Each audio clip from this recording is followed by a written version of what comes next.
To order the Board of Education meeting for February 11, 2020.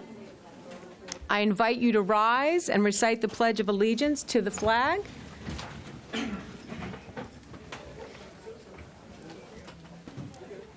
It will be led by Drew Zimmerman from Franklin Middle School.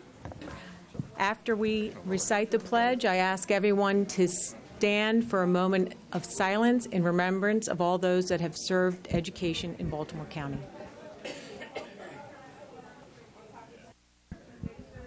I pledge allegiance to the flag of the United States of America and to the republic for which it stands, one nation, under God, indivisible, with liberty and justice for all.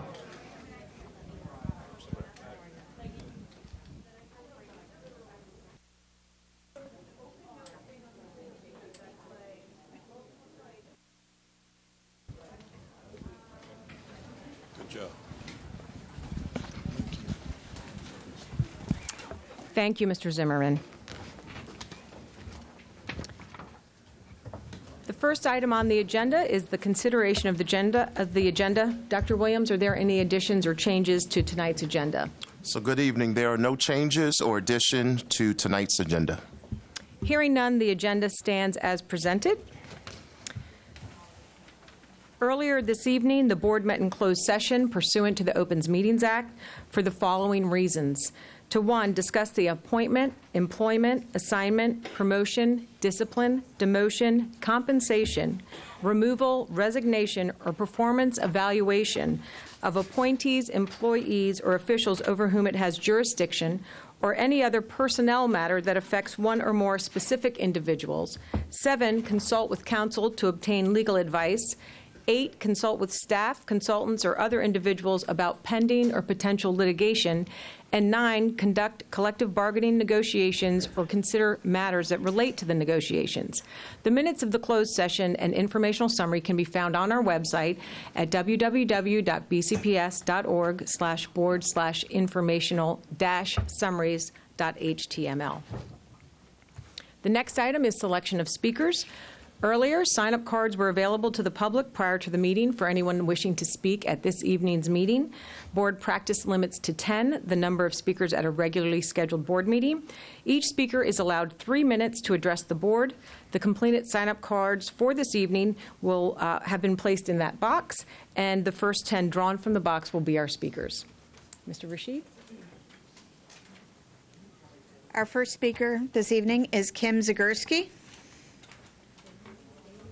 Our second speaker is Dr. Bosch Ferrone. Our third speaker is Marcy Phillips. Our fourth speaker is Jennifer Weaver. Our fifth speaker is Anthony, looks like Gallegos. Our sixth speaker is Helene Groves.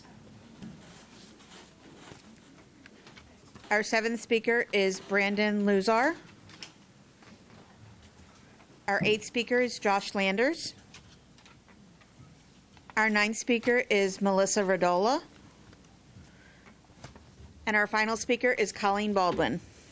Those speakers will be called up individually at our public comment time. Right now, we are going to conduct our next agenda item, which is new business, personnel matters, and for that, we call forward Ms. Lowry. Good evening and welcome. Good evening.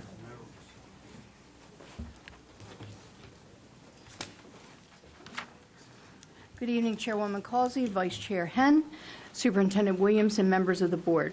I would like the board's consent for the following personnel matters: retirements, resignations, leaves, deceased recognition of service, and certificated appointments.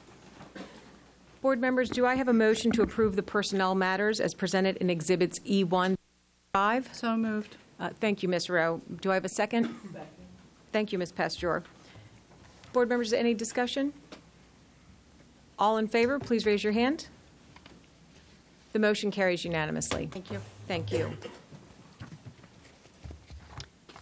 The next item is administrative appointments, and for that we call on Dr. Williams. Madam Chair and members of the board, I would like to bring forward for your approval the following administrative appointments. Coordinator, Placement, Office of Special Ed, Compliance and Placement, and Human Resources Officer, Staffing, Department of Human Resources, Recruitment and Staffing. Do I have a motion to approve the administrative appointments as presented in Exhibit F1? Thank you, Ms. Mack, and we'll have a second from Ms. Pasteur. Any discussion? All in favor, please raise your hand. The motion carries unanimously. Our first candidate is Kanya Bailey. Please stand.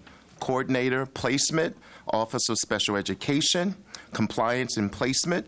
She brings to us 22.6 years of experience in Baltimore County. Previously, she served as the Supervisor of Compliance in the Office of Special Education, Compliance and Placement, and a Teacher Resource, Department of Special Ed and Student Support Services, and a Teacher of Special Ed, self-contained at Summit Park Elementary. Supporting her this evening is her father, Conway Bailey. Please stand. Congratulations.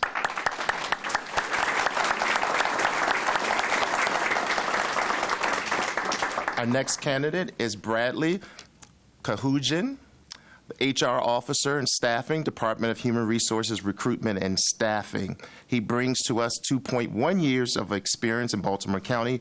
Previously, he served as an HR Analyst in Staffing in the Department of Human Resources, Recruitment and Staffing, and his previous employment was Customer Service Center of IKEA. This evening, supporting him is his wife, Kimberly Kahujan. Please stand, and congratulations.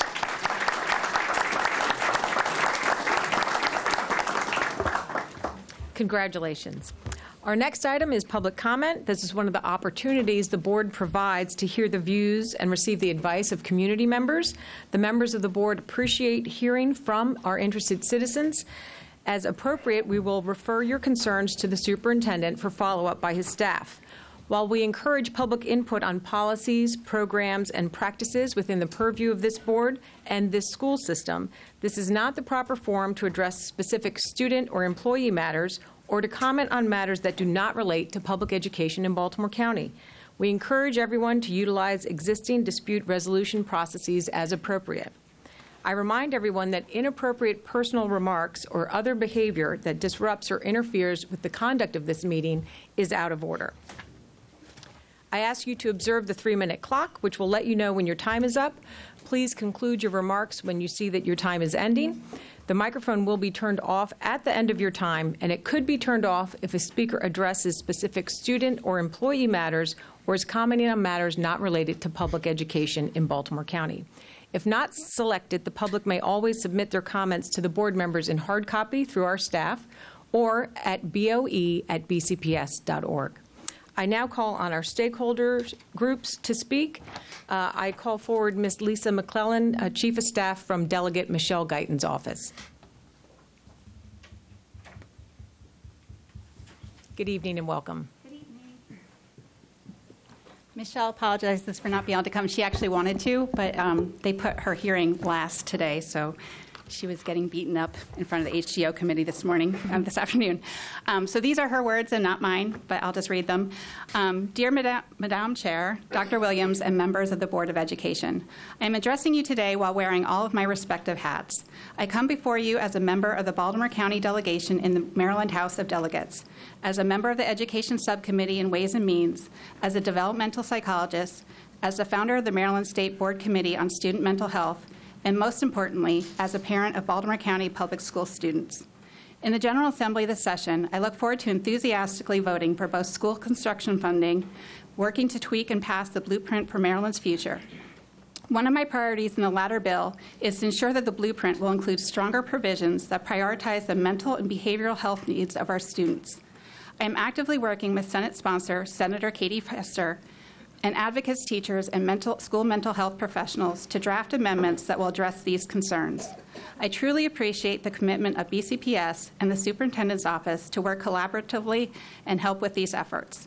I am requesting that BCPS consider implementing our own mental health task force, modeled after that of Anne Arundel County Public Schools, to appropriately respond to the needs of our students. I would also ask that BCPS develop a plan to strategically address the serious shortage of school support personnel, including counselors, psychologists, social workers, and paraprofessionals. Staffing levels are currently significantly below the recommended ratios for all of these essential personnel. It is comforting to know that while we are all working hard in Annapolis to increase funding and supports at the state level, we have a county who prioritizes programming that will impact the root causes of our students' behavior and learning issues as well. I look forward to working with BCPS to support all the diverse needs of our students and teachers in the future. Sincerely, Delegate Michelle Guyton. Thank you. Our next speaker for the evening is Councilman Wade Catch.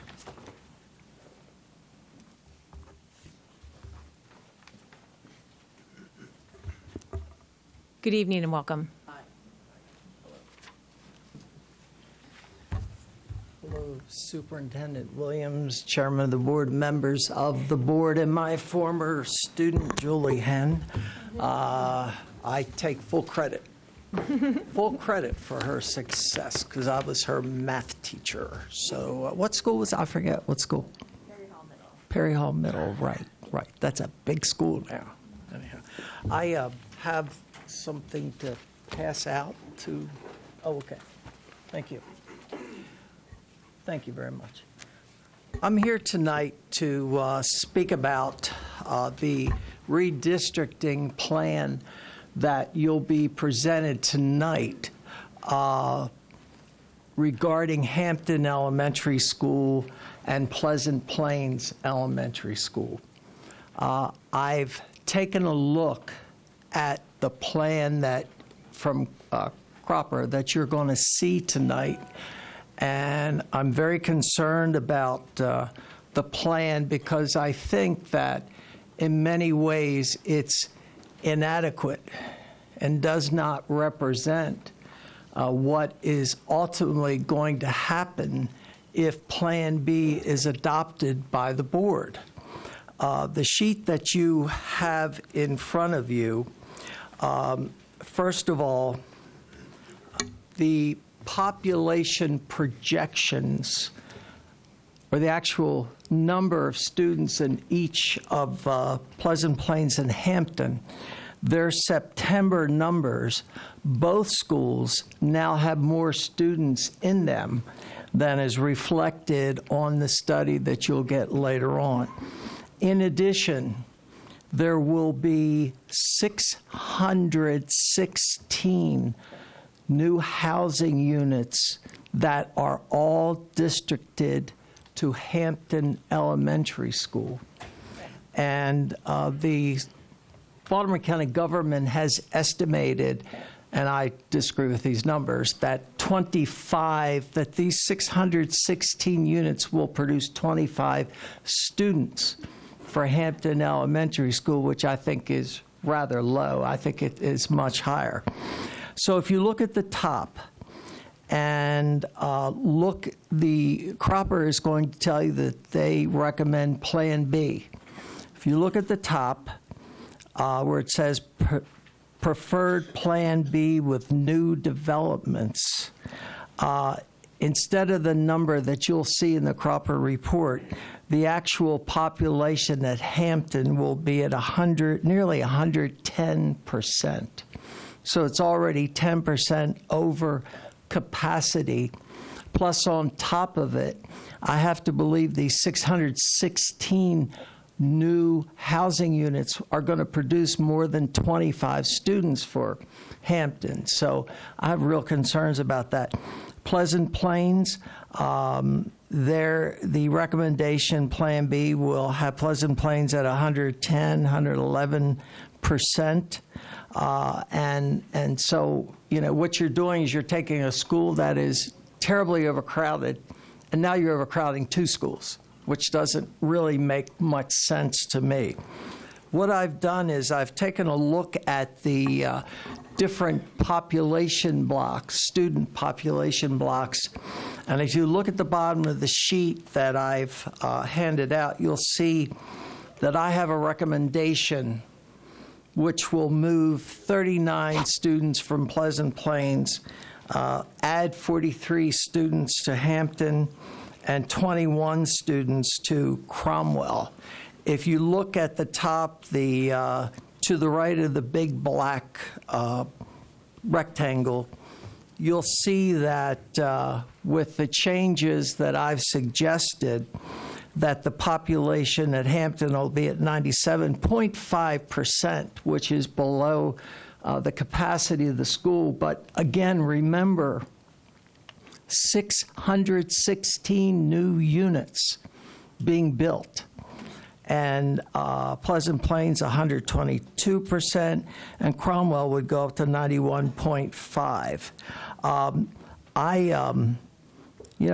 We worked so hard to get an addition to Hampton Elementary School.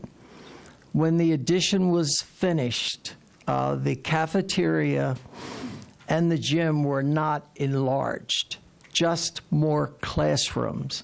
So, that's of great concern. Secondly, during one of the presentations, which I saw from Cropper, the statement was made that, well, maybe we'll have to have trailers at Hampton. To me, you don't switch students to the point where you're going to overcrowd a school, where you need trailers or learning cottages. It just makes no sense to me. So the other thing is with Pleasant Plains, I don't think 122% overcapacity is reasonable at all. And I think that the school system needs to take a look at some of the facilities close to the school to consider renting some to be used by the kindergarten or pre-K or fifth grade to house some of these students, because you have this school, which will be 100, under my recommendations, 120 students over capacity. So I have there some 3 suggestions of places that the board, the school system should take a look at for possible renting those facilities. And the last one on the list is Old Lock Raven Elementary School, which is parts of it are being used as a senior citizen center, et cetera. Now, I hear there's asbestos in the building. We sure aren't exposing our seniors to asbestos, I hope. But if asbestos is contained, it's not really a problem. So I think we need to take a look at Old Lock Raven Elementary to house these students. There obviously needs to be a central area or county-wide study of our needs for elementary schools in the future. That's desperately needed.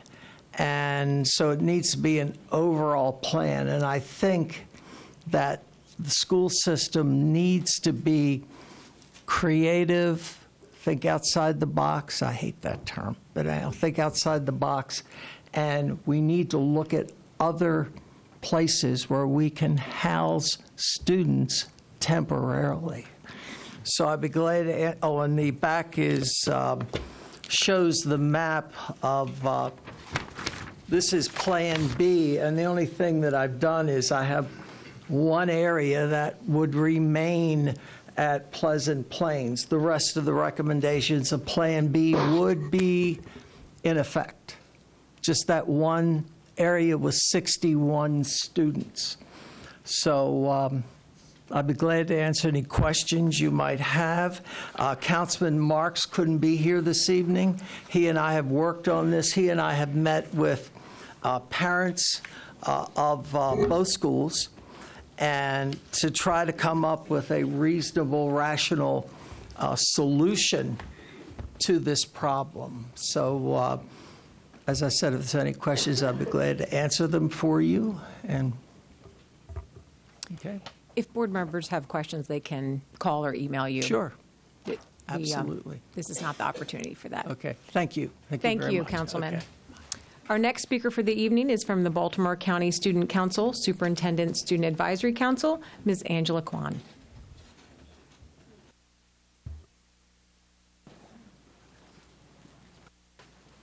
Good evening and welcome. Good evening.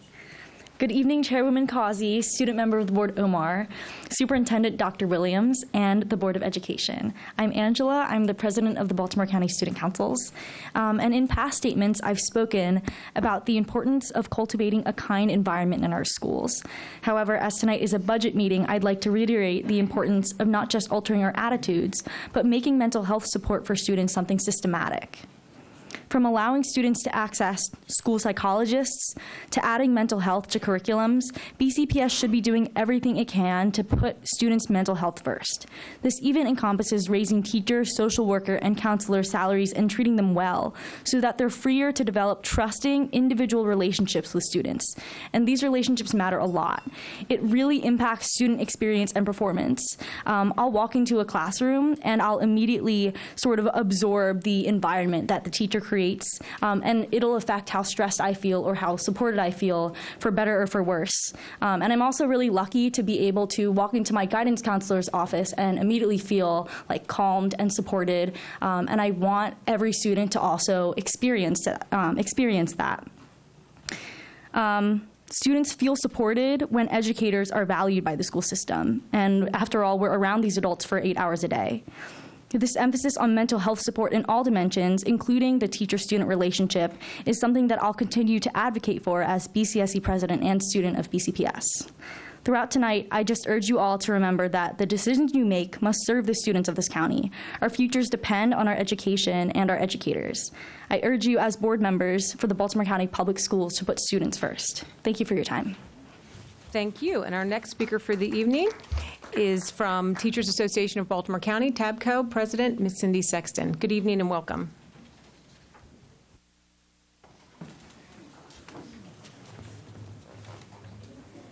Good evening, Chairwoman Causey, Vice Chair Henn, Dr. Williams, and members of the board. I hope you were able to see or at least hear part of our rally outside tonight. We had over 500 educators show up to support a great contract and an amazing 7th grader from Lock Raven Technical Academy who spoke as well. Because through our negotiations, TABCO is still trying to make Baltimore County a destination for educators and parents. We want to keep our educators in the system, give them the time and support they need so they can provide our students with an education that raises the bar, closes gaps, and prepares them for the future. Everything in our negotiations package goes back to making BCPS the place for educators and students. As you've heard me say, currently we are 12th in the state for pay, and we lose hundreds of teachers a year. To turn that around, the system must respect educators, and that means, among other things, we need to be competitive for pay, have sufficient planning time, and have discipline under control. We've been bargaining since October, and we still don't have what we need on those, our biggest issues. We have offered a package which will help with learning time, pay, planning time, and seat hours, among other things. We've gotten nothing back from the system on that offer. You're preparing to vote on a budget, yet there's not an agreement with us regarding our contract. And the idea that there would be a vote on a budget before settling with your educators is disconcerting and doesn't show the respect for the work that we do, and this uncertainty is a problem. Please help us make Baltimore County a destination for educators and parents. Let's do this together. Thank you. Thank you. Our next speaker this evening is Mr. Tom DeHart from the Council of Administrative and Supervisory Employees. Good evening and welcome. Good evening.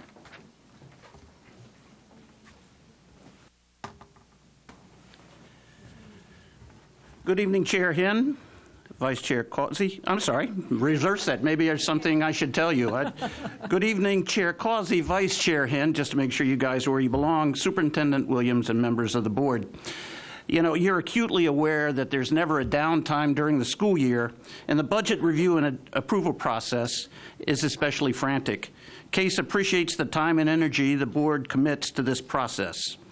This board has consistently espoused equity across the system, and in that spirit, CASE respectfully requests the following budget considerations. First, CASE would like a one-time 2% stipend for CASE employees.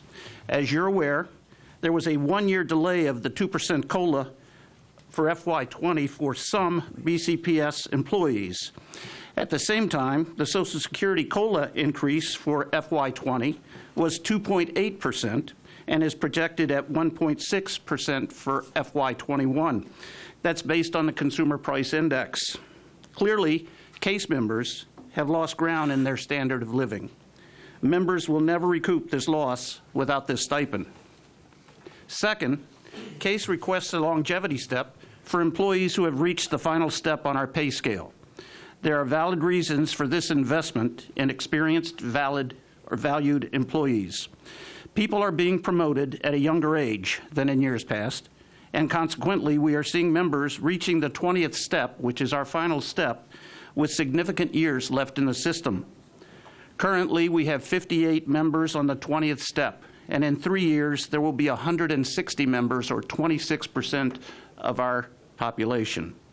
These dedicated folks who have spent a career in BCPS depend solely on a COLA right now just to maintain their quality of life, which I've indicated hasn't kept pace with the Consumer Price Index. The cost of both of these equity issues is less than 0.1% of the proposed budget. I'm going to say that again. The cost of both of these equity issues is less than 0.1% of the proposed budget. And it's difficult to imagine this board would not believe that these dedicated employees are not worth this investment. In a January 24, 2020 article in the Baltimore Sun, Sean Nairn, who's a spokesman for the county executive, said that the county is, quote, on significantly stronger fiscal footing than we were a year ago. We didn't get what we asked for a year ago, and now is the time for the school board to ask for what is needed to fund a successful, equitable school system. Thank you very much. Thank you. Our next speaker for the evening is Educational Support Professional of Baltimore County President, Ms. Jeanette Young. Good evening and welcome.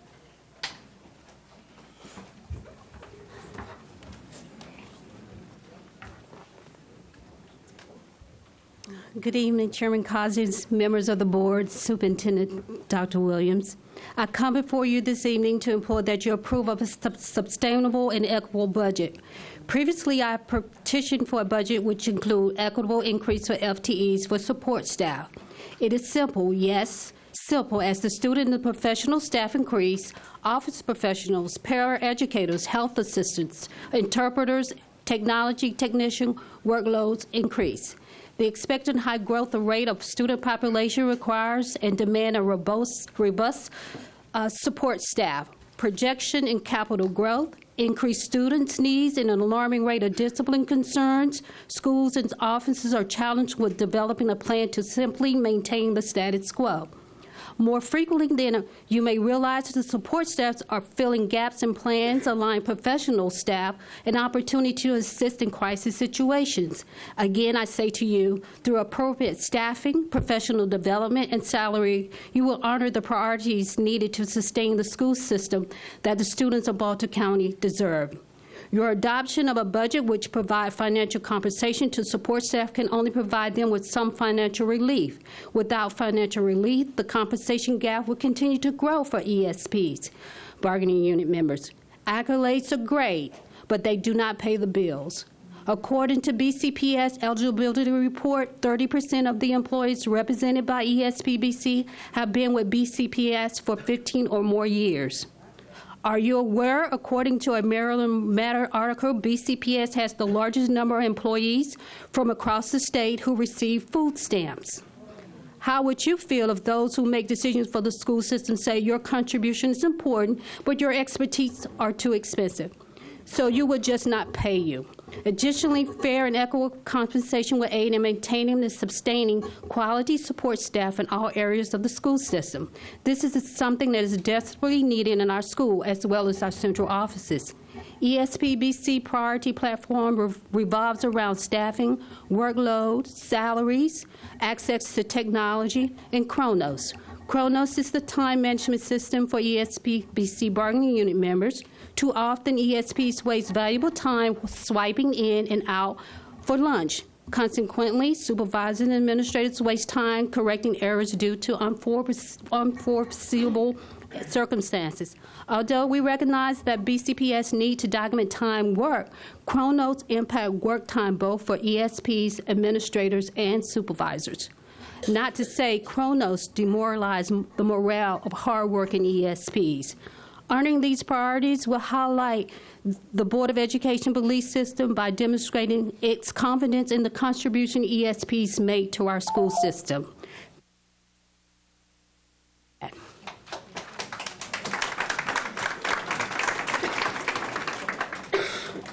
Thank you. Our next speaker for this evening is from the Baltimore County Public School Organization of Professional Employees, Mr. Nick Argyros.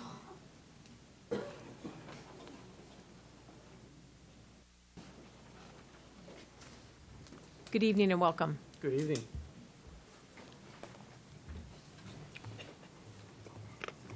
Good evening, Madam Chair Causey, Vice Chair Henn, Superintendent Williams, and board members. I represent the Organization of Professional Employees, OPE. OPE sincerely appreciates the benefits you have granted to us in previous years. We support the superintendent's proposed FY 2021 operating budget, which focuses on providing additional support staff in schools and cost of living wage increases to all BCPS staff.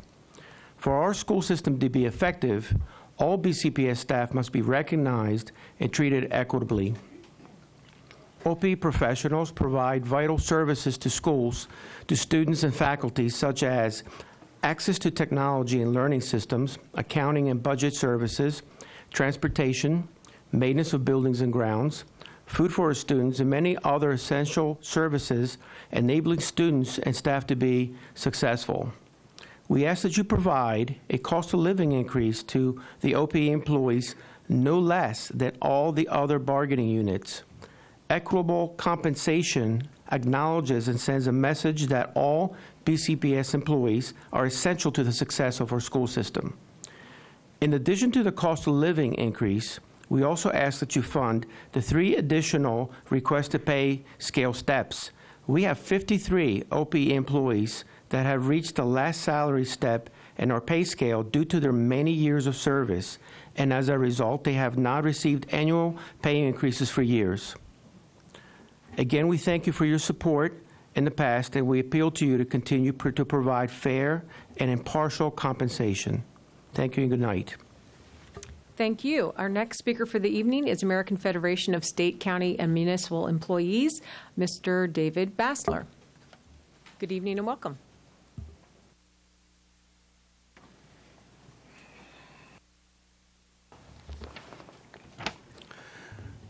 Good evening, Dr. Williams, Chairperson Causey, Vice Chair Henn, ladies and gentlemen of the Baltimore County Board of Education. I am David C. Bassler, AFSCME Local 434 Executive Board Member. I've been asked by Brian Epps, our President, to address you at this meeting. As past President of AFSCME Local 434, my issues and concerns are well documented. Today, I draw your attention to our current staffing shortages, those that are due to vacancies and long-term absences. The lack of adequate staffing is a condition that perpetuates itself, causing stress on those left to carry the burden of picking up the gap in service left by the vacancy. The lack of staffing is a continued concern for all of us. As you set the budget, the spending priorities, you can and should begin to solve many of the serious conditions where we find our organization currently. You can advance us towards the minimum of a living wage for all our employee groups. Right the ship. Eliminate the inequities in a top-heavy organization. Compensate folks comparably with other nearby local jurisdictions and government agencies. Please don't continue with past failures. Learn from what put us here. Thank you all. Have a great evening. Thank you. Our next speaker this evening is from the Southwest Area Education Advisory Council, Ms. Marlena Purcell.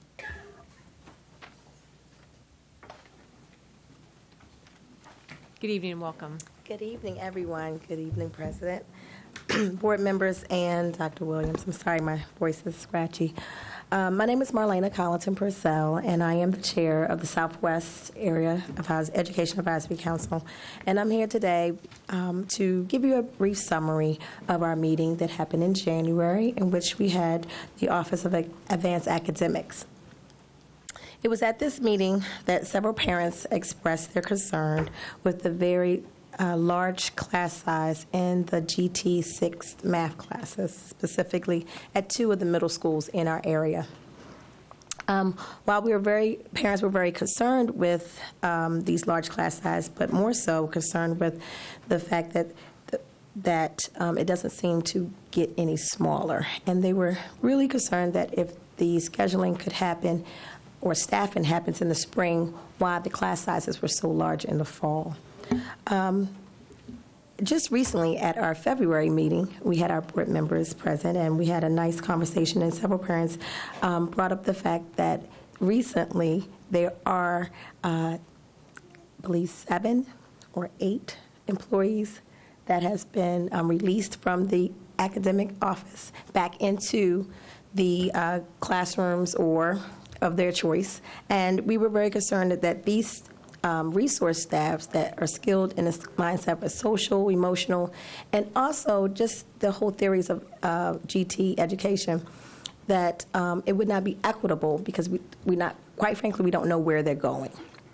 They're released back in, but nevertheless, we as parents, we felt that it would have been better to know the why. We simply just wanted to make those viewpoints clear, and that Advanced Academics Office now has 1 coordinator, 1 staff member, and a administrative assistant.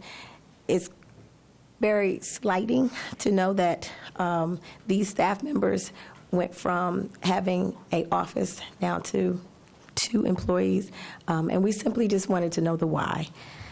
I thank you for your time tonight, and I yield my time over to Julie, who is a GTCAC, when she gets up. Thank you. Thank you. And our next speaker for the evening is Ms. Julie Miller-Britz from the Citizens Advisory Council on Gifted and Talented Education.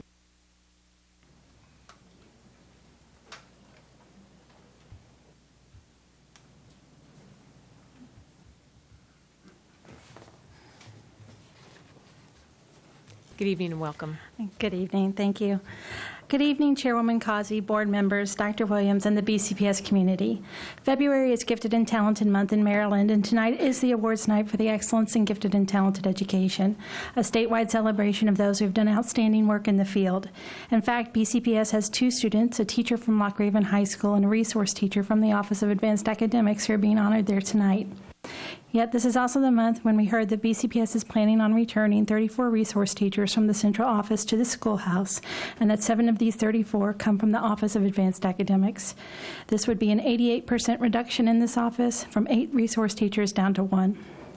The thought is that the STAT teachers, now becoming staff development teachers, will get professional monthly learning opportunities in gifted and talented education, and that they will return this information back to the school and distill it out through teachers and administrators in partnership with the gifted facilitators at every school, and thereby obviating the need for resource teachers at the central office level.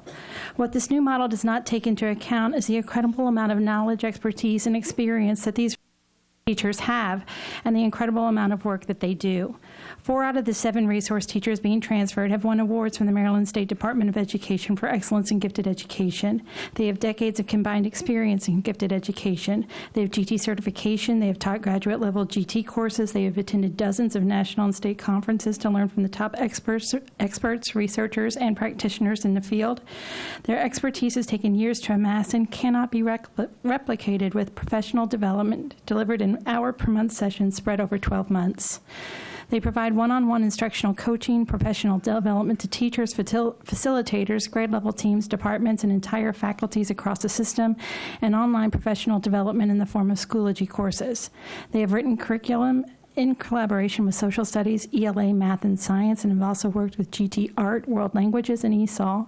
They've incorporated enrichment resources in math and provided PD to schools about how to utilize those resources. They've collaborated with AP teachers in all subjects to incorporate depth and complexity models to AP classrooms. They've attended and provided feedback to all articulation meetings between elementary and middle schools. They provide process support for schools around acceleration procedures and universal screening procedures, and they assess students for subject and grade level acceleration. It is completely unrealistic to think that an office with one coordinator and one resource teacher can continue to do all of this. If the strategy is to provide better support and services to GT students in BCPS, then the execution and expected outcome of this new strategy should be well defined. How are GT students better served when the office that serves them is gutted and those with the deepest bank of knowledge are returned to schools and capacities that may or may not utilize their experience in GT education? Keeping the resource teachers in place and getting resources to schools are not mutually exclusive. BCPS should be looking at how to do both because that is what would best serve students. Thank you for your time. Thank you very much. Our next speaker for the evening is President of PTA Council of Baltimore County, Ms. Jane Lee. Good evening and welcome.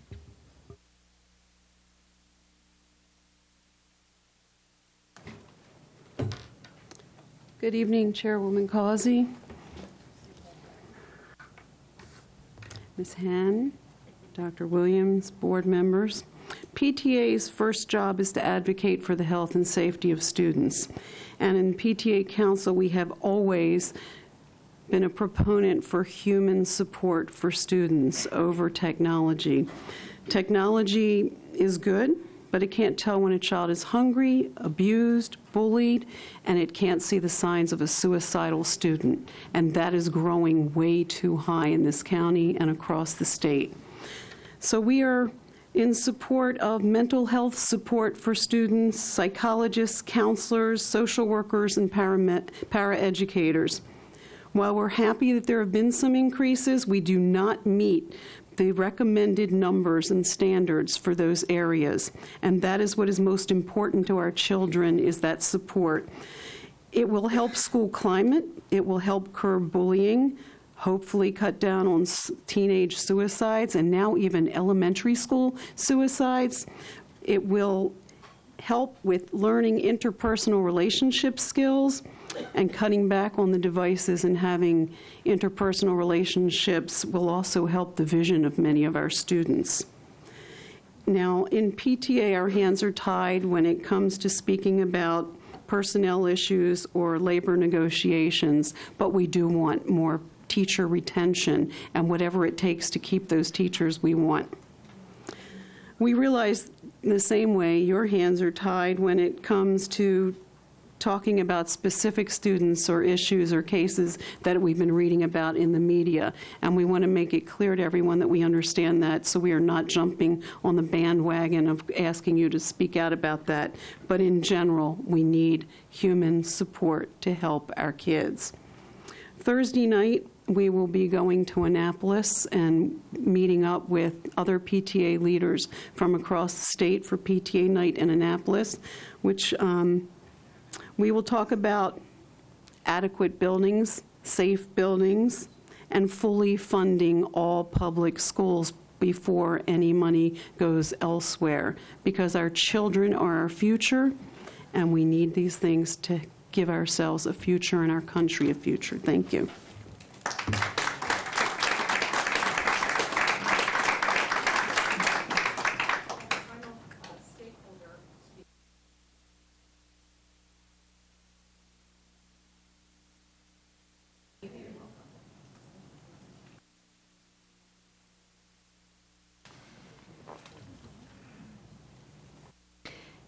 Chairwoman Causey, Vice Chairwoman Henn, Dr. Williams, members of the board, good evening. First, I want to say a word about the resource teachers being reallocated from the central office to the schools. The OSC is losing about 4 positions. While I'm not thrilled about the loss of any positions anywhere, it may be possible for the Office of Special Ed to cover the loss with minimal impact to schools this time. This is true because the office may be able to use grant funds or contractors to offset the change. That said, in a system where we are always behind in staffing, taking from one place to serve another doesn't make stakeholders feel like we're truly gaining any ground. You're creating a situation where every time a group thinks they've advocated for positions and receives them, they can disappear at any time. Furthermore, CCAC has asked multiple times for an assessment of our central office staff and structure, believing we may be understaffed when compared to other counties of similar size. I urge the board to be in conversation with us specifically about central office staff over the next year. Second, I want to comment on the question from some board members regarding contractual positions and expenses. While I can't speak to all contractors, the ones associated with the Office of Special Ed are crucial for its work. Because we are short-staffed in several areas, these contractors fill significant gaps. For example, there is a critical shortage of SLPs in Maryland. Even if we added more full-time positions to our budget, we could not fill them because the bodies aren't available. Contractual relationships with OTs, PTs, speech therapists, BCPAs, and others help ensure services are delivered as needed for our students. I urge this board to protect contractual positions associated with the Office of Special Ed. And finally, while we have many priorities, at the moment, staffing in schools is our most important issue, given both large caseloads and many students with complex needs. One of the most critical items in this budget is the number of full-time new positions. 51 10-month positions are being requested for a combination of teachers and paraeducators. 10 12-month positions are being requested for birth to 5, also a combination of teachers and paraeducators. These 61 total positions cannot be negotiable. It sounds like a big number, but significant gaps still exist even with these additions, so we cannot afford to lose even one of these new positions in negotiation, or the gap will continue to increase. CCAC urges this board to protect all 61 of the new full-time positions in the budget, and we thank you for your continued listening and work with regard to staffing in our schools. Thank you. Thank you.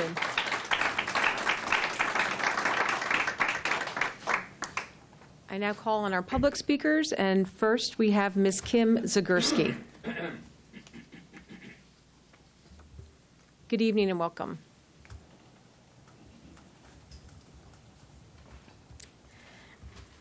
Good evening, board members and Dr. Williams. My name is Kim Zagurski, and I didn't plan on speaking tonight, so forgive me if I stumble. I'm just a teacher, no fancy title behind my name, but I'm just a small voice, and I feel like it needs to be heard. So I'm here with 6 other teachers from my school. We have a combined service to Baltimore County of 136 years of serving students. And in our time, we've seen Baltimore County go through many changes. We used to have involved families and informed leadership and high academic standards, high behavior standards for all students. Our system, when we were talking, now doesn't have that as much. We feel like there is lack of support, lack of consequence, lack of vision, trauma, anxiety, medicated students, medicated teachers, bruises. We're weary, but we're hopeful. We're hopeful that the board will listen to us. They'll address these discipline needs, that they'll fund special education services. They'll treat us with respect, and finally pay us what we're worth. That's the only way you're going to recruit or retain quality teachers. Thank you.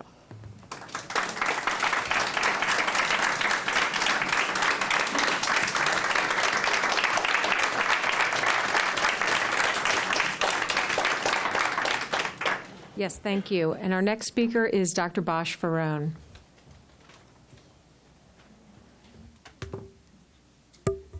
Good evening and welcome. Good evening to all. I'm also a small voice. I like to be heard. I'm here today in support of the Kerwin Commission recommendations. Teachers do need to be paid more. They do need to have COLA. They do need to have extra support, whatever it is, whether it's humans or equipment. However, as always, my question, where do we get the money from? I ask you not to do anything to raise our property taxes.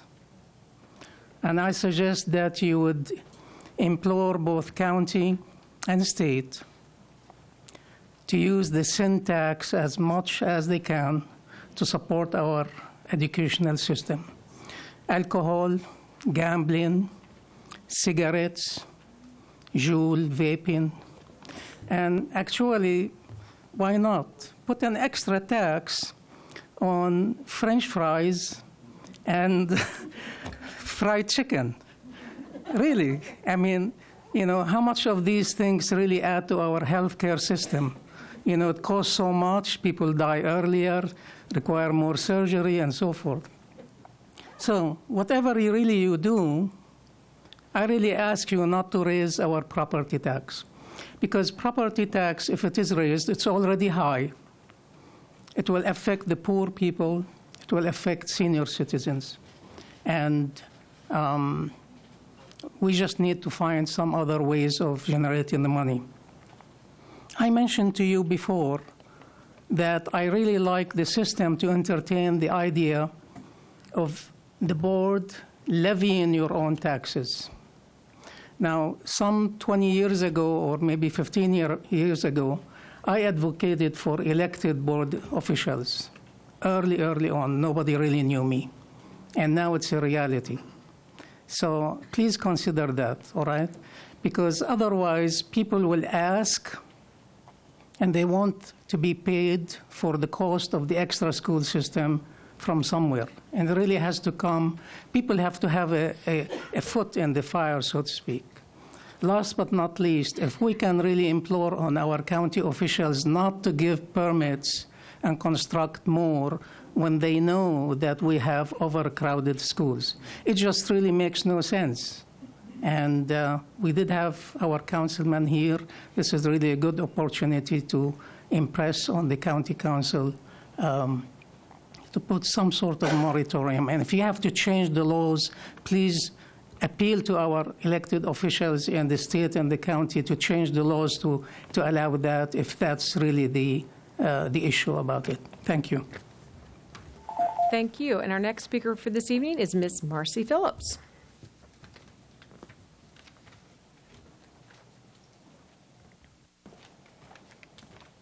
Good evening and welcome. Good evening, Chairwoman Causey, Vice Chairwoman Henn, Dr. Williams, and board members. Thank you for having me. My name is Marcy Phillips, and I am a TABCO member here to talk about professional pay. We, the certified educators of Baltimore County, are a highly educated group. We've collectively spent millions upon millions of dollars to gain subject matter and educational expertise. We are one of the most highly trained workforces in the country, but we aren't paid like other highly trained professionals.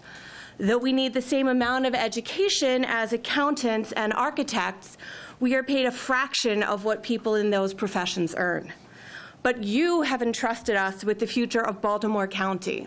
Does that make any sense?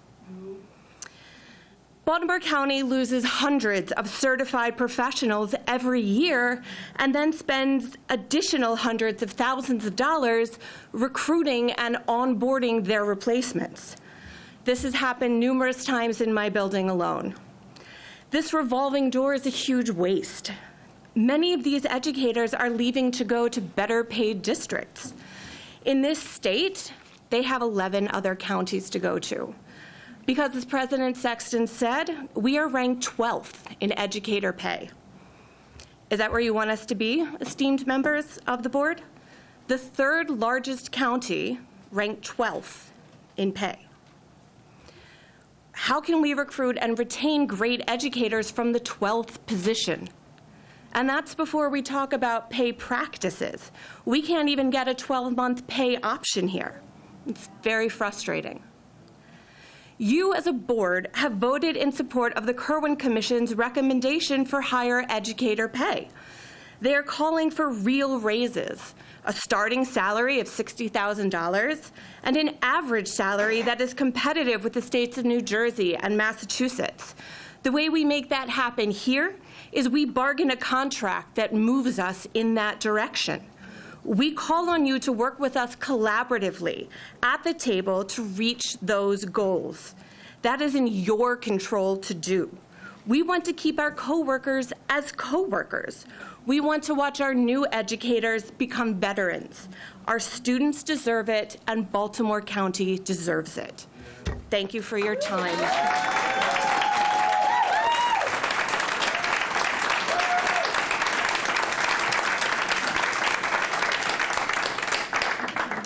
Thank you. Our next speaker for the evening is Ms. Jennifer Weaver.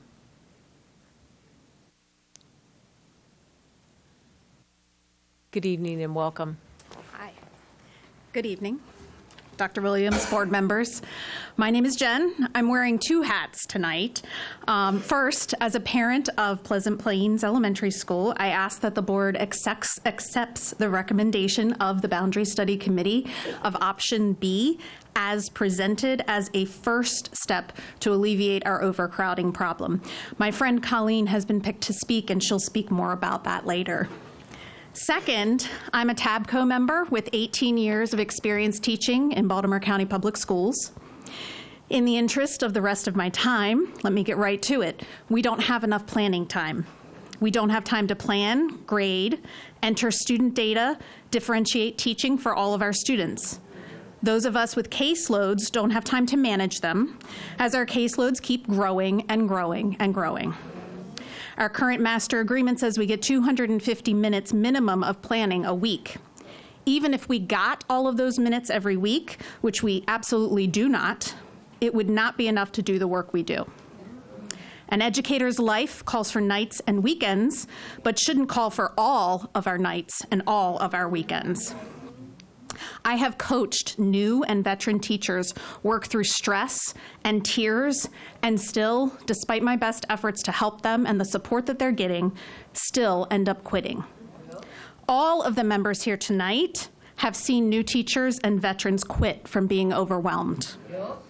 We've seen special educators pulling their hair out, trying to do right by their students, and also get some time with their own families. This is not what a world-class education system looks or feels like for educators. Don't our students deserve a world-class system? When we see our students struggling to achieve and our system struggling to keep faculty, is it really a mystery? Without proper planning, we cannot reach our potential as educators, and if we can't do that, how can we mentor our students to reach their potential? As a Board of Education, you voted to support the recommendations of the Kirwan Commission. Those recommendations call for massive increases in planning time. Teachers to plan 40% of their day and 60% of their day teaching. We currently plan less than 20% of our day and teach for over 80%. You can help BCPS make these recommendations a reality right now at our bargaining table. You don't have to wait for Annapolis. You can just work with us today. I call on you to step up and take bold action on planning time. The time, as they say, is now. Thank you. Thank you.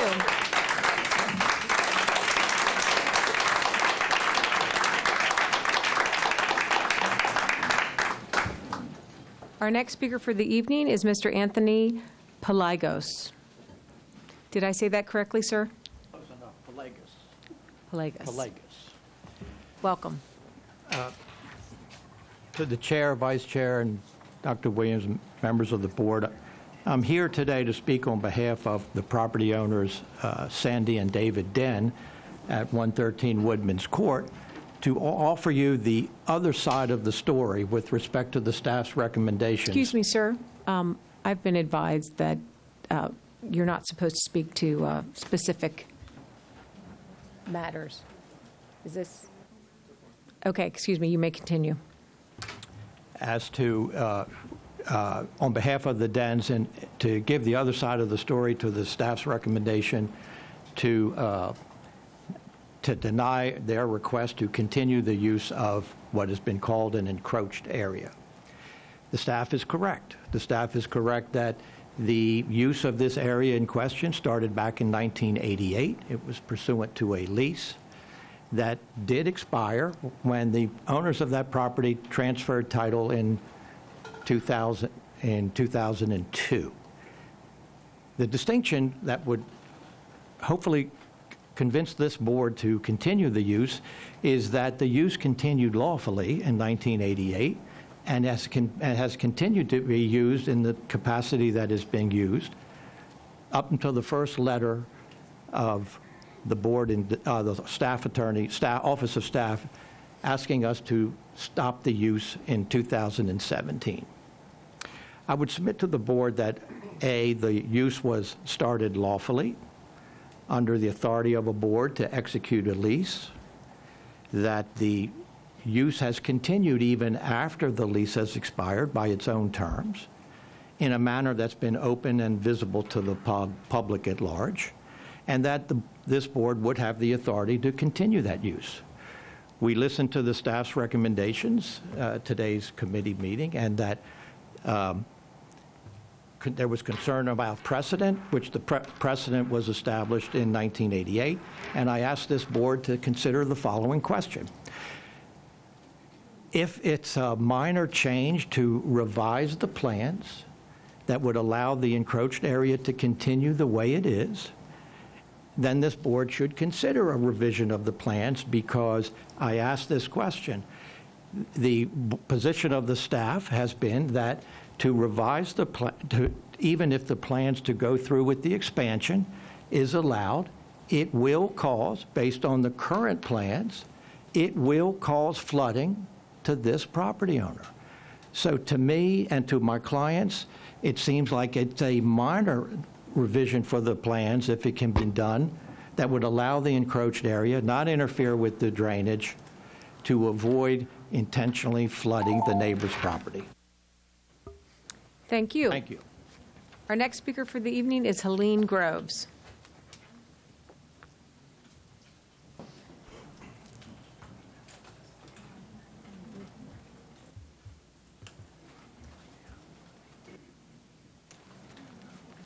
Good evening and welcome. Good evening, Chairwoman Causey, Vice Chairwoman Henn, Dr. Williams, and board members. My name is Helen Groves, and I am a TABCO member here to talk about student discipline on behalf of all of the TABCO members. Can you imagine trying to work, let alone teach, after watching one student assault another with a belt buckle? Can you imagine trying to get the attention of 25 young people after the police have arrested a child outside of your classroom? Can you imagine teaching kindergartners after one of their classmates picked up and threw a chair and then proceeded to destroy the classroom? These are not all scenarios that have occurred to me, but this is what teachers face every day within our school systems, teachers and students. Our students' lives are often full of stress and trauma, and that comes out at school, where many of these kids feel safe, which is a good thing. But the structure is what these children need. That is where the sense of safety and order come from. We have failed as a system to provide sufficient support to classroom teachers to establish and enforce the structures needed to create safety and order in our classrooms and schools. TABCO has been intensely working on disciplinary issues for 3 years, and yet it's a victory to even get an agreement from BCPS that every school should have a school discipline plan. Let that sink in for a minute. Your own board policy, 5510, already calls for all schools to have a plan, but all of our schools do not have functional discipline plans in place. As we say in TABCO, a discipline plan won't solve your discipline problem, but you won't solve your discipline problems without a plan. There are relatively easy changes that can be made, and we propose some of them in bargaining already. We've also proposed language to address teacher trauma, another major issue that is driving educators from the classroom, unfortunately. We beg of you, as our school board, hear what educators are saying and help us to address these critical issues. We can't go on this way. It's driving educators from the classroom, and it's driving students from the schoolhouse. Let's make smart, bold changes together through bargaining and through policy work. We must change the condition of discipline in our schools and classrooms. Let's change it for the better and without delay. Thank you.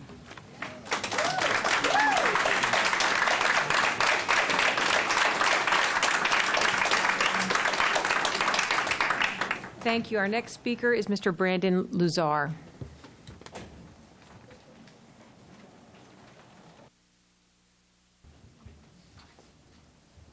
Good evening and welcome. Good evening, members of the board. Thanks for taking the time to listen to me.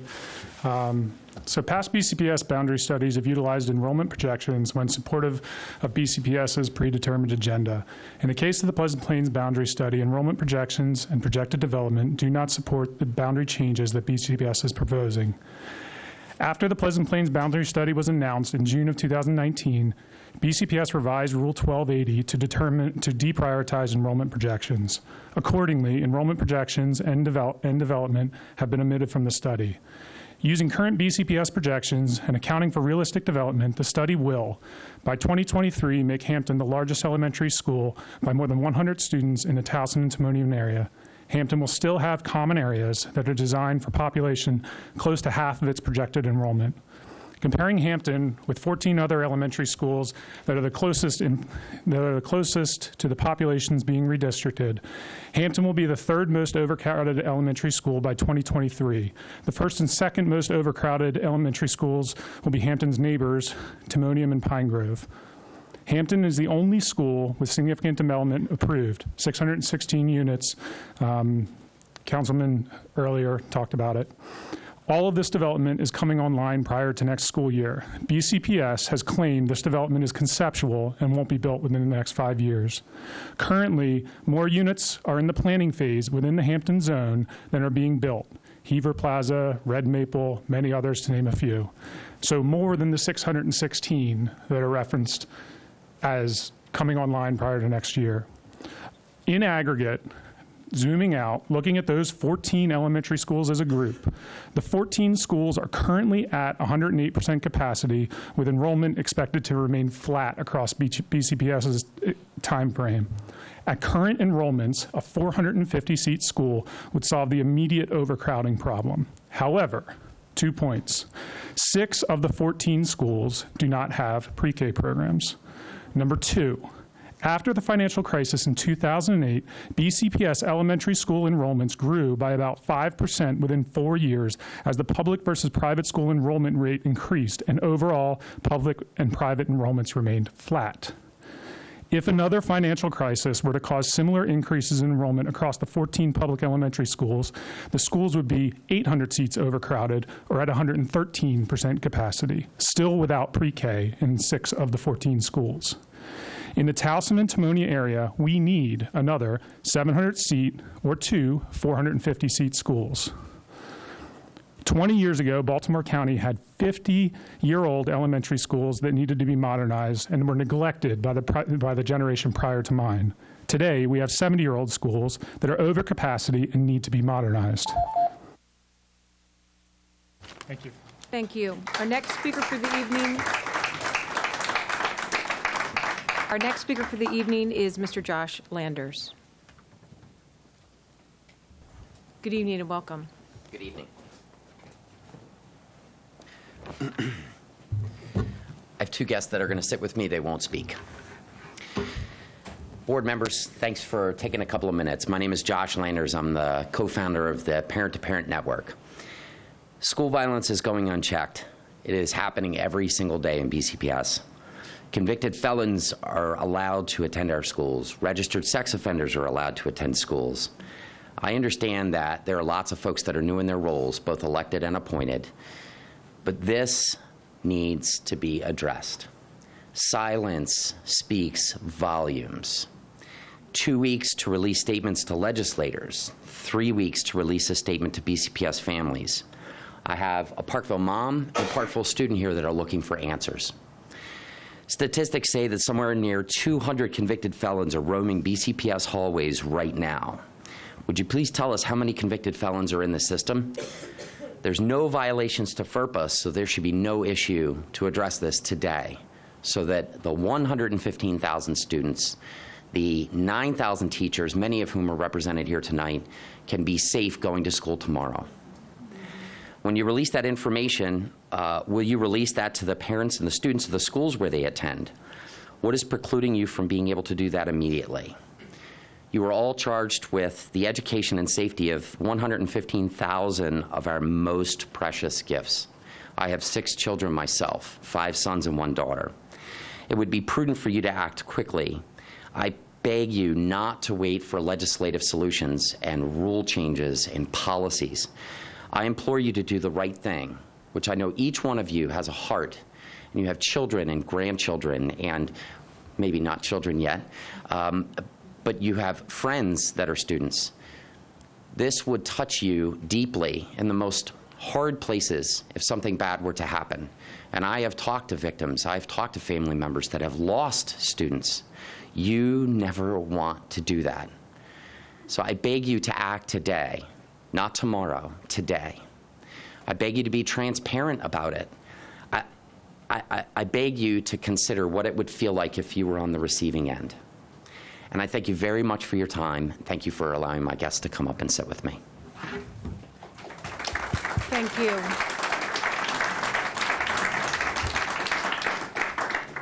Our next speaker for the evening is Ms. Melissa Rodalla.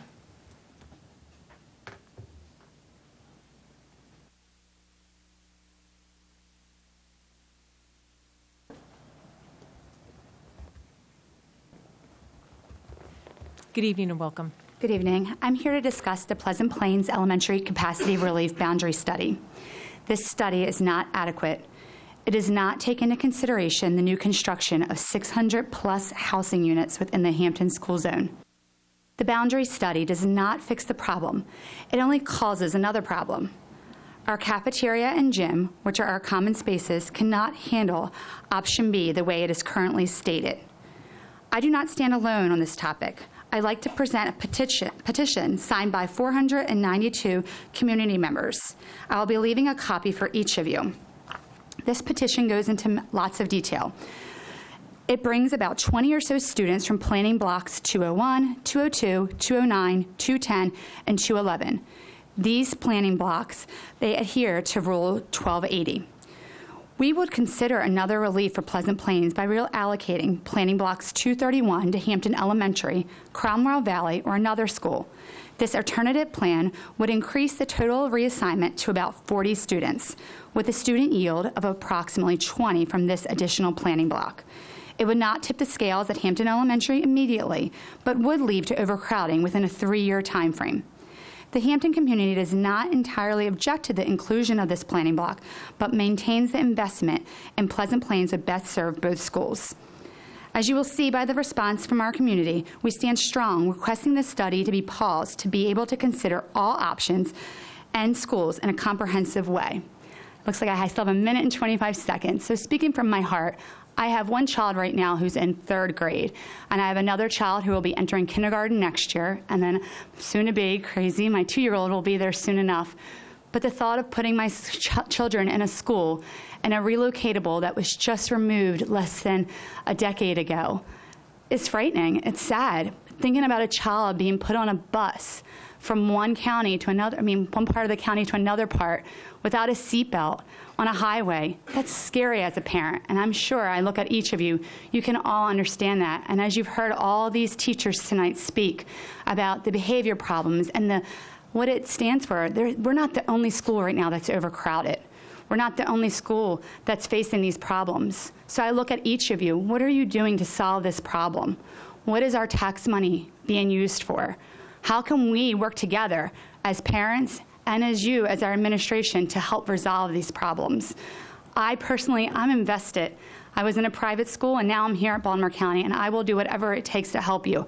But there are lots of schools in this district that are overcrowded, and a solution needs to be made. And I really hope that you hear us, and you will take all these things into consideration. I'm going to leave this here, if I can pass this on to somebody. Thank you. Thank you. Our final speaker for the evening Our final speaker for the evening is Ms. Colleen Baldwin.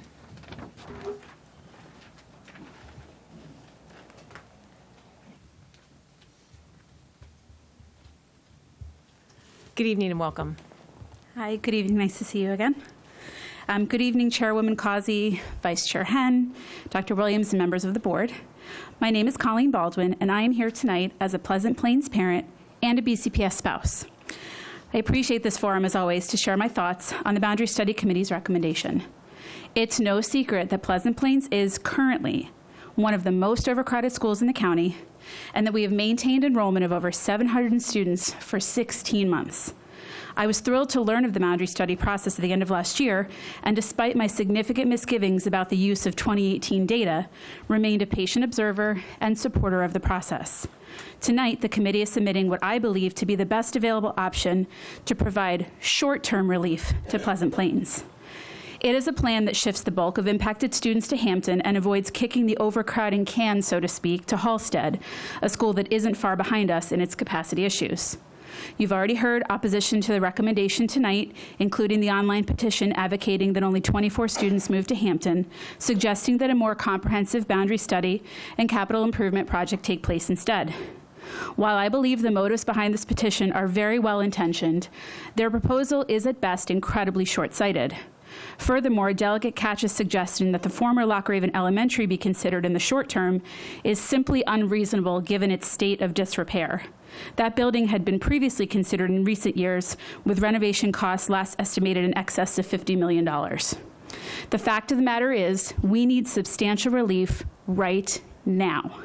Not only are we at 130% of our capacity, our building does not have adequate core spaces for its state-rated capacity of 545 students.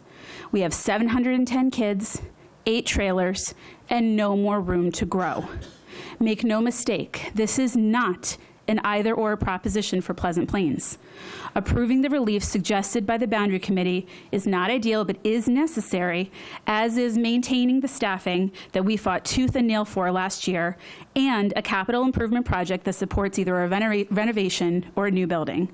We have every intention of keeping this issue in the forefront of your minds and look forward to moving ahead with this first step. Our door is always open for any of you to visit, and we hope that Dr. Williams can make his first visit to our school in the very near future. We'd love to have you for lunch. It starts around 10:30 in the morning. In closing, I implore you to work with TABCO on an agreement whose monetary value begins to match the value we purport our educators deserve and allows for the option for 12-month pay. My family is counting on it and counting on you for all of this and more. Thank you for your time. Thank you. And thank you to everyone that came and was not able to speak. Our next item on the agenda is the superintendent's report, and we turn it over to Dr. Williams. So good evening, everyone. I would like to begin by acknowledging Black History Month and thanking our schools for delving into the rich history of our African Americans. One example is Black Saga, a regional competition focused on African American history and culture that is taking place tonight and tomorrow, with the countywide finals on February 22nd. In addition, our Team BCPS blog on exposure provides a timeline for the creation of public school system in Baltimore County through the development of separate colored schools, through segregation to integration, and the appointment of the first African American superintendent. Last week, Team BCPS celebrated our first college day. I appreciate the enthusiasm I saw from students and staff across the county and from school leaders at our monthly Principals Leadership Development meeting. We know that great jobs in this economy require at least some college, and we are proud to show students that there is a college for them. I want all high school seniors who aspire to teach to know that applications are now being received for the BCPS Scholarship Loan Program, which offers up to $4,000 per year for up to 4 years. Growing our own teachers will help diversify our future workforce so that students see teachers who look like them. Yesterday, a team from Human Resources wrapped up job fairs in Puerto Rico as part of an effort to recruit Spanish-speaking staff for a variety of roles as we welcome more Latinx or Latino, Latina children to our schools. As you know, the stakeholder survey is now available for all children, staffs, parents, community members. We received more than 31,000 responses, but we want to hear from everyone. So please go to bcps.org to take the survey and help guide our future budget, staffing, and programs. And as a report, as of today, I have visited 105 schools out of 175 school centers and programs. Again, my goal is to complete all 175 by the end of this school year. And finally, as a reminder, President's Day will be a regular school day with schools and offices open on Monday, February 17th. Thank you. That includes my report. Thank you. And that leads us to our next agenda item, the Student Board Members Report. Mr. Rashid. Excuse me? Oh, excuse me, it's my report. Good evening. It is wonderful to see so many of our teachers, paraeducators, bus drivers, counselors, principals, administrators, facilities, staff, and essential staff from all aspects of our school system, including our bargaining units, OPE, CASE, AFSCME, ESPBC, and TABCO. The board has been working very hard on the budget, and we'll be addressing that in another work session later this evening and then voting on it in our meeting that comes in 2 weeks. I just will make my comments brief given the time. Board member engagement is very high on the board, and later this evening, board members will speak for themselves about their activities, their engagements, and in their board service. But I did want to point out that in conjunction with Black History Month, Mr. Rod McMillian and I did attend the first TABCO Black Lives Matter in School event. It was a very powerful event with a dynamic and courageous student panel that really spoke to issues and concerns that our students are dealing with on a daily basis. It was wonderful to have two of our teachers of the year there, Mr. Brendan Pinn and Ms. Kristen Nielsen. So it was a wonderful event, and I asked people to look forward and follow it. It's going to be on our board website. Additionally, 4 board members, Ms. Joes, Ms. Scott, Ms. Rowe, and Ms. Pasteur, attended the National School Board Association Equity Conference that was in Washington, D.C., and also Mr. Rashid, our student member of the board, attended another session on equity. This month in Mind Over Matters, in dealing with relationships, our student member of the board on his Omar's Chat Cafe hosted One Love Foundation Advocate, and I encourage students and stakeholders to watch. It's very important that our students learn about relationships, and this is an organization that has done a wonderful job in raising awareness. Also, as we focus on student mental health, we must also address physical safety. And the board is committed to providing for every student the highest quality education in a safe, secure, and positive environment.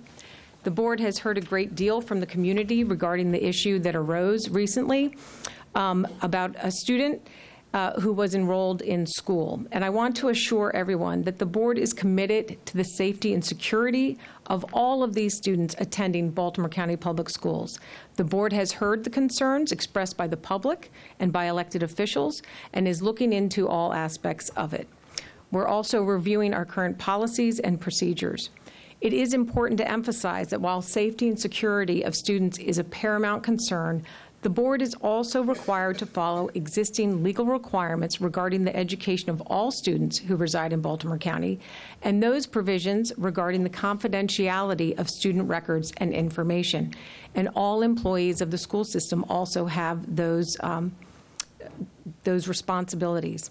As we move forward with review of policies and procedures, we must keep all of these statutory requirements in mind. I do want to say that recently the Policy Review Committee has addressed, and as a regular course of reviewing policies, and we have sent back to staff to review them for some additional strengthening along the lines of student safety. We want to support Dr. Williams, who has stated publicly, moving forward, no student with such serious criminal convictions will be allowed to attend school with other students. As necessary, we will utilize alternative ways to provide the legally required education to which all students are entitled. Also, recently, we've heard from legislators that may be drafting legislation. We have a Legislative and Government Relations Committee, and they will be following any bills that are dropped. They do not have a number currently, but the Legislative and Government Relations Committee is meeting tomorrow. The agendas for all of our committee meetings are online at bcps.org under the Leadership tab, and those meetings are also open to the public. Again, later this evening, you'll hear from each board member about their board service, and that is my report. And so now I call on Mr. Rashid. Good evening. It's February, Black History Month and Relationship Matters Month, and with the help of BCPS TV and the One Love organization, be sure to check out the video on healthy relationships on our 3rd episode of Chat Cafe. Since December, we have been receiving applications for the next student member of the Board of Education, and we finally have our top 3 finalists who we will be working with to get their speeches and question and answer sessions for the students to view and vote for their next student member of the board. Last week, I got the opportunity to go to the National School Boards Association Conference and talk about the great work of BCPS and our innovative ways of teaching. I was also asked by the National School Boards Association what I would want to ask Congress for support with as they were headed there the next day. And I want to share with the board and the public a piece of what I mentioned and focus on, which was teachers. Start of my quote: with BCPS and our new leadership from our superintendent, Dr. Williams, we are focusing more on a classroom works, which means having teachers that will provide students with the best instructions and tools needed, especially for special education students, ESOL students, and of course, all 115,000 students of Baltimore County Public Schools. But to do this, we need more teachers. To have more teachers, we need more money. To have more people wanting to be teachers, we need a higher salary for our teachers. With all teachers due, including things that aren't included in the job description, which isn't as pretty as most students and teachers know, they definitely deserve more. After all, they're the ones shaping tomorrow's generation. End of my quote. With that being said, within the past few weeks, I've heard concerns from teachers, speech-language pathologists, media specialists, and TABCO members about their many concerns, and most importantly, how it is affecting our students. We need to be able to give teachers more planning time and do our best to keep them in our system. We also cannot forget about students' mental health, which again means having support and personnel with counselors, social workers, and school psychologists. I don't get a vote on the budget, but I hope we'll keep the students in mind with the decisions we make. I hope we put the students above all. Thank you.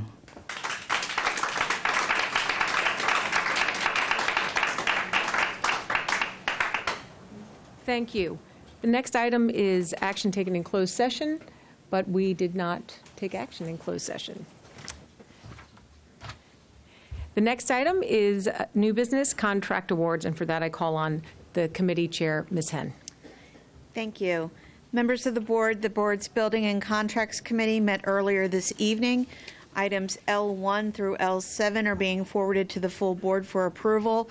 Item L8 is being forwarded without a recommendation from the committee.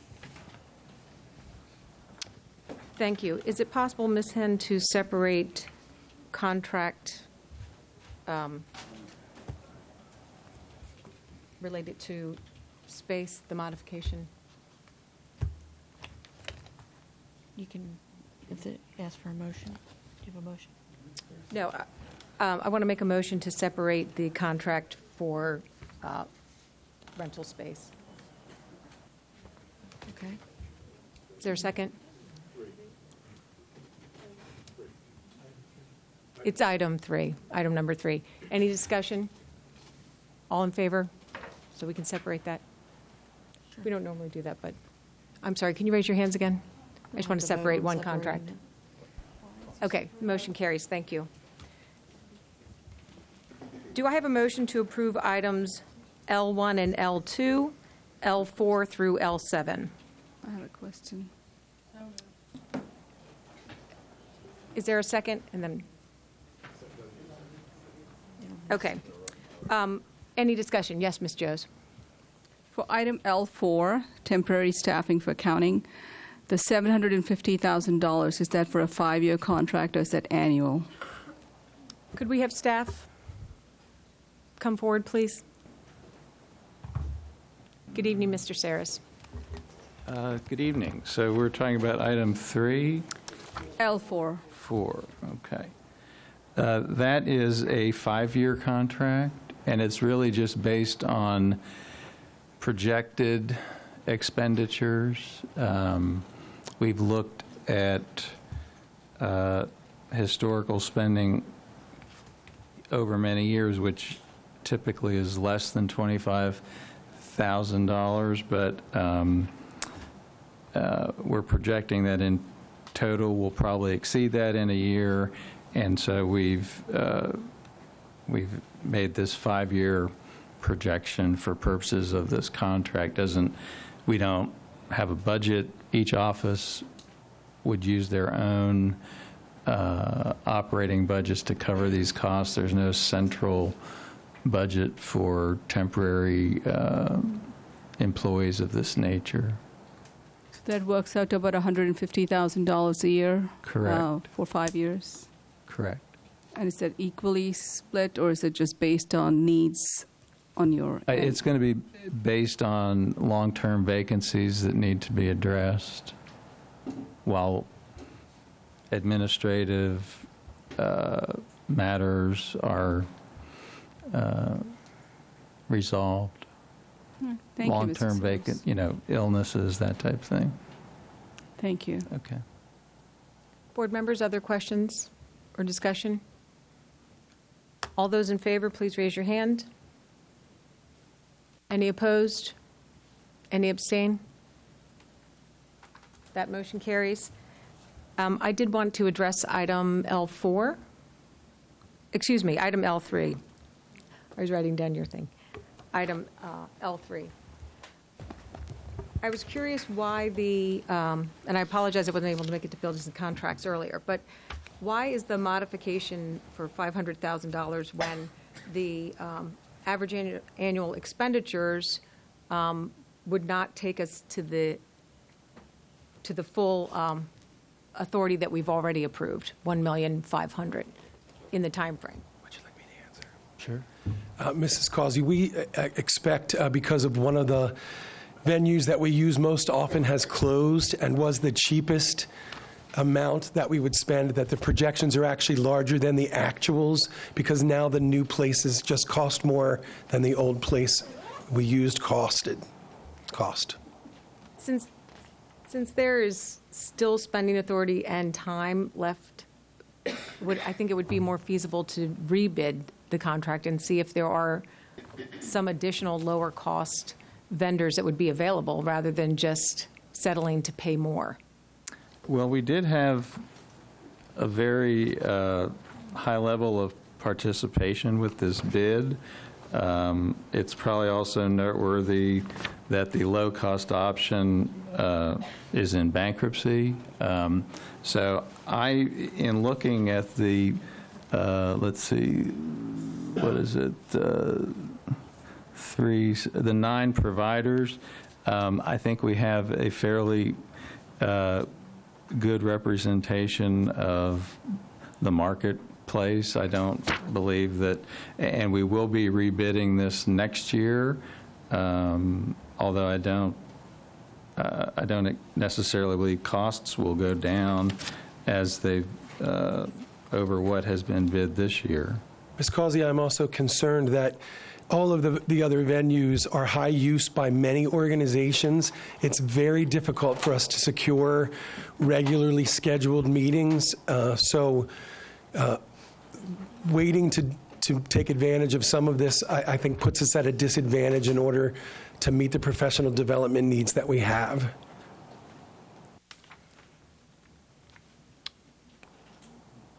Okay. Is it possible if some of these other companies get sorted out or purchased that you would be able to go back and get another lower cost? How would it be for you try and procure a lower-cost vendor if one becomes available? Yeah, I mean, if we identify, if we're not able to meet our needs with this RFP, we can come back to the board and move to add a vendor if they meet all the original criteria and we're struggling with the selection that we have. Okay, and I guess part of my thought is the cost in having a lower cost provider, because we are spending a lot. That was in one of my budget questions. So, okay, that's all the questions I have. Do I have a motion to approve item L3? Thank you, Ms. Joes. Do I have a second? Second. We've got a competition here. Thank you, Lily. Thank you, Ms. Rowe. Is there any other discussion? All in favor, please raise your hand. Motion carries unanimously, and that brings us to our last item, item L8.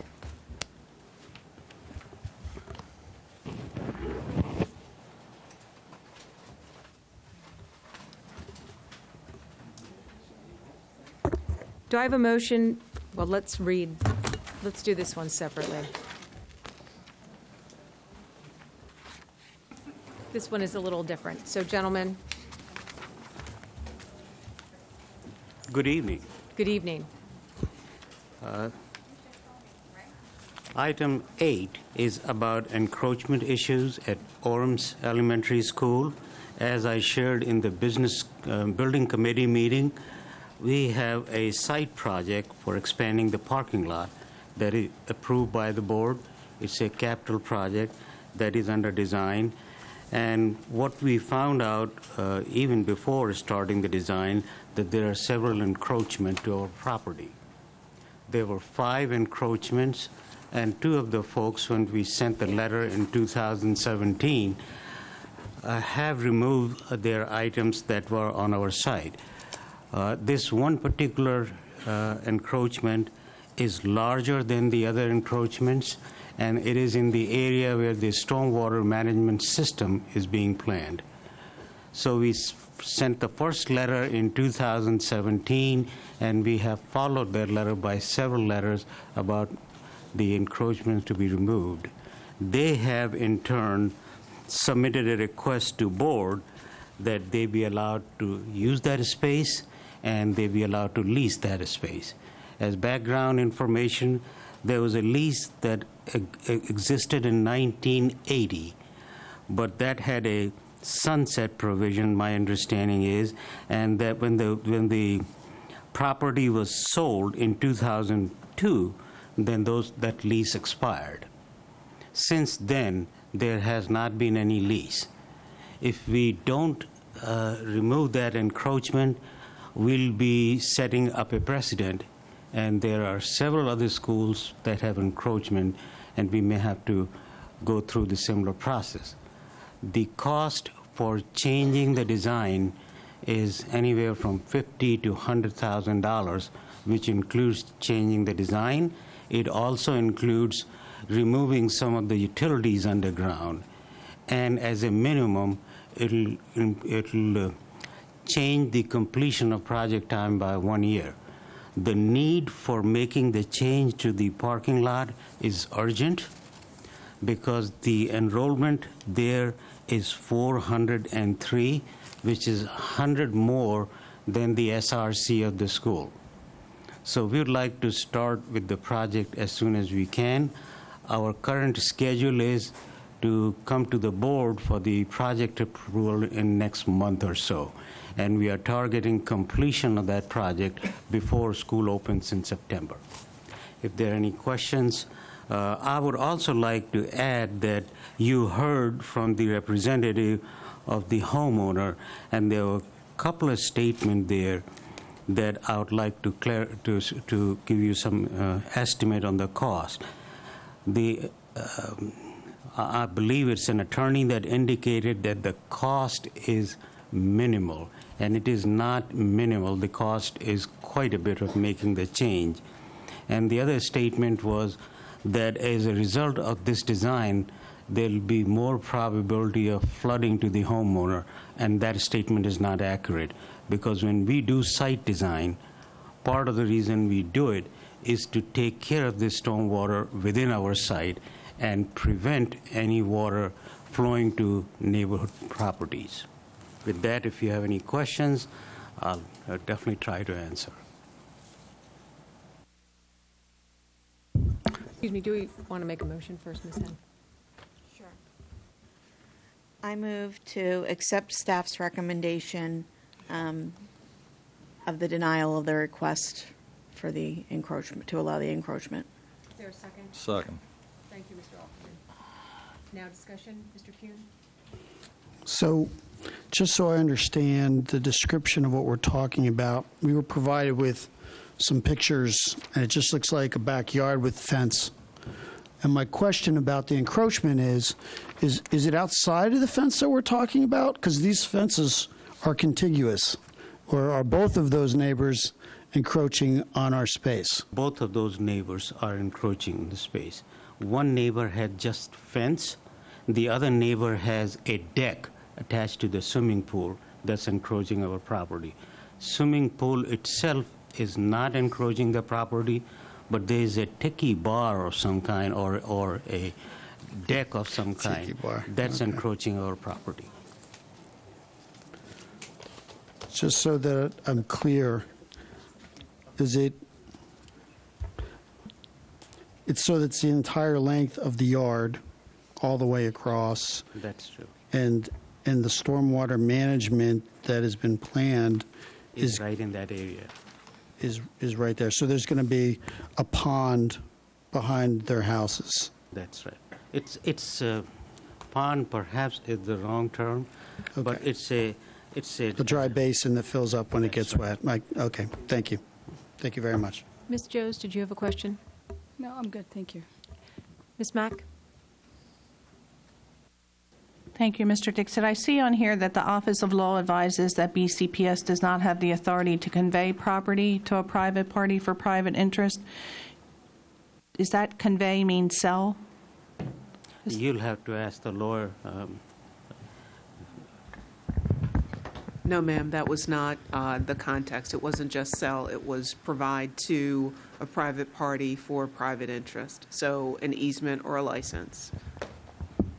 It sounds to me like the costs are already set costs to do this, and to make any changes would be a significant cost. But in situations like this, have we ever considered selling the property that is currently rented to a property owner? BCPS doesn't sell the property. It's my understanding we transfer the property to Baltimore County. And I'm looking at Ms. Hood. Under state law, the Board of Education does not have the authority to sell property. What happens is a process where the Board of Education would declare property to be surplus and then it would go to Baltimore County. But you all do not have the authority under state law to sell any property that the board owns outright.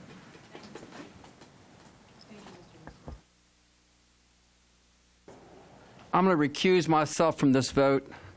I walked this property. The settlement pond that you mentioned is at least 300 yards away from these people's homes. I personally think it needs to be looked at.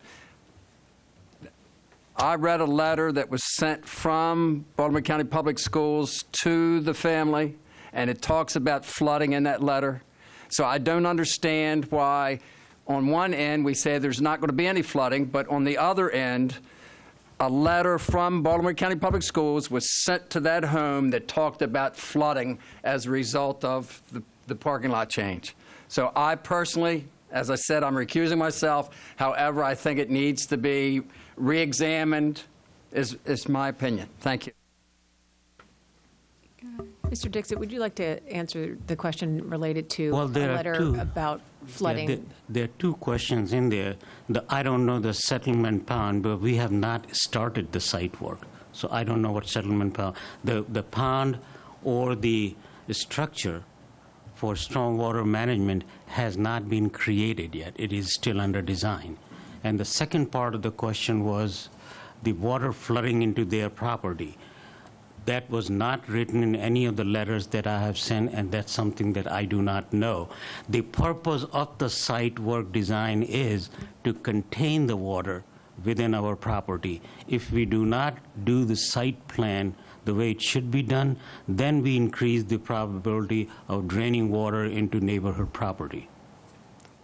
Can I respond to that? Certainly, and then Ms. Joes has a... Point of order. When one recuses himself from a vote, they are not supposed to comment on the issue or ask questions. Mr. Nussbaum? Well, that's correct. If Mr. McMillian has recused himself, then he should have. Okay. You may not respond, Mr. McMillian. Thank you, Ms. Rowe. Ms. Joes?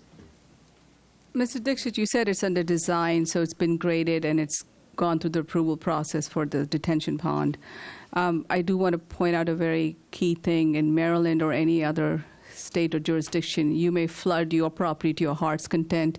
You cannot flood another person's property. So if they were indeed flooding, they wouldn't have got approval or permits from MDE that it has to go through.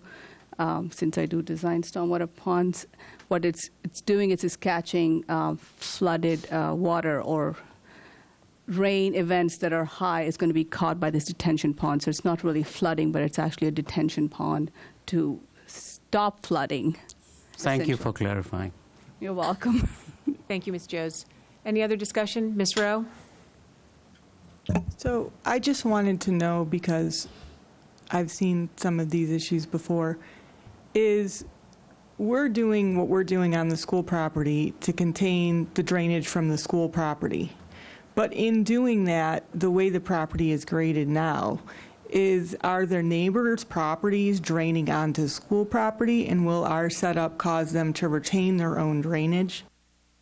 All of that issues are considered during the design, and before we can build anything, number one, the design is prepared by a licensed person, and it is reviewed by the permitting authority of Baltimore County.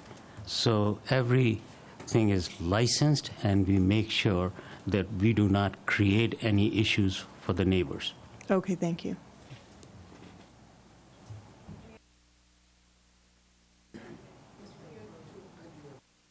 I'm sorry. Rod, if you've seen a letter from the school system that contradicts what we're hearing today, can we postpone this to the next meeting and perhaps find it? Because it's concerning to me that we would have communicated, and maybe well before us, that this kind of an idea. I'm not suggesting that. I'm the one who sent the letter.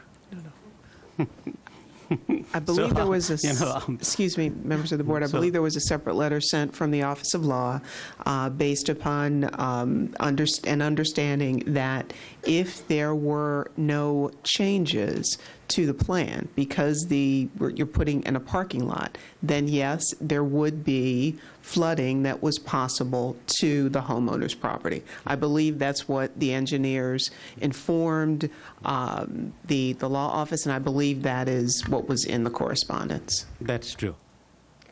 So at the end of the day, Mr. Dixit, what the school system is attempting to do in terms of building the parking lot and having a stormwater management pond is to abide by all county code in terms of the water flow from the board's property into any other area. Is that correct? That's correct. And there's been a design done by engineers?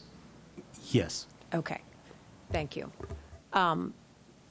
We have a motion and a second, so we're going to take the vote on that. If it failed, there could be a motion to suspend it, but we're going to take the vote. All in favor of? Yep. We'll let Julie restate her motion. So I move to accept staff's recommendation to deny the request. All in favor, please raise your hand. Any opposed? Any abstained? Okay. If you can note that, Ms. Gover. The motion carries. Thank you. Thank you very much, gentlemen. The next item on the agenda is item M, the fiscal year 2021 capital budget supplement. And so for that, we also have Mr. Saris and Mr. Dixit.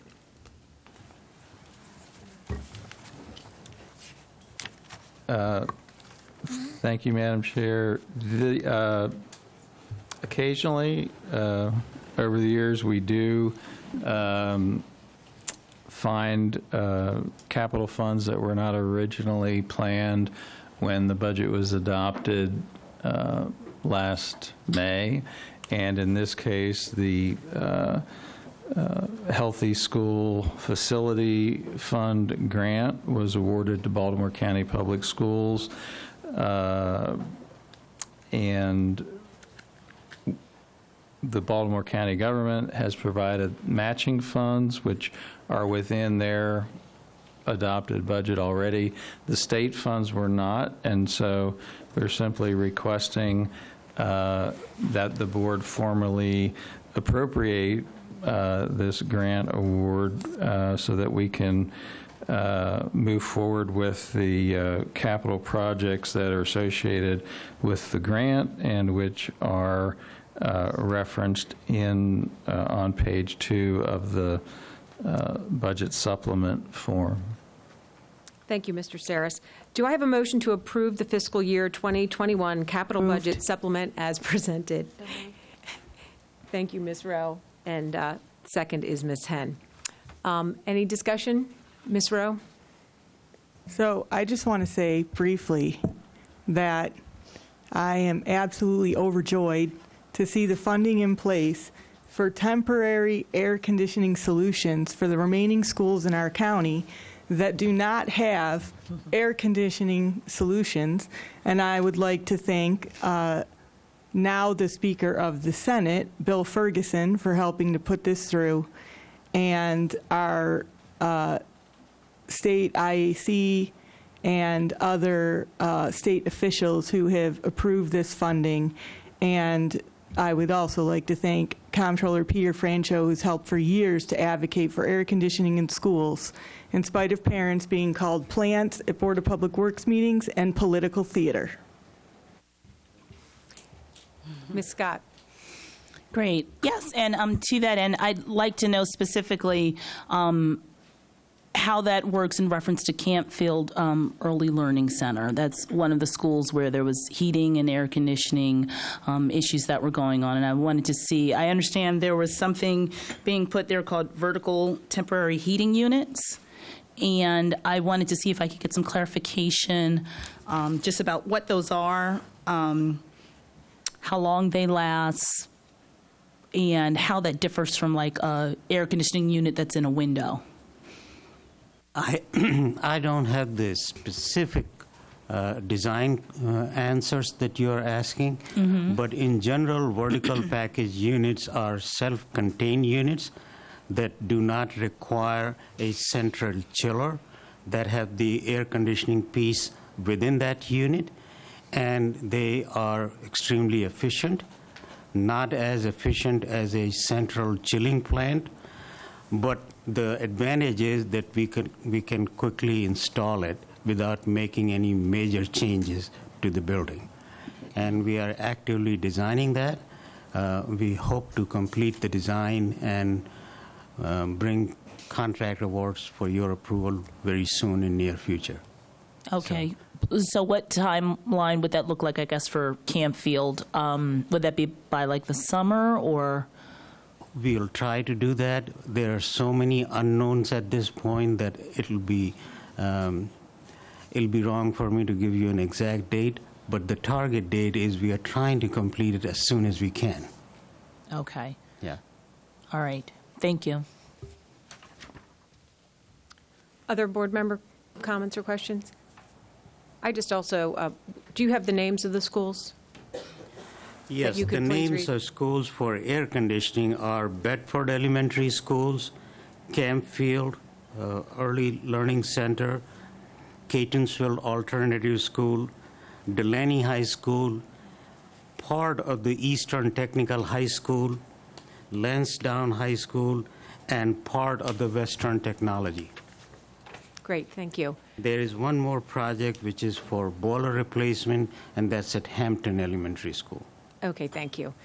I also am thrilled with this supplement, and it's been a long road for a lot of our community members, and there's been a lot of support throughout the county, and I just appreciate the work of everyone to bring us to this point. It's desperately needed for equity for our students, so I'm thrilled. Any other comments or questions? All in favor, please raise your hand.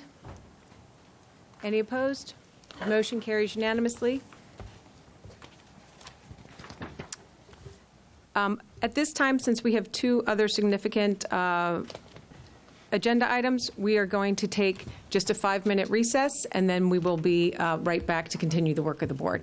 Thank you.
Oh, right under the vent.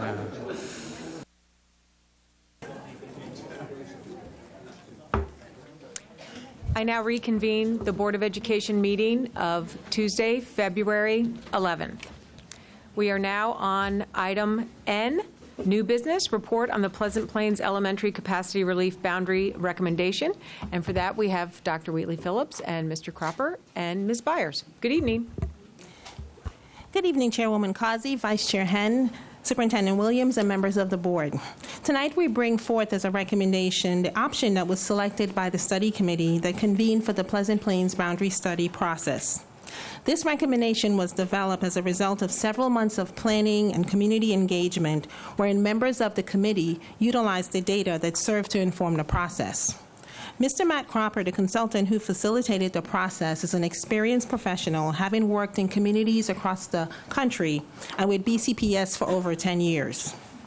In addition to collaborating with Mr. Cropper, this process included working closely with school leaders, several offices within BCPS, and in addition to the Baltimore County Planning Team. Mr. Cropper will lead the presentation, after which Ms. Byers will share with you the next steps. Thank you, Dr. Wheatley Phillip. Chair Causey, members of the board, Dr. Williams, thank you for the opportunity to speak to you. I'm here to present the recommendation on behalf of the committee who was working on the Pleasant Plains Boundary Study process. I am Matthew Cropper, president of Cropper GIS Consulting. I have done over a dozen boundary change study processes for Baltimore County Public Schools, in addition to multiples across the United States. Before I get into the process, I'd just like to talk to the Baltimore County's process about as they go about looking at boundary changes. And when I work with other school districts across the country, I always use Baltimore County as an example or as a model of what a good process is. This district has a very solid foundation in establishing objectives and the rules which are critical and a starting point before you get into a boundary change process. Their process of putting together committees, and then most importantly, their process of enabling transparency and openness in the process to allow public members to follow what's happening, to participate and provide input, all the way to the extent of Baltimore County having staff there to live stream all the meetings, which are recorded and can be viewed on the same evening as the meeting is going on. I just applaud the county and the efforts that they go to reach out to the constituents of the county and make sure that everybody is informed and follows the process and has a voice and is able to participate from the very beginning. So with that said, we'll talk a little bit about this process for Pleasant Plains. As you can see, here's the meeting calendar that we were working with. We had 6 total meetings with this committee.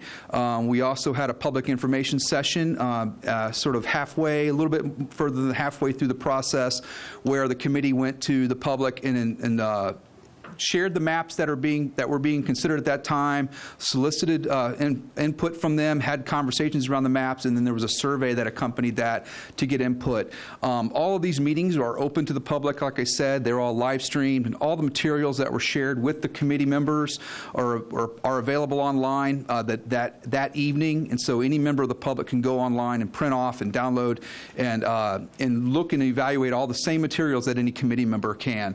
So it's a very comprehensive process in going about what comes to the recommendation that we're sharing with you tonight. So why is there a need for a boundary study in this particular case? As of September 30th, 2019, Pleasant Plains Elementary was significantly overcrowded. They are significantly overcrowded. They're at about 125% utilization, which is far greater than the other schools in the study area that we were looking at. Enrollment is anticipated to increase in this particular school, and so there is an immediate need to provide capacity relief to this school. The a lot of the questions are, what about other methods? Is there other ways to help provide capacity relief to this school? Well, the answer to that is that the district has already fully exhausted other measures to try to provide capacity relief to Pleasant Plains Elementary School. You can see on this slide, it shows you the different strategies that are used to try to provide relief to schools, from the most simple and least costly to the most complex and most costly options. At the bottom, the very first thing that they were looking at was trying to look at space use recommendations, maybe taking away the music room and the art room or whatever the special use rooms that may be set aside for special instruction. Those have been reclaimed as general classroom spaces. So they used all of the spaces within the building that they could possibly use for general education to help accommodate the population and enrollment of that school. They've also put portable units out on the property. There are 8 mobile learning cottages on site that are to help give some additional relief to the school, but there is no additional available space to put any more of those on this property. I think that I have heard that they were the next step is to try to put these out on the bus loop, which is basically is certainly a challenge and can be an issue in itself. The annexation of grade levels is something that is something that districts sometimes use, but that's something that is just not viable in this particular case. And trying to keep students of all grade levels in the building that live in this community going to the same school. And so the redistricting and boundary changes is really where we are at, and the only option at this point to provide immediate relief to Pleasant Plains Elementary School. And it should be noted that this is not really seen as a long-term end-all fix for this region. This area is overcrowded, and the committee acknowledges that there is definitely an evident need for more capacity in this area to provide additional relief. So this is not seen as a long-term solution, but is seen as a solution to give Pleasant Plains the immediate capacity relief, which is really with the forefront of the issue that this committee was facing. When considering schools that could provide capacity relief to Pleasant Plains, the district looked at the schools in the area. Hampton Elementary and Halstead Academy were the 2 schools that were identified that could potentially provide some capacity relief to Pleasant Plains. These schools are adjacent to the school. And looking beyond that, there are just very few to no schools adjacent, if you look at another outer ring of this study area, that have available capacity to provide relief to Pleasant Plains Elementary School. You can see this one of the questions from the public that was why is the study area so small? Why didn't you extend it to a larger, greater community to try to help solve this challenge? And as you can see, the utilization rates of the schools that are not part of the study are well over 100% as well. And there's just not any other building next door that has a lot of available space that can be added to the study area to provide capacity relief. Cromwell Valley is in the middle of the study area, and it was not part of this boundary study process. And the reason behind that is that Cromwell Valley went through a boundary change process in 2016 where a boundary was established for Cromwell Valley to make it entirely walkable for students who live immediately around Cromwell Valley. That did provide some capacity relief to Hampton Elementary at that time when that process occurred. And if you look on paper, you can see Cromwell Valley looks like it does have some capacity still available. But Cromwell Valley is in the process of building out their magnet program so that as every year more students are enrolling in that school, and so that students around the entire region in this area can participate in that program at Cromwell Valley. And so that's really why Cromwell Valley wasn't part of this. They have limited space available to help provide relief, and then also it would compromise the plans of how that program is anticipated to build out, and the plans for that particular building and the program there. Another thing to note is that Oakley Elementary did participate and receive some capacity relief via boundary study that became effective in 2018-19 on this, looking at this chart. But yes, and so that's kind of a background on the study area and why didn't we go beyond and extend beyond the study area that we were working with. So the objective of this committee's work was to provide capacity relief to Pleasant Plains Elementary. Like I had mentioned, that's the key focus of the committee, to give them immediate relief, to try to support diversity among schools that reflect the community in the school system, and then to try to create viable and successful boundaries to effectively utilize capacity of adjacent schools and schools in this area. Try to make things equitable if at all possible. The primary considerations, and this is referring to Rule 1280, was to make efficient use of capacity in the affected schools and to maintain or increase the diversity of the schools. So the committee was looking at statistics to help support this, and demographic data, and also utilization and estimated enrollment. Other things that the committee was to consider, as it states in Rule 1280, are to maintain the continuity of neighborhoods, to be mindful of the impact of transportation and pedestrian patterns on students, minimize the number of times any individual students are reassigned, so being mindful of any children who have been reassigned recently, and that doesn't apply in this particular in any case, what we are working with here. Be mindful of long-term enrollment, capacity trends, and future capital plans. And so we did share projected enrollment information, future capital plans, and capacity trends with the committee. Anytime the committee had requested information as it relates to anything that supports the rules in their work, was provided to them throughout the process. Location of feeder school boundaries and continuity of feeder patterns. So we weren't looking at making any changes to middle school or high school, but we were analyzing the impact on how schools are feeding from elementary to middle and middle to high school currently, and then also for any option that they were looking at. The next one is one that really more pertains to high schools. It doesn't really pertain to the elementary process that we were working with. Additional things to consider that the committee was looking at was trying to use geographic features, major roads, highways, creeks, other man-made or natural geographic features which align with best practices in the industry.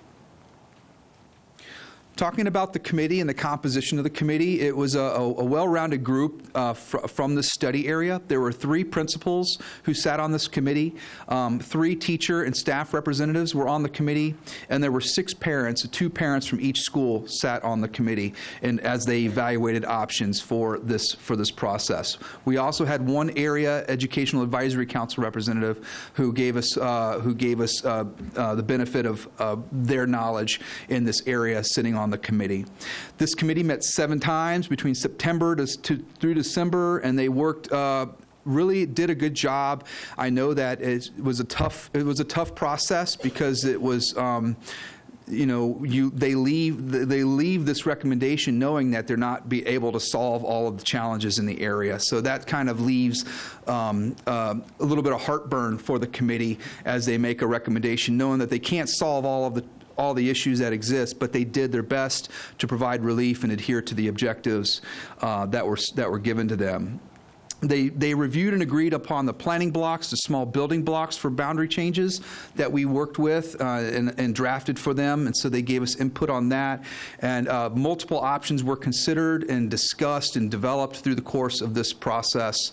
Like I said, all the materials were available online on the BCPS webpage, designed specifically for this study.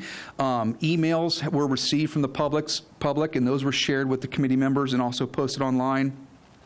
We have an interactive map that any member of the public and committee and myself as well can zoom in on any area, and you really see what's on the ground as opposed to just looking at a map with roads and boundaries. You could see the aerial imagery and see actually what the area looks like and how dense is the housing versus one area versus another, and the type of housing and things like that. So there's a lot of materials that they had at their hands to fully inform them on this process. The public was very active and involved in this process, and they continue to be. We had people at all the meetings observing. They were very passionate about their thoughts as it relates to the options that were being considered. One of the things that the public members, one of their concerns that during the process was that we were working with September 2018-19 data. And we had to do that because if you look at how the process started, it started in early September. So we were starting with the data that we had available. They were concerned that that data was outdated, and they had concerns that we weren't working with the most recent information. So to address that concern, we updated our data throughout in the midpoint of the process when that information was available. We updated all the statistics and information with current enrollment as of September 2019-20. It's best to work with that September or that official enrollment date because then you can compare points in time, and it's always good to start to have your basis of data be at the same point in time, so for longitudinal analysis and many other reasons. But the public was informed at the very beginning, before the process began. The public was informed of what was coming up. The district went through efforts to send out letters and notifying families about this, that this was happening and how they can participate.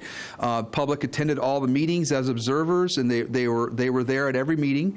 And like I said, there were live streams of the meetings were made available to the public. So if they couldn't come to the meeting, they could watch it from their home, or they're saved and recorded, so anybody can go back and look at prior meetings. And like I said, all the materials were available online, so any member of the public can have their own binder just like any committee member had. They did provide emails. We did receive a lot of information and feedback from them through the course of the study, which we shared with the committee. And then the public information session was the key time where the committee they started off looking at maps, developing as many maps as they can to try to solve the problem, and then they narrowed down to a series of maps to share with the public. And that's when they took those to the public, invited the public to come out, and standing around the maps and having conversations with members of the public. And then there was a survey that accompanied that. We had 283 unique respondents to the survey, which, given the scale of the study area, that's a pretty good turnout, pretty good input that was received. And that survey was provided in English and in Spanish. Committee considered 5 total options through the course of this study. There was one alternative option at the last meeting to see if there was an additional variation of an option that they could consider, and I'll share that with you here in a minute. They reviewed and discussed all the materials and worked in small groups and marked up maps. They recognized that draft option B satisfied the most boundary study considerations. So option B, although it's not perfect and not a good viable long-term solution, it's the best solution to adhere to the objectives and really to fully do the job that they were tasked to do. So they considered all information from all sources, from the public, and as well as careful and thoughtful study of the materials. Just to give you a little background on the boundaries, here are the current boundaries. So you can see the green boundary on the top is the Hampton current boundary. The purple area is the Pleasant Plains boundary, and the orange one below that is the Halstead boundary. Like I said, Pleasant Plains is 125% utilized in this under this current configuration. Hampton is utilized 86% utilized, and then Halstead is 98% utilized. Looking at option A was one of the options that was not the recommendation. This option brought Pleasant Plains to 101%, but Hampton went up to 103%. So this is one I think that the committee, you can see that the green area gets larger and the purple area gets smaller. This option also took Halstead Academy to 102%. So I think the committee felt like this option wasn't part of the recommendation because they felt like it was moving more students into Halstead and maybe too many into Hampton potentially, although Pleasant Plains is still at 101% utilized. This is option B, and this is the recommendation. And this option does not impact Halstead, so it reduces the number of students that are impacted and all the options that they were considered. Hampton is at 101%. Pleasant Plains is at 106% in the recommendation. So they go from 125 to 106. Again, it's not bringing everybody into the green here, but it's giving relief. Hampton is at 101% utilization in this particular option. And there has been the concerns from the public about future housing developments and things like that. They're valid concerns. There are residential housing units being that are planned in this region, and one thing to note that the 600 units that have been spoken about, I'd say 95% of those are in two developments that are planned, multi-family developments that are planned in the area, which they're not the type of developments that typically yield students. A lot of the units in there are like studios and single one bedrooms, and we don't see a whole lot of students coming out of the housing developments that are being planned in the area that are bringing the big numbers in to the table, the 600 units. I know that sounds scary, but when you think 600 units, this isn't a single family development that has a lot of homes where a lot of children come into them. They are more of the multi-family style, multi-level apartment complexes and things like that don't typically yield many students. And another thing to note with the construction and the ongoing construction is something we always see schools do and communities do is they add on to the current enrollment of new construction. They just add that on to what they think the enrollment's going to be of a building.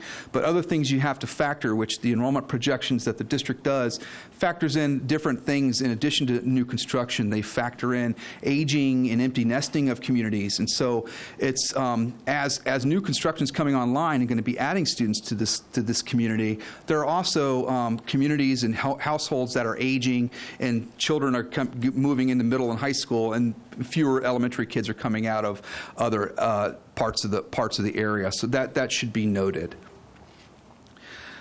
This is the B1 option that they were looking at, and you can see I circled the area that they were considering to remain in Pleasant Plains, and this is one, the Planning Block 231, that was considered. This would put Hampton at 98%, and Pleasant Plains would be 110% utilized. The committee, although they put this on the table for a vote, it was not something that they just determined was the recommendation for this study. And this is the option C, and this is one that had Pleasant Plains at 107%, Hampton at 102%, and Halstead at 97%. And I think this option was one that moved more students than some of the other options and moved students into Halstead. So there was a little more movement in this option than the recommendation that they bring forward to you. So like I said, the committee is recommending option B. We had the voting members present. Option B received 5 votes. Option C received 3 votes. And the committee as a whole felt that the recommended option did best meet the boundary study objectives.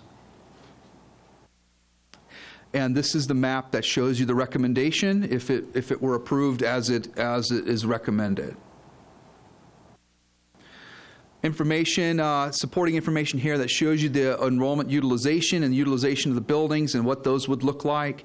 And I think I've covered those pretty okay in previous slides. We can always go back if you want to see any more detail in these slides. No real impact, substantial impact in the percent minority. Hampton's percent minority does draw closer to the average of the study area. As well as the percent ELL and farms, they draw a little bit closer to the average, although there aren't substantial strides to make things balanced in this area, which isn't part of the task. It's really trying to see if you can improve the diversity while accomplishing the other objectives. That's really what the committee was looking at here. 100 students are anticipated to be impacted as part of this process, which are the students that would be, as the recommendation has, would be moved from Pleasant Plains to Hampton, as I have indicated on the maps and the committee's recommendation. Feeder patterns, shows you the percentage of schools that feed from elementary to middle school. Feeder patterns were cleaned up and as it relates to Pleasant Plains. Pleasant Plains has a couple of small splits currently. This puts Pleasant Plains in 100% entirely into Loch Raven. Hampton does gain an additional split, primarily with the, I think it's Planning Block 231, that being added to Hampton creates an additional split because of just the nature of the middle school zones and how they travel through that area. No students are anticipated to be moved out of a walkable situation, so any student who can walk to school, they remain in their walk zones, and so there was no impact on walkability as it relates to the recommendation. And so there are 2 steps left in the process. The board will hold its board hearing on February 23rd at Loch Raven High School in the auditorium, and then the decision will be made Tuesday, March 10th during the Board of Education meeting. Thank you. Board members, are there questions or comments? Ms. Rowe? And then Mr. McMillian. So I just want to say I watched every single live stream for this, and I think that boundary studies are one of the things that we do best in this school system. Every single time I've seen them happen in the last 4 years, I've watched every single live stream of every single boundary study, and even when difficult discussions take place, they have excellent facilitation. And in this one, I want to commend you on the job that you did facilitating the conversations and the work of the study, because it's very difficult to do these boundary studies, particularly with the diversity of communities that we have and trying to bring different communities together to come into agreement on something so that the school system doesn't just have to make unilateral decisions on something that's very important to the community. And I really think that the school system and yourself did a fantastic job facilitating this boundary study. And I think that every time we just allow the community's voice to be heard and come up with the recommendation. I do have a few questions that I'll run through quickly because we've heard some people asking questions about Cromwell Valley and why that wasn't considered. So Cromwell Valley is a magnet school with a limited zone for walkers that was meant to move approximately 100 students out of Hampton into the Cromwell zone. Is that correct? Yes, that's correct. Okay, and the degree to which Cromwell is under capacity is a result of being held off the magnet application for several years to create the capacity needed to create space for those 100 seats. Is that correct? That is correct. And as a result of adding the Walker Zone, Cromwell will be required to have 2 pre-K classes that it was not required to have as a zone-free magnet school, and those pre-K classes will be starting next year. Is that correct? I will defer to Ms. Byers because I will have to get that to you. Just to be certain. I believe I actually saw it like in a weekly update or something, but okay. But there's 2. Right, so there's 2 pre-K classes, but they're not starting till next year. We will confirm. Okay. Next year, or whenever, when the pre-K classes are added, the vacancy in the 4th and 5th grade created by the years of not being on the magnet application will have the school at capacity. Is that correct? So basically what I'm asking is, once the pre-K is added and once the vacancy created by being off the magnet application is matriculated out, the school will be at capacity?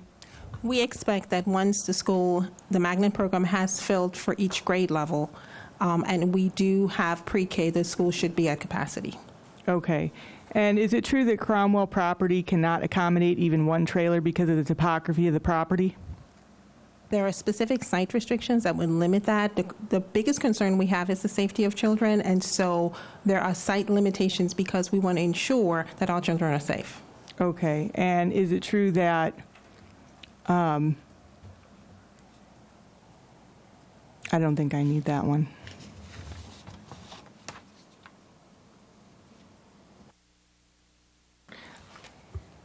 I'm finished. Thank you. Thank Mr. McMillian? I just have a couple real quick questions. the 616 homes that are mentioned, Councilman Koch mentioned them, and you referenced that houses. Those are houses where the permits have already been issued. They're houses going to be built in the Hampton community. Is that correct?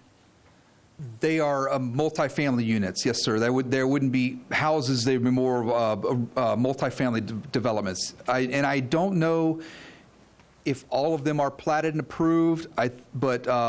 But I would say that certainly that is an accurate statement, that those do exist and that they are there. Yes, sir. Okay, and it was referenced that 25 children, elementary-age children, will come out of those 616 homes. We have a formula that we can look at a development and gauge elementary school, middle schools, and high school students, correct?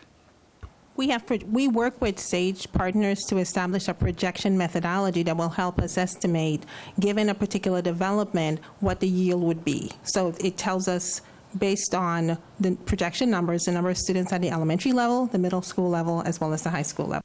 Do you know what I've actually seen it, and I can't reference it right away, but there's a number that is used as a multiplier based upon the number of homes.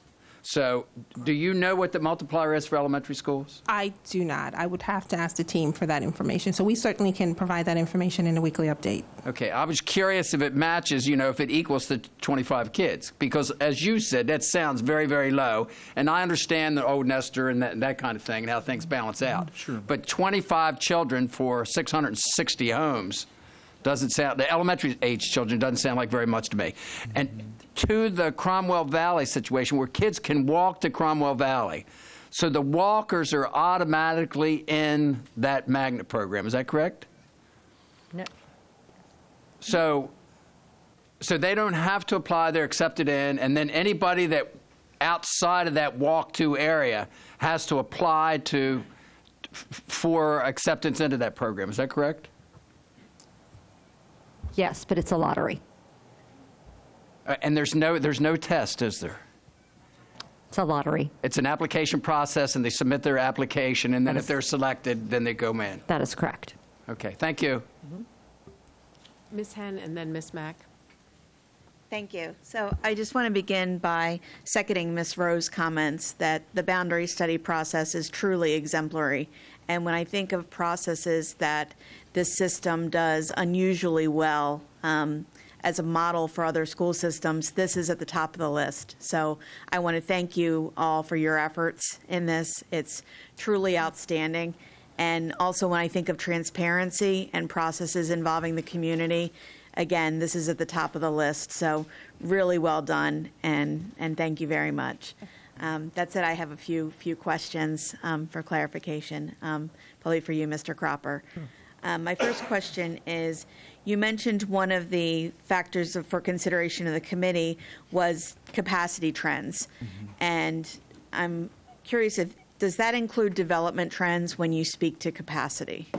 We did. What information is provided to the committee in terms of development trends? We did provide maps that showed the location of the developments and the number of units that are being planned, as well as the number of students that are anticipated to come out of those developments. So that was part of the conversation and information that the committee did have as they were evaluating the different options. So they were aware of those developments and the number of units and the number of students that are expected to come out of them.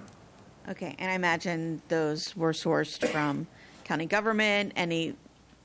You're using recent data. I know that some community members have expressed concerns about recency of data and with regards to enrollment projections, and you addressed that. Thank you very much for addressing that. But in terms of working with the most recent information regarding new developments, community members have expressed concern that, and of course they know their neighborhoods the best, right? They're the first to see a new development going up. So is that information that you were privy to, and is that information that was shared with the committee?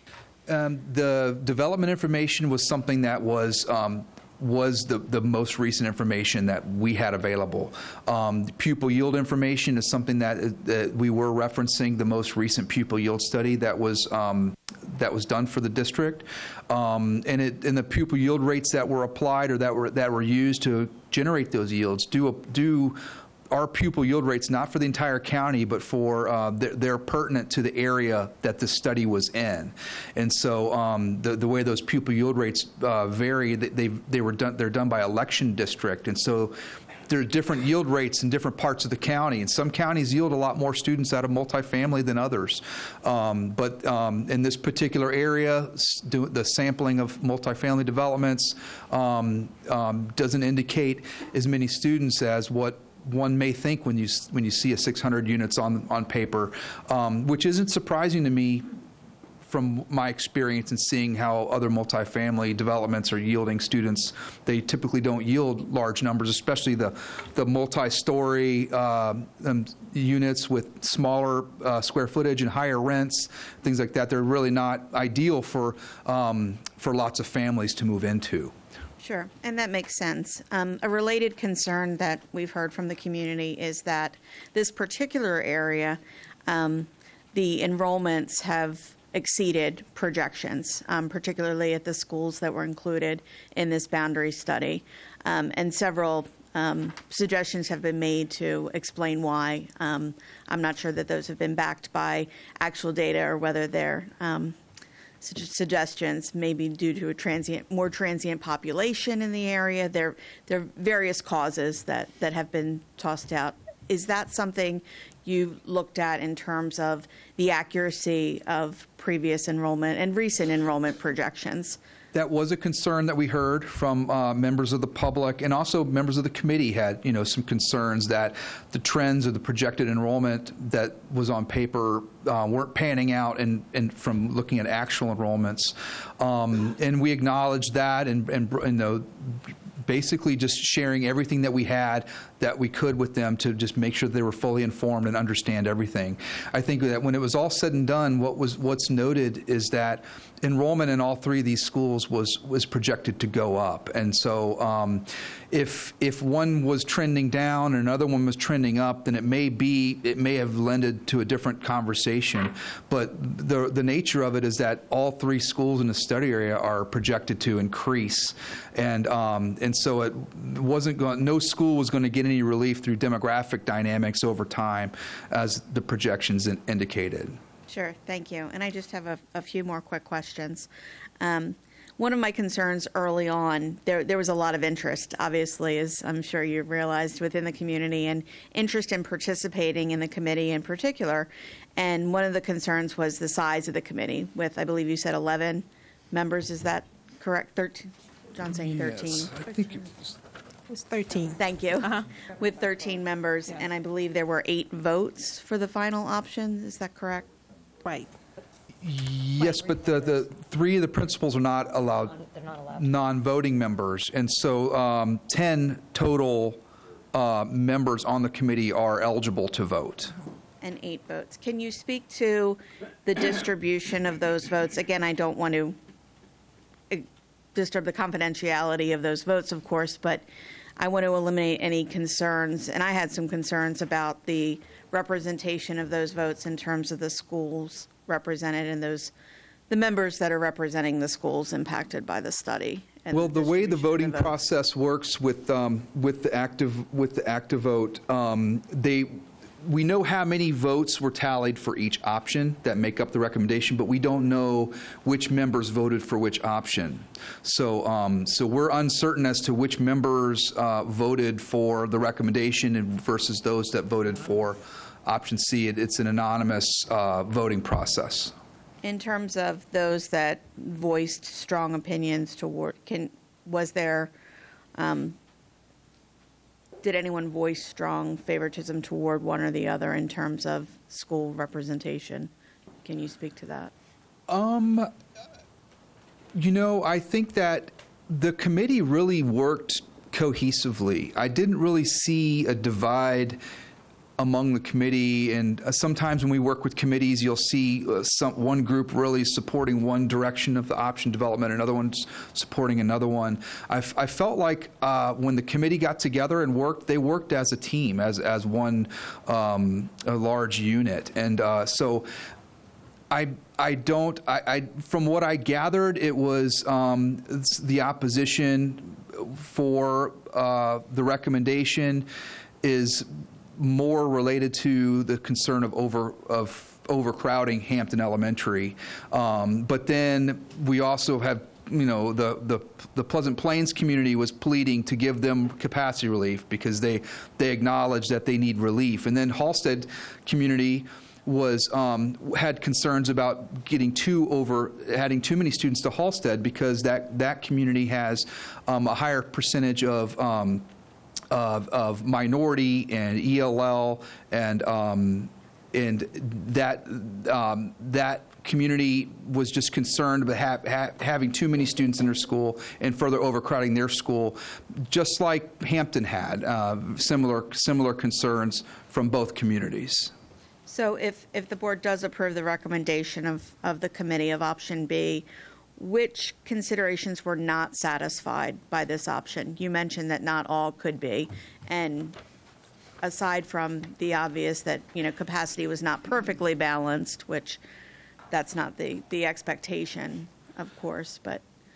I would say that option, the recommendation, so the question is what do we leave on the table? What do we leave on the table with option B? With option B? I think with option B, you provide as much capacity relief as Pleasant Plains as you can. And of all the options, I think option B, as the committee recommended, is the best option. But I think the limitations is just the available space in the entire area. And that's really the overall limitation to this. And I don't know if any option can meet that or resolve that limitation, is just the lack of available seats in the area to accommodate all the students in this area. Okay. And last question, and I know Ms. Mack's been waiting patiently. You had mentioned that the aging of the neighborhoods kind of offsets the growth that we've been talking about. But a trend that we've seen in this area, and this is borders my home territory, so I'm familiar with this, is that there's turnover in the neighborhoods as younger families move in, and that's partially why we see the adjacent schools so overcrowded, is because of that turnover of the neighborhoods, younger families with children moving in and, of course, enrolling in our schools. Can you speak to that and how that factored into your analysis? That's just a dynamic of housing and demographics in any area, and in this area there are communities that are at different cycles of the home turnover process, and so there are a lot more younger families in the southern part of the study area in Pleasant Plains and in Halstead, and looking up into the Hampton area. There's a lot more higher concentration of single-family housing, and some of that housing is aging and empty nesting, and then some of it is already beyond that point where once you get past the empty nesting phase, younger families the home turns over and younger families move in. And so talking with the Hampton community members throughout the process, they were saying that that's occurring in the communities right around Hampton Elementary, particularly. The community right around the school is really revitalized. I wouldn't say revitalizing, but it's turning over and more younger families are moving in. And so I don't want to generalize the Hampton community in saying that it's all empty nesting, but I think there's a combination of different trends that are occurring. It's just important to note when you look at enrollment of a school that you can't just add new construction to the formula. You have to also factor that aging and empty nesting and existing home turnover that's happening in this area. Thank you. Ms. Mack? Mr. Cropper, I also recognize you from 4 schools that you did in District 1. I was wondering when you sat down, I was like, why do you look so familiar? But I attended those, and I agree with my colleagues that the boundary studies I attended were very well run, so thank you. One of the reasons given to board members, a question that was asked for not using Cromwell Valley, is the full reinstitution of the magnet program. We recently had a discussion in a committee meeting that not all of our specialty programs are filled to capacity. And Ms. Byers, I guess I'll address this to you. Do you have any concerns that we're holding back these seats at Cromwell Valley and they will, in fact, not be used? Not at all, because we're phasing in the seats as we go since we transitioned it. So no, I'm not concerned. Okay, thank you. And then my other question, I know this boundary study is focused on giving relief to Pleasant Plains, but we have had a lot of parents from Hampton come and provide pictures of very crowded hallways, sharing their fears that they are going to be now forced to put a relocatable back on their properties. When we go through this process, and I guess Dr. Wheatley Phillips, this is a question for you, do we have a strategy for caring for those concerns should option B be the option that's selected? Because you can't ignore the very, very compelling testimonies that parents gave, and the picture of the hallway, you know, is like seared in my brain, and it didn't even include, I think, fifth graders. Right. So how are we going to address those concerns if indeed this is the option chosen? I think we'll continue to work with the Community Superintendent's Office as well as the Office of Facilities. I have to be honest that we never, in beginning this particular study, we were very clear that this is a short-term solution. And so therefore, when parents at Hampton share that they have fears about their school becoming overcrowded, on the other side of that coin, we have parents at Pleasant Plains that came here begging, pleading us as well, because they were already in that situation. And when you think about the safety of children, if the next option for us at Pleasant Plains is to put a relocatable in a parking lot, then that really speaks to safety for children. So we'll continue to work with the Community Superintendent's Office. We'll work with facilities planning to really provide the best plan forward, to create the best plan and implement that plan. But this truly was a short-term solution, and we have to think about the needs of all the children across BCPS. And right now, for us as a system, the fears, the concerns of the parents and the children of Pleasant Plains, they're ringing loud as well. Thank you. Mr. Offerman, Mr. Yes, Kuhn. I was wondering if we had a prediction for Pleasant Plains enrollment next year if nothing was done at the end of this year. It's okay if you don't. It's fine. If you could just get that to me, I'd appreciate it. Thank you. Mr. Kuhn. Thank you. I've lived through one of these, so I know how much work they are and how much input goes into it. So I know it's not an easy job, so thank you for doing it. I live not far from this area. I understand the growth that's occurring in the central area in all the elementary schools. And one of the things that I'm concerned about is I keep hearing this is a short-term solution. Have we defined what short-term actually means? I mean, are we going to do this for 2 years and then 2 years is up and it goes back? What are we doing here? I think given the limited resources that we have, Mr. Cropper shared the strategy relief chart that we utilize in terms of starting from strategies that provide the least impact to those that are within our control. I think that this particular step where we are in terms of the boundary process is the last thing that internally we as BCPS could do. So short term is the best solution we can provide at this time in terms of looking at the boundary study process.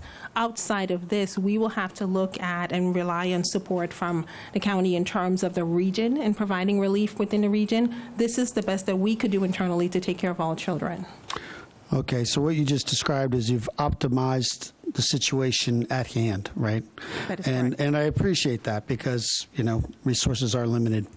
And I know that this wasn't part of the discussion, but the Bicota Senior Center used to be a school. And it's, if you look at the location on the map, and you see Pleasant Plains and you see Hampton, the distances that it would take to go from Pleasant Plains to Bicota, which used to be a school, could very well make it an option. And I know that the county manages that as a senior center at this point in time. And I know that we are in dire need of some space, even not trying to put an entire school there, if maybe a grade or two had to be relocated. How would we entertain ideas like that so that we're not just passing the overcrowded problem around? I mean, 600 plus units, that's going to have some yield. We know that the area is growing. There's lots and lots of building in the Towson area. So I'm just curious is how do we think about that and how could we consider it going forward? Because like I said, and now for the third time, it was a school at one point in time. And I haven't been, to be honest with you, I haven't been inside it. I know there are fields right in front of it, and I've been inside the gym. But beyond that, I have no idea as to what the classrooms look like or what the space is used for. But when I'm thinking about this, and I don't, I know we were using the footprint we have, right? And this is slightly outside of that, even though it's a county building. It may fit our needs in a short-term type of a situation. And that's why I go back to, we're talking about short-term. That's why I said, how are we defining that, right? This could be swing space, while we're trying to do other capital projects. But I just wanted to throw that out there because I know there's a lot of time and effort brought into this, and that space is there, and I know it's utilized. I'm not saying it's not, but I'm focused on kids and in schools, so thought I'd throw it out there. Thank you. Other board members? Ms. Rowe, before you go, I'd like to have comments if no one else that hasn't spoken. Again, I just wanted to reiterate what my colleagues have said, and I appreciate all the work that you all have been doing. I also want to say that I've visited multiple times many of these schools, and again, recently to see the conditions. I've visited Halstead, Cromwell Valley, Hampton Elementary School, Pleasant Plain, Finley, and Pine Grove Elementary School. And one of the things that's evident is that there are dedicated, wonderful administrators and teachers that care about the children in their schools, that care about the families, and there's some amazing teaching and learning that's going on. The other thing that's evident is Pleasant Plains needs relief. I went and had lunch at 10:30, but there was no room in the cafeteria, so I sat with the principal in the hallway and walked amongst all of the learning cottages and saw the transitions in the hallways and just in the office, students and parents coming in and out. It's a very overcrowded school. It is also evident that we need a longer-term solution, and that is something that the board is working on. It has been discussed for several years to have a 10-year capacity plan, and it is now underway with the board partnering with the county government. They had an RFP out, a vendor is going to be selected, and we will be doing a 10-year plan. The first phase is going to be the high schools, and then the secondary schools, and then the second phase will be the elementary schools. So for parents and stakeholders that are concerned about that long-term plan, the board and the school system and the county realize that we need to do more work, and the work will continue. So, but in the meantime, we do need to make the decisions of how we can address Pleasant Plains Elementary School. I did have a couple questions. One of them is, does the new Northeast Elementary School provide relief at all in this area? That was not part of the study area, this particular study area. So that, although that provides relief to the as part of that process, it was not part of this process. Okay. And then you had mentioned that you've done 12 projects so far. And what I would like to see, and if you don't have it this evening, but it could be something provided to the board, is what is the 3 to 5 year success of initial projections based at the decision time, and then how those have worked out in the future. We understand that things can change, so it's not, as Dr. Williams says, we want to use it as a flashlight, not as a hammer, that information. And if the board has to make these difficult decisions, we do want to make it with the best information possible. So I would like to see, that.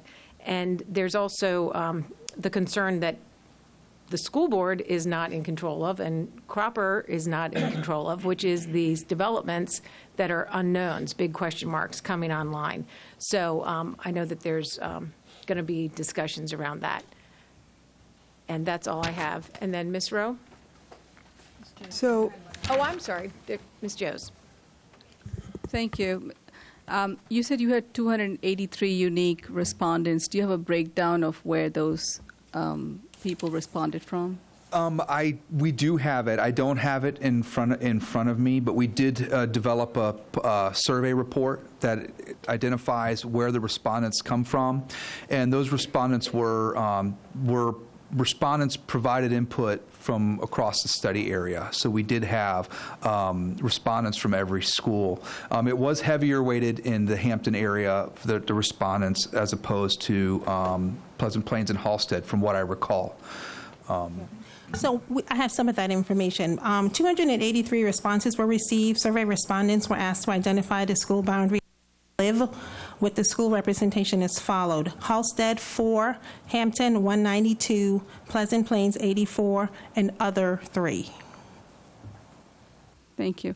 And on slide 22, you have, where is it? Yes, you have a breakdown of the percent minority in the schools. Do you have that for option C? We do have it. That's something that we have developed. I don't have it in front of me, but that's something that we can certainly give you. Yes, ma'am. Thank you.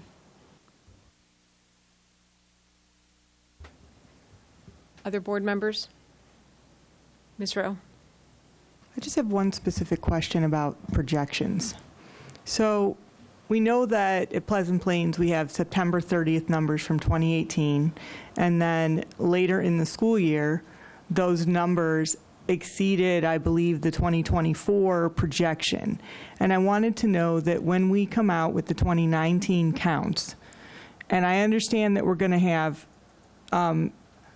September 30th numbers for those, but when we start looking at the 2019 projection, are we using the actual schoolhouse numbers that were later in the year last year that are now currently also more for the projections? Because if our September 30th numbers are consistently every year less than what the school has because children enroll in October and November, then it means our projections are going to be consistently based on numbers that are not reflective of the actual student body. And I just wondered if we're taking into account, the same way this study took into account the actual numbers, if when we do the projected numbers in the student count book, if we're taking into account the actual numbers for the starting year one following year projection. When we look at projections, we use the September 30th count as the official enrollment. As part of the decision-making for the school system, whether we're looking at staffing or whether we're looking at making some adjustments over the summer, we do take a look at enrollment as it changes over the course of the year. But for the purposes of the study, we always start with the September 30th count, and we utilize that. And as we move through the study, as in this study, starting in meeting 2, we provided the unofficial information so that the committee would have that information. I guess my concern is when we get the student count book, is the and I understand the student count book will have the September 30th numbers as the September 30th numbers. But when I call the principal at Pleasant Plains and find out how many children actually attend the school, am I going to be able to look down the row and see that that number is the projected number for 2024, even though we knew from the last book that they already exceeded that? Or are we adjusting the projections based, because it seems to me when I look at the book that what we're doing is we're going, oh, here's the 18 numbers. Let's apply the formula for projections to the 18 numbers and just up all the numbers, as opposed to saying the projection should start from the actual October or November numbers that the school is already at projected numbers 4 or 5 years out. And I think one of the unique things about BCPS is that it's a school system that's growing, and so we're projected to really welcome 1,000 students each year. With that brings some irregularities and anomalies to the projections, because there are some groups of students and some families that come, and there isn't a predictable pattern within which we can then establish projections. So what we try to do is have as a base the September 30th numbers, and then we have our online systems in which principals can look at that information and they can use that for decision making. We also work with our central offices our strategic planning office, and what they constantly do is work with SAGE to see where we need to establish rules and exceptions for those patterns that aren't predictable. So it is an ongoing process. It's something that continues, but for some groups of students, there isn't a predictability because whether there's turnover because of the community or whether it's just because of the uniqueness of the families, we always can't specifically predict for this particular group of students or this particular area, here's what it's going to look like because the communities are changing. So part of my concern is that our count book is what's used to approve developments. So if our count book is consistently wrong in the projections, then if we're projecting our schools to have fewer students than what they actually ultimately have, then developments are going to be approved in those school zones based on those projections and not based on what's actually in the schools. So because our count book is used for more than just school-based decisions, I'm concerned that the county council and the hearing examiners who approve developments are using our inaccurate count book to approve developments. So what I will share with you is that our students' count is not inaccurate. What I will share, what I am saying is that we do have a projection methodology that we utilize. We have to create rules and we have to create anomalies because there are some groups that are not predictable. And as a result of that, when we have the students' count, we update the information and we are able to share that information with the county if they ask us, because that's static in terms of one point in time, the students' count book. But we have a strong partnership with county planning, and if they need information relative to current enrollment or any anomalies, we've met with them and we've talked with them about where in some of these groups it's unpredictable because they're coming into our school system, and it's difficult for us to be able to look ahead and say, for this particular group of residents, here's how we can project out. We've met with them and we've talked with them. I think we have about 25 different exceptions. So we've even looked at changing some of the methodology because we have all of these exceptions to the rules. But it is a dynamic process. It's always changing. So student counts is one point in time, but we have a strong relationship with them, and we are making changes and adjustments based on what we see in our schools. Okay. Board members, any other questions or comments? Thank you very much, and there is a board hearing that'll be coming up, and then we'll be addressing this at another meeting. Thank you very much. The next item on the agenda is unfinished business board policies. Board members of the board, the Policy Review Committee asks that the board accept this report of the committee's recommendation to amend the following board policies: Policy 5110, admission; Policy 5460, renumbered as Policy 5570, searches; Policy 5500, Code of Student Conduct; Policy 8120, Purpose, Role, and Responsibilities of the Board of Education. These recommendations are presented to you on tonight's agenda as Exhibit O. Do I have a motion to adopt the recommendations of the Board's Policy Review Committee? Thank you, Ms. Mack. No second is needed since the recommendation comes from the committee. Is there any discussion? All in favor, please raise your hand. Any opposed? The motion carries. The next item on the agenda is unfinished business, superintendent's proposed operating budget. And for that, we call forward Dr. Scrivens, Mr. Harris, and Mr. Tantliff.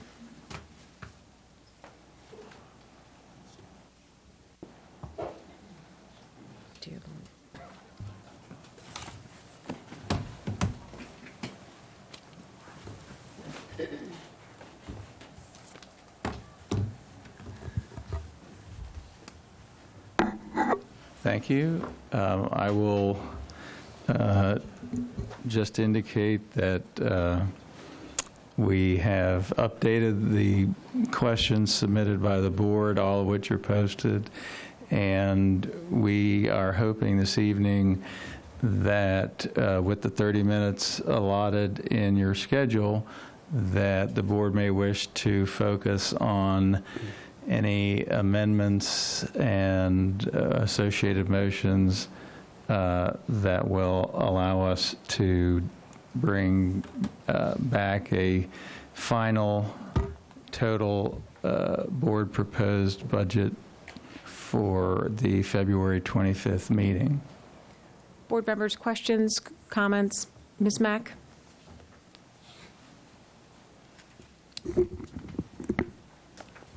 Mr. Saris, on page 114 of the budget book, the 8th line down shows school counselors, 110 in elementary, 75 in middle, 106 in high school.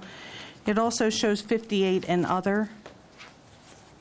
Can you provide more information on where those 58 other school counselors are?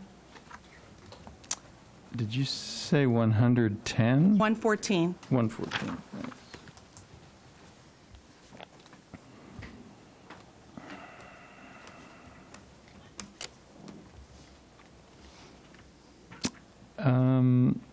Unless Dr. Nieves or Zarchin have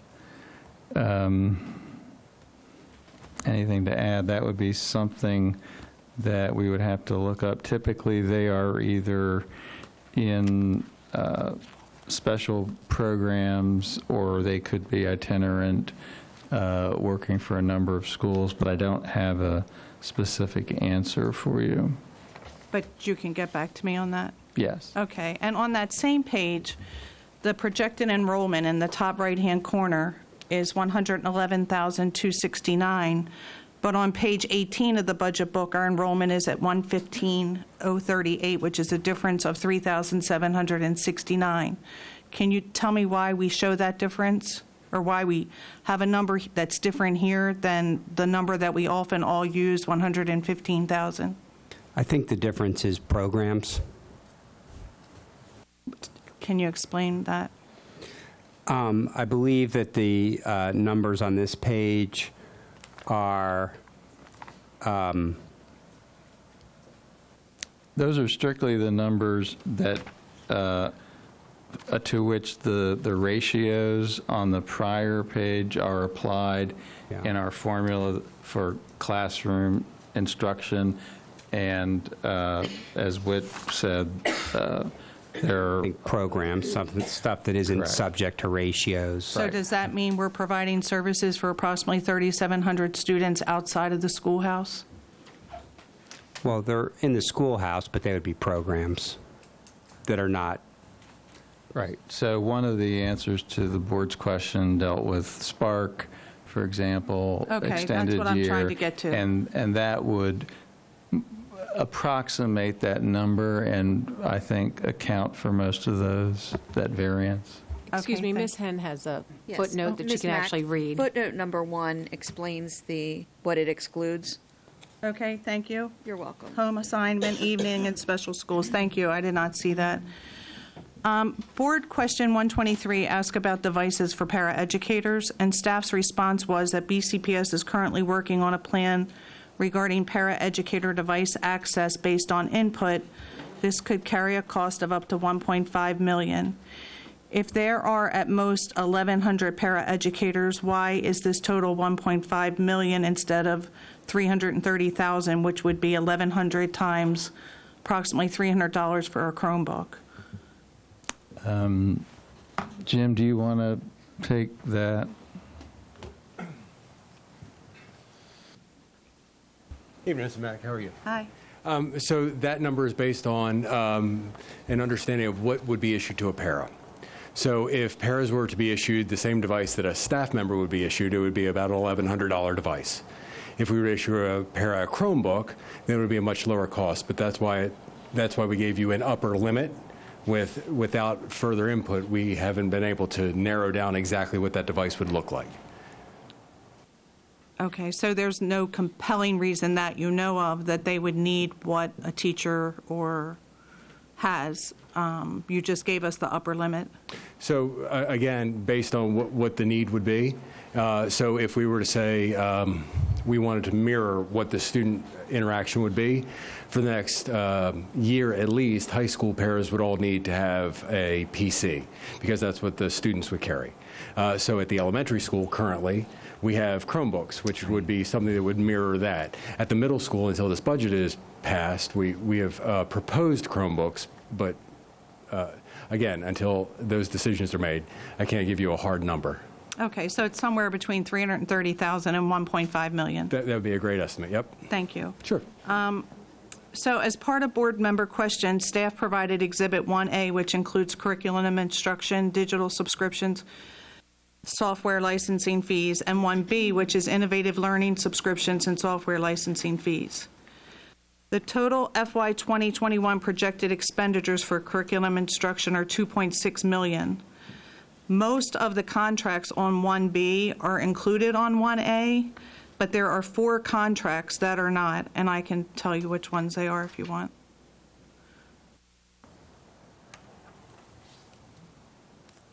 Yes, go ahead. ARA 21019, JMI 61715, JNI 74316, JNI 75416. And then of the 4 of them, one had expired on January 31st, and that's the JMI 61715. So my question is, Ms. Henn submitted a question. It was the first question on the list of board questions, and it asked for the usage data. And usage data was not provided on 1A. It was provided on 1B. Can you help me understand why?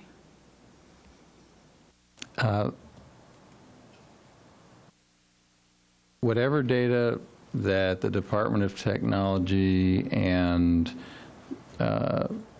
academics and can extract from the software to provide the number of students or hits or licenses that we have was provided. So I don't. So is it safe to say then on 1A, all of the things listed on 1A we have no usage data for? No, I don't think I can say that. I think that's probably something that we'll have to review, but let me just bring that up.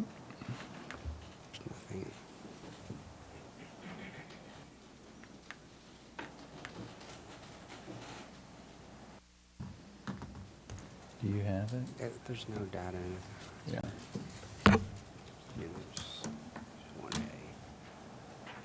We'll need to check with Mr. Ambriel. And you'll get back to me on that? Sure. Could you give me the names of the numbers of those 4 contracts again? Yes, ARA-210-19. Right. JMI-617-15. Yes. JNI-743-16. Yes. JNI 754-16.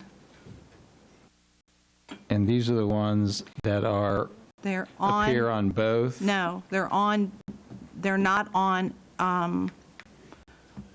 1A. Okay. Everything on 1B is on 1A except for these 4 contracts. Ms. Mack, do you know the names of those? I know you've given us the contract numbers. Do you have the name of the product? Unfortunately, I don't, because when I printed those sheets, the products, actually, wait a minute. 21019 is SIRS Researcher. Mm-hmm. SIRS. Yes. Something else. And hold on.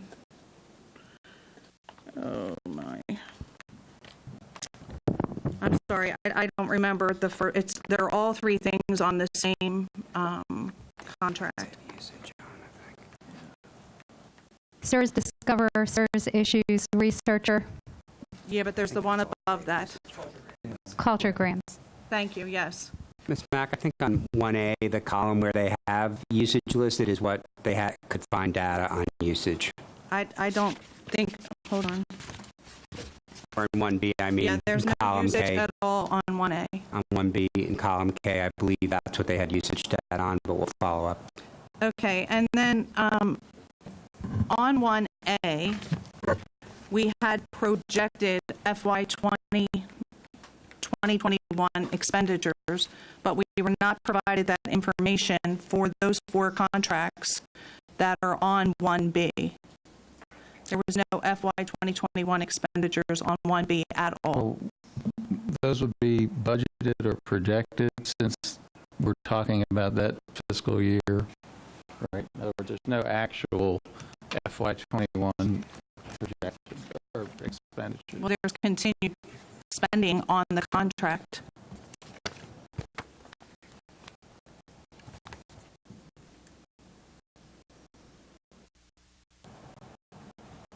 That we'll have to determine if that is going to be, if they're going to continue to use that program, if we can project those. Well, that's actually one of my next questions. I only have two more. As previously mentioned above, on the innovative learning sheet, so that's 1B, contract JMI 61715 for class flow shows total expenditures of $2,762,991, which is $12,991 over the contract spending authority. But what's more relevant to this discussion is this is a product that we've had since January 2015. We spent $2.7 million, and there's no usage data available, which I find concerning. And I've been told that we have trainers in schools teaching class flow. So I would think we would have usage data.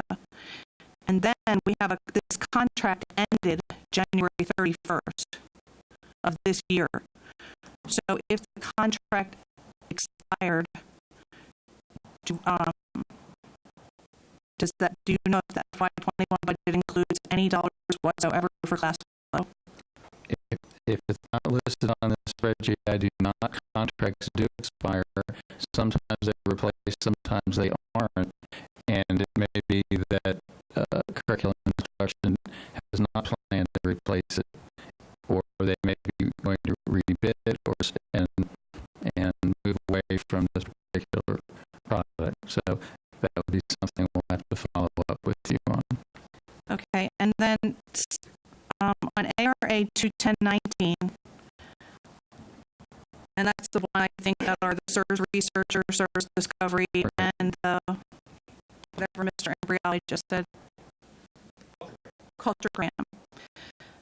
There's an annual cost associated with those three products of $300,000. Yet, with the usage provided, all three of them only had 464 views in the last 6 months.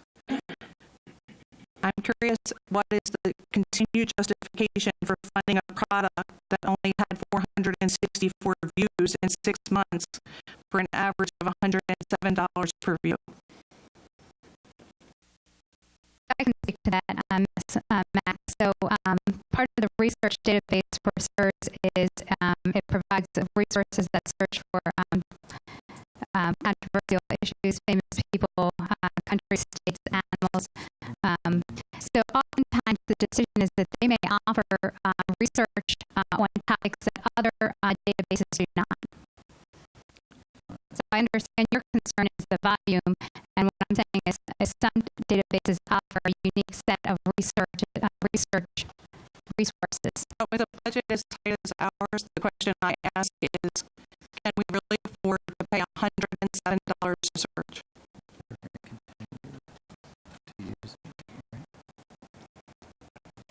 Ms. Mack. Or a view, excuse me, not the search, a view. Let me clarify view.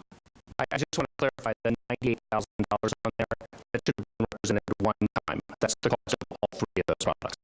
Right, and if you divide 98,000 by 464, it's 107. Actually, it's 214, but I cut it in half because it's a 6-month view. So it's $107 a view. Well, but I want to make sure that we're correct on the cost. It's $98,000 for all three tools. The search package is $98,000 right. represented. Right, and I only did the calculation on the 98,000, but the contract spending authority is 300,000.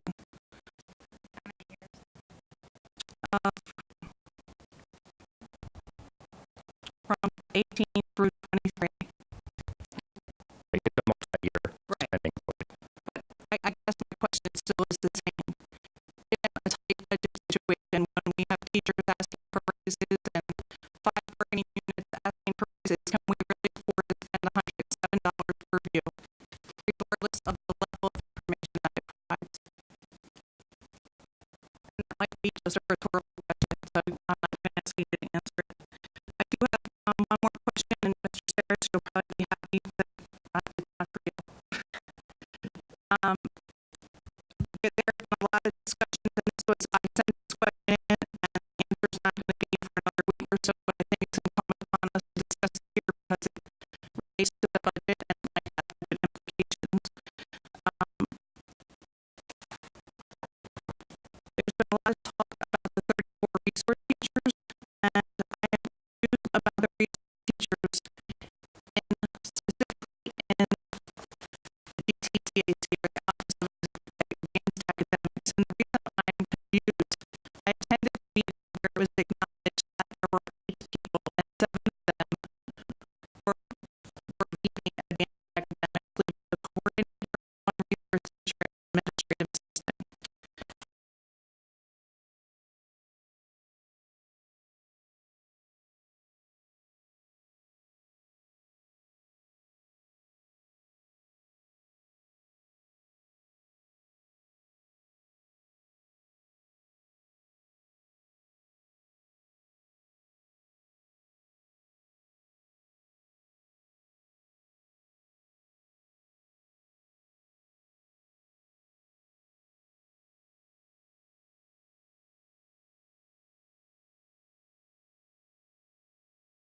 A very expensive meeting last week for the BCPS, and there were no there were tons of questions, and that was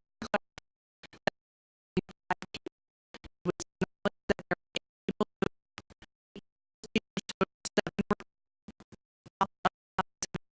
academic. We don't even funded in the budget for 20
some idea of what we may need to do to come back on the 25th with close to a proposed budget for the entire board to approve. Okay, Ms. Rowe, I see you raise your hand, and then I have something to say after that.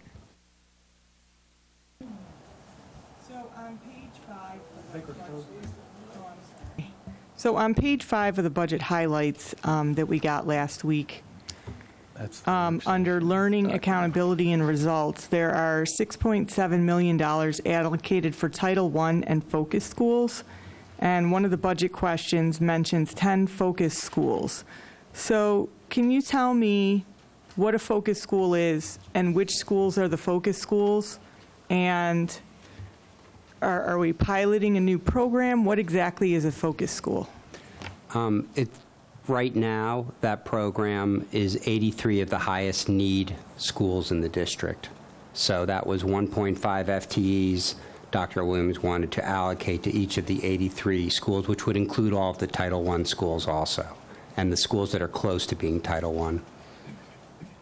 So that this money is for 10 schools? 83 schools. You said it was the Title I initiative. Maybe we misunderstood you. No, Ms. Rowe, it's which initiative? a focus school. I can clarify. So, Ms. Rowe, my understanding is that those teaching positions would go towards those schools that are currently identified as Title I, and then the 15 schools that just don't make the cutoff to receive Title I supports. 15 or 10 schools? 83 schools total. Yeah, so in that program times 1.5 FTEs each. So is this money an expansion of that program for the 10 focus schools?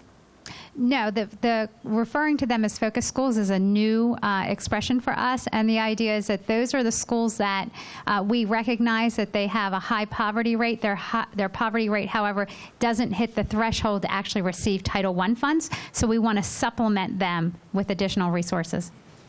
Okay, so when it says 10, then that would be the 10 just below the threshold of schools. It may be 10 elementary, but it's more than just 10, I believe, isn't it? That was It's 83 schools. 83 includes the Title I schools. Yes. Okay, but so there's 10 focus schools that don't qualify for Title I, but they're just above that threshold.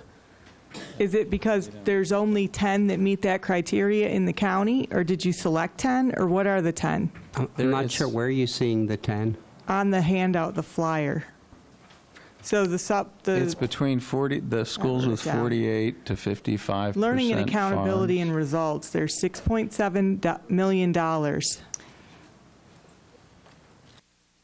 I think one of the questions gave the 10.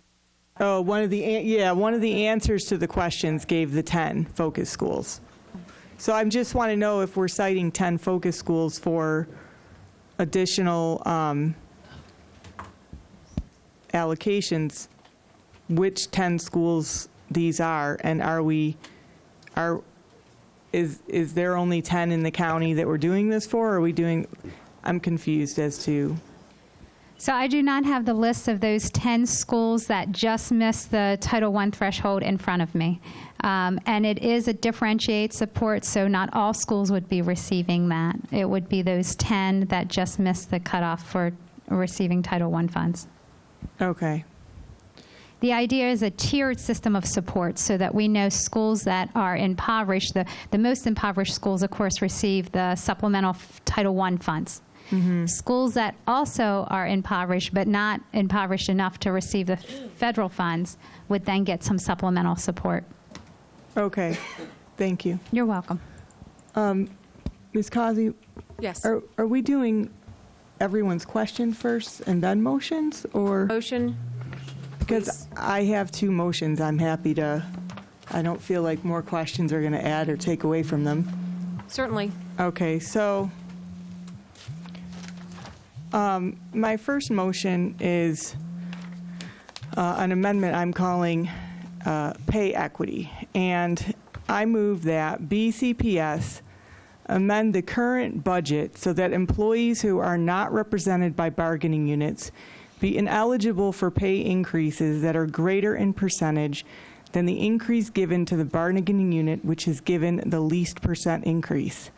Percentage increases may be averaged across the bargaining unit for that year to determine the average percent increase and added to COLA increase to establish a maximum percent increase allowable for employees not represented by a bargaining unit.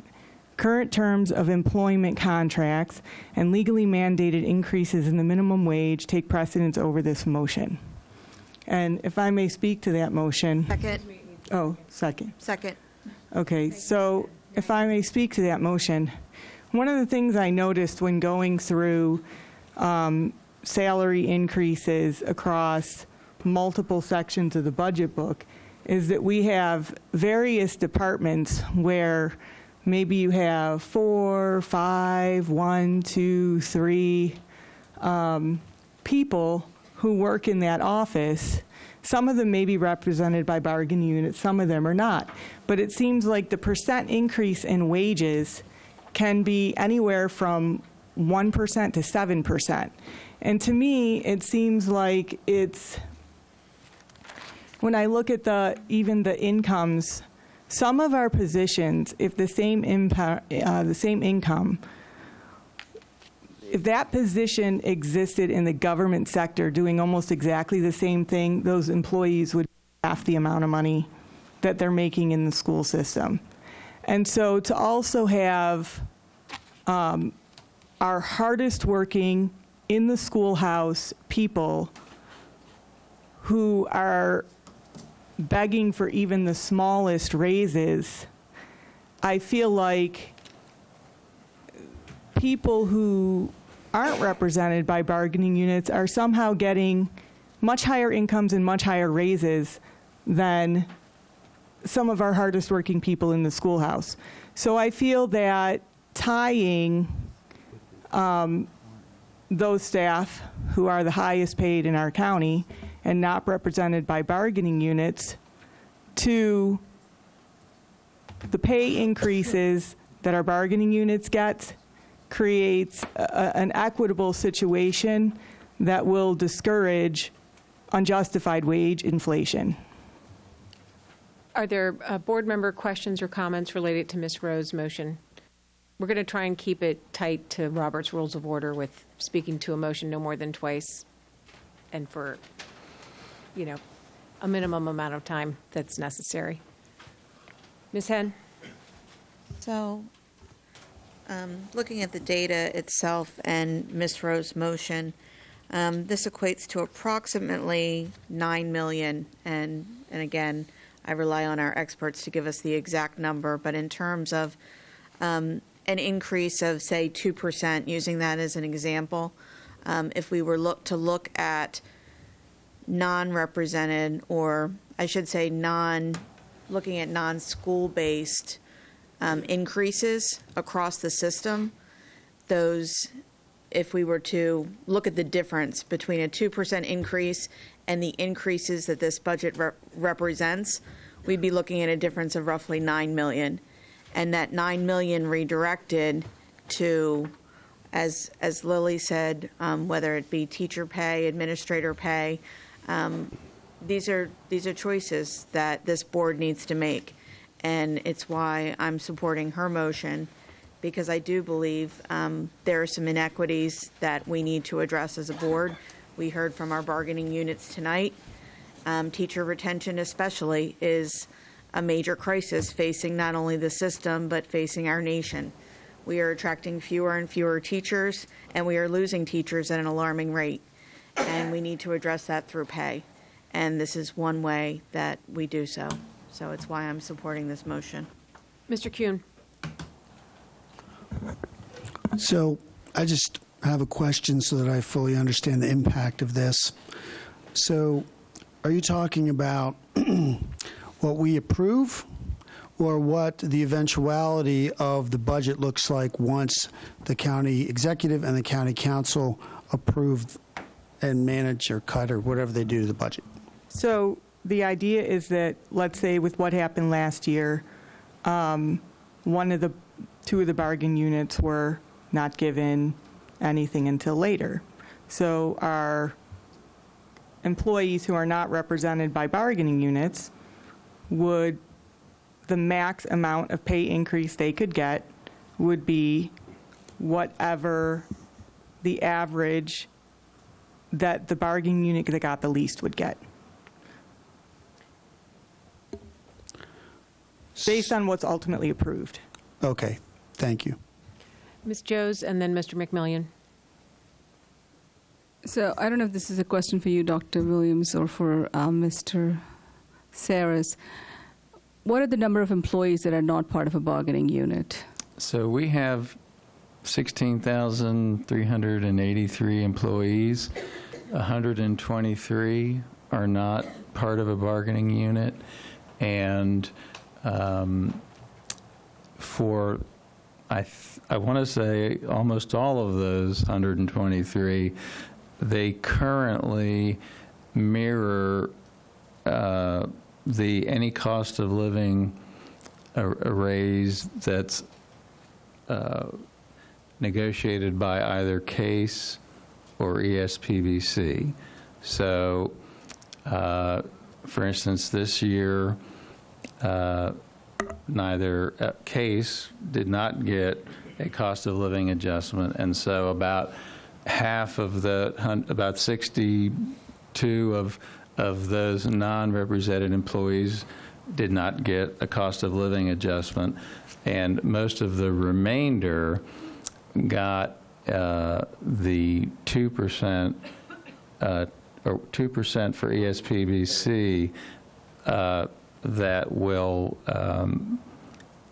that ESPBC got. So that's COLAs, but what about just raises? The only raises that occur are step increases and COLAs, which, as Mr. Saris mentioned, mirror the bargaining units. So we talked about this last time. There is no one on staff getting any raise that is any different than generally what you're proposing, the lowest of the collective bargaining units. And one other thing to mention, of the unaffiliated employees, almost half are administrative assistants, senior executive assistants, et cetera. So 68 are executive directors, chiefs. So it's a great motion. Point of then. order, Mr. Offerman had his. I'm sorry, Mr. So it's a good McMillian had motion his then. hand up. It's a good motion. There's nothing. It's not going to generate $9 million. It actually wouldn't generate any revenue at all. Excuse me, we had a point of order call. So Mr. McMillian had his hand raised, so we're going to turn the floor over to you, Mr. McMillian. Ms. Rowe, would this include AAA's additional adult assistants in the school buildings that aren't represented by bargaining units? Well, sure, but I believe, are they making minimum wage presently? Because they're going to get increases just by virtue of minimum wage increases, which in my motion I didn't include that. Because the state has increased the minimum wage.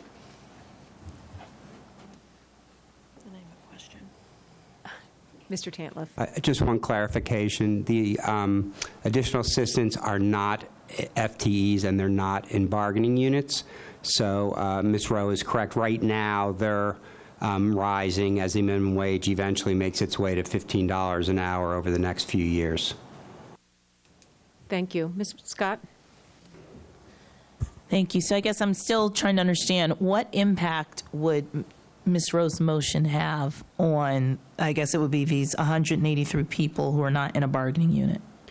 There would be no financial impact versus what's currently occurring, but possibly it would be a control in the future over a situation that it would ensure, I guess, that happens, but that is what is actually happening.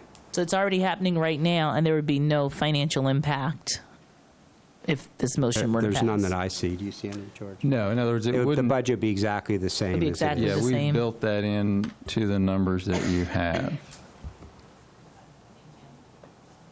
Ms. Henn and then Ms. Mack. Okay, so Mr. Tantliff, then maybe you can help us understand or gain a better understanding then of the salaries and wages category. If there are expenses that are not obvious on the surface that are included there, because what we're seeing is a % increase that's significantly higher than what would be expected based on COLAs and steps for central offices. It's a department by department analysis. So in the questions, there were numerous departments with that question that we answered. So there's two different things that happen. One is if you compare actuals to budget anywhere, it'll look like a larger increase because there's always going to be some vacancies. So that will make it appear that there's a higher increase. If new positions are added anywhere, and you don't take that into account, and you're just taking salaries 21 versus salaries 20, well, any new positions are going to be included in the 21, as well as COLAs and steps. Since the units we're talking about got a June 30th 2% COLA, they didn't get anything in 20, that looks in the budget book like a 2% COLA because there's no overlap in 20, right? It looks like it's a 2% 21 COLA. Of course, if you're talking about TAPCO, they had it all year, so that overlap doesn't exist. There's a 1% COLA baked into the scenario, and there's a step increase. So for all bargaining units in the budget book, everyone has the same FY21 assumptions applied to them. There's a modest COLA and a step, plus any overlaps from FY20. Now, once all the collective bargaining is done, things may look a little different, but that's what's in the budget right now. So, and the vacancy makes sense. So the examples I'm thinking about, the head count is flat, so there are no increased positions, so those are taken out of the equation. Office of Visual Arts, let me give you an example. The FY19 actuals were $202,000, the FY20 budget $302,000 for 2 professional positions, no support staff positions, for an increase of 49%. Is that an example that you had mentioned of a vacancy, or to what do you attribute that increase? Most likely that would be the case, but I'd have to go look if it's a question we answered. I mean, I don't know them all off the top of my head, but that's the only plausible explanation. If you had one position vacant for half a year, you only have 2 people, that's a quarter of the whole budget. And that makes sense.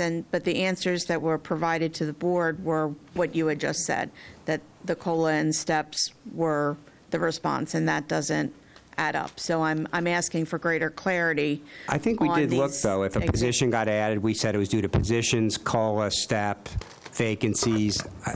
So these were the responses that were just provided. So that's going to be in the spreadsheet that we're working on now, the 57 instances of that, and the explanation will be along those same lines, the difference between actuals of 19, the budget of 20, and the budget of 21 are going to show a lot of disparity because the actual expenses are going to include vacancies and other changes in incumbency and compensation and so forth, but the rates are the same.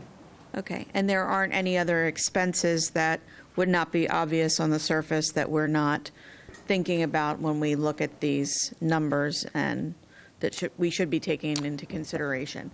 These are pure, what you see is what you get, salaries for these positions. At a specific office, there could be something like they took some non-salary dollars and budgeted for a contractual employee or a temporary, a contractual employee. There might be new types of EDAs that maybe someone in C&I is supporting, but that's not a material part of this discussion, but I'm just saying there could be things other than an FTE that could have a small impact at a very granular level, not at a macro level. Okay, so you see Ms. Rowe's motion as more of a control rather than a fiscal impact on this budget in terms of if we support it? Yes, that's how I see it. Thank you. Board members, any other questions or comments? I just want to state that I'm going to support the motion, I think, as a control and as a statement by the board in terms of equity pay. I think that it's a good idea. Anyone else? All in favor? I'd like for you to just reiterate the control, piece. As a control, what does that mean to you? Well, Ms. Rowe's motion was basically saying the lowest increase of any bargaining unit that's agreed to collectively would be what applies to all unaffiliated employees. So if there were, and many years everyone gets the same cost of living, but if there was one, 20 would be a good example.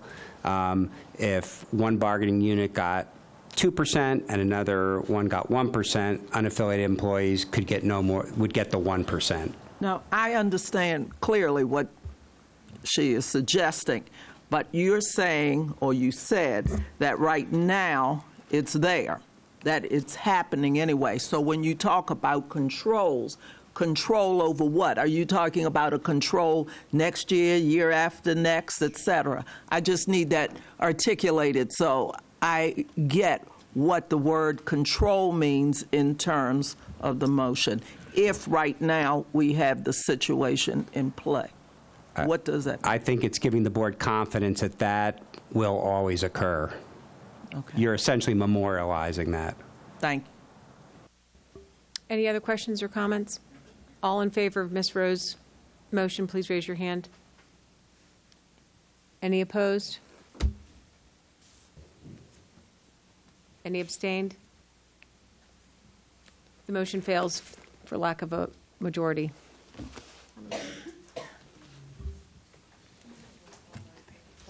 I'm sorry. That's right. Because of the student member of the board does not vote on budget, 6 counts, so the motion carries. Thank you. Should I do my second motion, or do you want me to wait for that? I had a motion that I wanted to put forward, and I have a handout. Could you pass this along?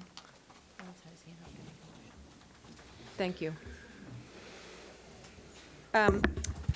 I move that staffing for the Office of Advanced Academics be restored to that which is shown on page 250 of the fiscal year 21 proposed budget book. 1 coordinator, 1 administrative assistant, and 4 resource teachers at a minimum. The financial impact is neutral because it's already proposed in the book. You need a second. Oh, I'm sorry. I have a motion. Is there a second? Thank you, Ms. Mack. I'm going to speak to my motion. The financial impact is neutral because it was already reflected in the original proposed budget book. Also, we've heard significant feedback from our Gifted and Talented Citizens Advisory Committee that has worked extensively for years. And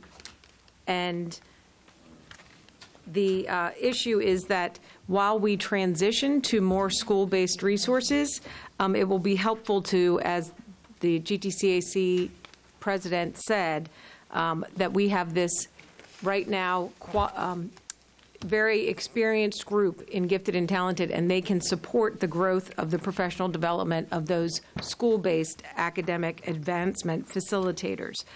This staffing will support the MSDE Maryland's Gifted and Talented Student Identification Model to identify 10% of all grade 3 students in the school system, identify the top 5% of grade 3 students in every school in the school system based upon the state-mandated assessments in mathematics and English language arts. It will also be able to allow them to document advanced learning behaviors in pre-K through 2 and multiple measures from the list of MSDE approved assessments and checklists to identify additional students. So for those reasons and the many, many more that were articulated in the emails and the comments that were given to us by GTCAC, I would appreciate your support of this motion. Board members, questions or comments? Could you tell me who seconded the motion? Mr. Kuhn. I'm sorry, Mr. Kuhn just raised his hand. Ms. Mack seconded the motion. Mr. Kuhn? So my question about these resources is, where are they slated to go now? Are they going into schools to provide actual hands-on work with children, or I don't know what they're, I guess maybe Dr. Williams or someone. Yeah, I'm happy to answer that. So all of the resource teachers, regardless of what office that they were reduced from, will follow the priority teacher transfer process. And in that process, they have several options. So they can be, a principal can hire them to be a classroom teacher. They can also, they're still within the timelines that if they so choose, they could apply and go through the process to pursue becoming a staff development teacher. They're still within the timeline to apply and pursue the opportunity of becoming a consulting teacher. They're still within the timeline to apply and pursue being a department chair, which would also be at a school level position. And they also are still within the window of time to apply and pursue being an assistant principal. So the answer is they're not taken directly from a singular office and directly placed at a particular location. They would be interviewing with principals for school-based positions, or they would be interviewing for those other opportunities. So just to follow on, this decision was made for a reason, and they are coming out of the GT or the advanced academics area. So can you describe the decision-making to, is it just to add them back to the classroom? I mean, you named a number of opportunities for them, but Yeah, so certainly the overall concept was to reduce the central office resource teachers and to increase then those positions, those FTEs then become reallocated back to school-based positions. In terms of how we discerned where cuts were made from virtually every single office within CNI. There's only a few offices, for example, that were not cut. ESOL was not cut. The 4 resource teachers that we have in central office that actually are teachers of record for the students in the detention center, they were not cut because they actually serve students directly. And so what we do is we went through and looked at what is the work and how do we reallocate that work. A huge piece, as both our president of the GTCAC spoke to and our board members spoke to, a lot of the work that our GT resource teachers do is go out and provide professional development. When I looked at the work that our resource teachers do in the offices, and in that office in particular, a lot of it is going out and providing professional development to teachers and to faculties. That work would then be picked up at the building level by our staff development teachers next year, who would receive monthly professional learning on all the unique qualities and characteristics of gifted learners, some of the topics that we have been, that are particularly important is how to appropriately differentiate for the gifted learner, how to provide social emotional learning supports for the gifted learner, as well as how do we recognize and ensure that students who are twice exceptional receive supports both for their giftedness as well as for any learning disadvantages that they may have. In addition to the work that they provide at schools around the screening and identification process, that is where now what we currently have and what would be different in next year is we currently have at each school an academic facilitator. I'm missing a letter in that acronym, but every school has, thank you, advanced, yes. Thank you. It's been up since 4:30, so. But right now we have one person who does that building. By building the capacity of our staff development teacher, we are actually working to develop a team to champion gifted learning at each school, as opposed to there sort of being individual people who get support through consulting. You know, our resource teachers go out and provide consulting service. And now we're trying to build a team that lives in the school, knows the students, and can support the classroom teacher. Someone who's right down the hall, as opposed to I need to wait maybe a day or two or a week until they can come out to my school. So that's part of how we're reallocating the work. So Ms. Joes, and then Ms. Rowe, and then Ms. Scott. Thank you. So what was the reasoning for moving the GT teachers out of central office? And I distinctly remember this board making a huge push for moving central office staff out into the schoolhouse. and now I find a resistance to it as well. So can you explain what the reasoning was to move these teachers out into the schoolhouse? And I think you explained some of it, so I might be redundant. But what motivated you guys to make that move? Well, let me try to respond. I'm sure Dr. McComas will respond as well. So a part of my 100-day entry plan and the visits, the recurring issue was around the conditions for success. And so the thinking was, when I looked at the residency model, which was a good response in terms of what the system was trying to do, the sustainability in a school building was a question in terms of folks coming in for 2 weeks, leaving, going to another school, and eventually circling back. So the model, in order to do this, the model was to look at elementary school, as Dr. McComas talked about, having a group in the building to provide that support to our staff and to focus on the learning. So that would be the principal, assistant principal, the staff development teacher, the reading specialist, and the math lead or math resource teacher at an elementary school. So that's the group that would be providing support in their own building. Hence, we have developed a goal 3 of the workforce improvement and human capital. And so we're front-loading the professional development during the summer so staff members can go back and start providing that support within a school building. The secondary, we've had the principal, assistant principal, or assistant principals based on a secondary level, and a stat teacher. But we also had positions called department chairs. Those are the content specialists. They know their content, and we wanted to free them up to provide that support and coaching in a school building. Unlike the residency model, folks would come in, again, great model at the time. I'm looking at sustainability. So how do we build that capacity? Well, we have to give them that opportunity to work with their teams within a department, or the middle school team leaders to work with their grade level to provide support to those staff members in terms of coaching, looking at the instructional program. So the model is shifting. Instead of it's coming from the central office and we're rotating from school to school, we're trying to put the professional development in the school building, and I really want to build that sustainability by building the capacity of those individuals, whether it's elementary or secondary. So have those schools been identified, and is it going to be really targeting the schools that have not as much gifted and talented students, in terms of equity? There's schools that have a huge percent of gifted and talented, some schools don't. So what kind of schools would be targeted? Well, this model is for all of our schools.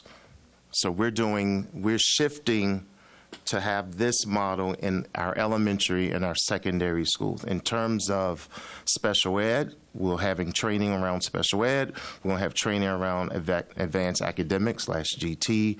We'll still have the GTAA facilitator extra duty assignment. So we'll still have that piece, which is the compliance and paperwork. This is around about instruction. It's about instructional leadership and using key people in the building to provide that on a regular basis. Ms. Rowe, and then Ms. So, Pasteur. Ms. McComas.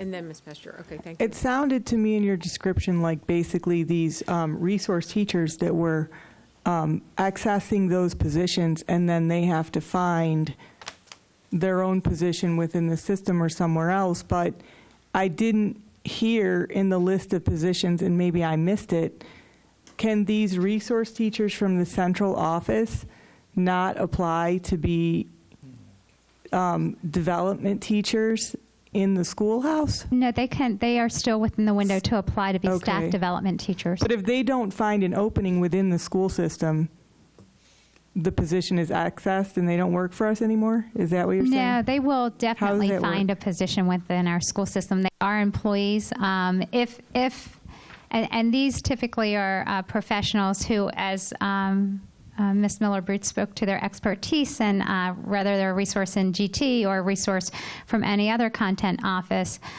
they've demonstrated that they have strong expertise. They are sought-after professionals at the building level as well. Ms. Scott, and then Ms. Pasteur.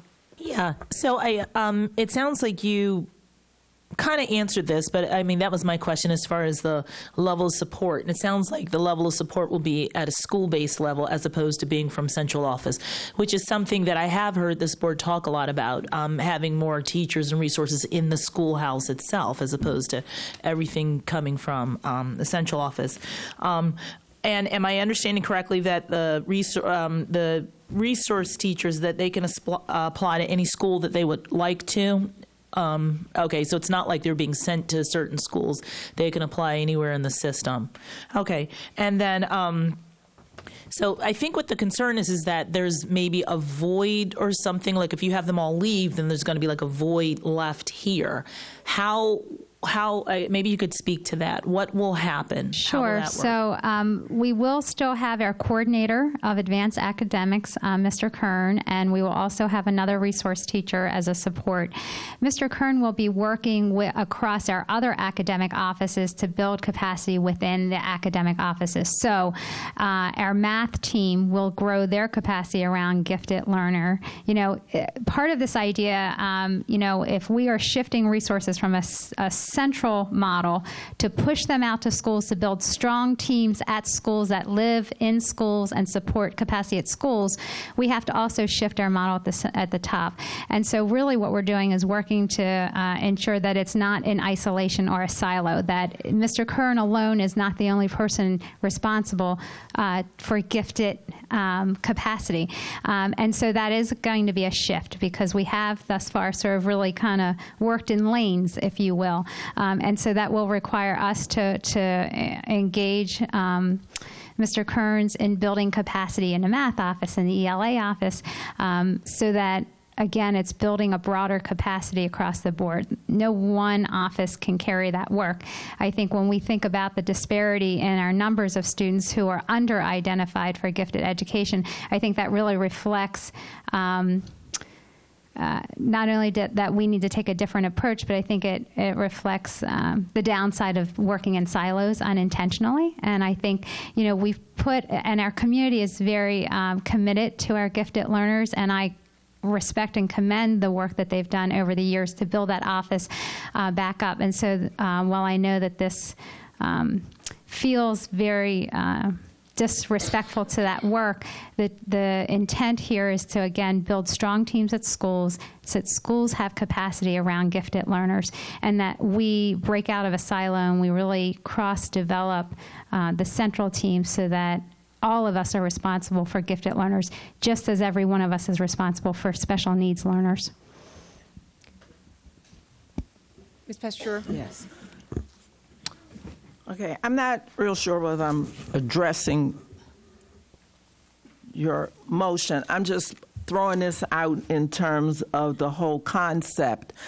And as Dr. McComas just said, and I know that that area, that office was built up.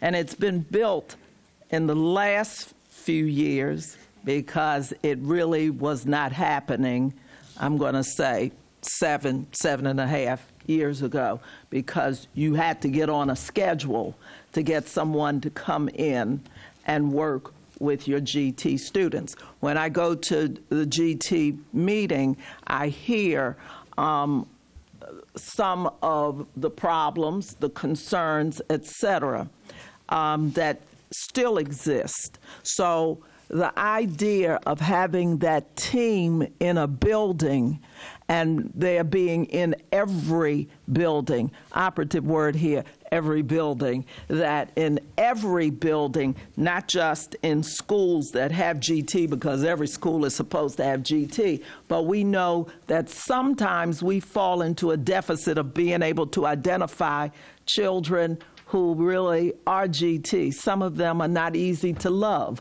Some of them have other things on their plates, and they don't get identified like children who have either a personal history or family history of being in GT. So we miss some. So having a team certainly offers an opportunity to delve into that and to take a look at students who are receiving special education services who are still GT children. Having a team also says that we know how to look at children and assess whether they are GT or they're AP or they're honors. 3 different groups of children with different needs, different characteristics. However, I wonder who the people are for real who are going to work with them. So I can see that in that advanced academics office, there needs to be a body of people still who are able to form them, because I might be an English person and not a math person, but I can count that 34 people from around the county, and I thank you, Dr. Williams, for having that conversation with me and actively listening. But I know that when people get an opportunity to interview at different places, I can, through my history, tell you where they won't interview. And it's 34 people. And those schools that are disenfranchised and lacking now, where those schools and the staff members are struggling to make excellence happen, when we start counting, not under your tenure, but in the past, how many. We're going to hold principals accountable for how many AP teachers programs they have and GT programs they have. And we have those children in all of our schools. So I would want to make sure that I would like to see that blend, to have those people sitting in an office somewhere, but what they do is slightly different because they are working with that team. They are working now with, instead of calling the person a stat teacher, we're calling them professional developers, and we're looking at the administrators who might need support and training as well. So I love that concept of in the school, because we are going to be able to pump our very best out of our teachers, therefore out of our children. But they need that crew that's, if you will, that's going to be able to help them in all areas. And because we've said at those meetings, because you're GT in one area doesn't mean you're automatically GT in everything. So we need those people in those curricular areas to do that. I don't want us, I love the idea, but I don't want us to throw that baby out with the water. But we do have to spread some of them out. So I guess what I'm saying is maybe the number is not the whole number, but some that can work with the person who's in charge to I want to see that plan. I want to know that all of the schools, the Woodlawns and the Randallstowns and the middle schools that feed into them, that all of the schools are going to end up on a level playing field with this concept and not left out because they've been left out. Ms. Joes? Thank you. Thank you, Ms. Pastor, for putting so eloquently what I was trying to say. My point is every child in Baltimore County is gifted and talented, and everybody should get that opportunity regardless of what school they go to. So when those resource teachers get to pick, are they going to pick schools that are disenfranchised? The Woodlawns, like she said, are they going to pick those schools? That's where I want to see the gifted and talented school program develop, not just in the Perry Halls and the Herefords, but the truly, truly disenfranchised communities, because every child is gifted and talented. So that was my concern, and I think she explained it excellently. Thank you. Ms. Scott, sure. Just one more question, just to follow up on that. I guess this would be for Dr. McComas or Dr. Williams. How, if they're going out and they're choosing which schools they go to, previously with the central model, they supported, I guess, all schools. But if they're now being housed at individual schools and we still have schools where it may be lacking or disenfranchised and not have gifted and talented, how are those schools going to get supported if it's not a central office model where it supports all schools? Right. So that is where we come back to the importance of our staff development teacher. So our staff development teacher's job is to provide professional learning for all of the faculty and members of a school. Our staff development teachers will begin receiving monthly professional learning on gifted learners. And so if I were a staff development teacher at your school and you were a teacher, I'm going to go and get my monthly professional learning around gifted learners, gifted education, and I'm going to come back to my school and I would work with my principal to then provide that professional learning for every teacher in our building. But do you see how that could be a deficit, whereas if you've had somebody who's already been in that gifted and talented office and already has years of that, and they're taking that to this school, and then I'm brand new and I'm at this school, and I'm getting up to speed? Sure. Certainly those who have been involved in gifted professional learning have an advantage over those who are new to that. Really, what I need everyone to understand is the difference in numbers here. Because when we think about 7 experts, and they are wonderful professionals, 7 experts to 175 schools. Staff development teachers, I have 1 per school. So I have 175 professionals who, you're right, may have a learning curve, but they can learn, and then they can be responsible for disseminating that capacity within their own school.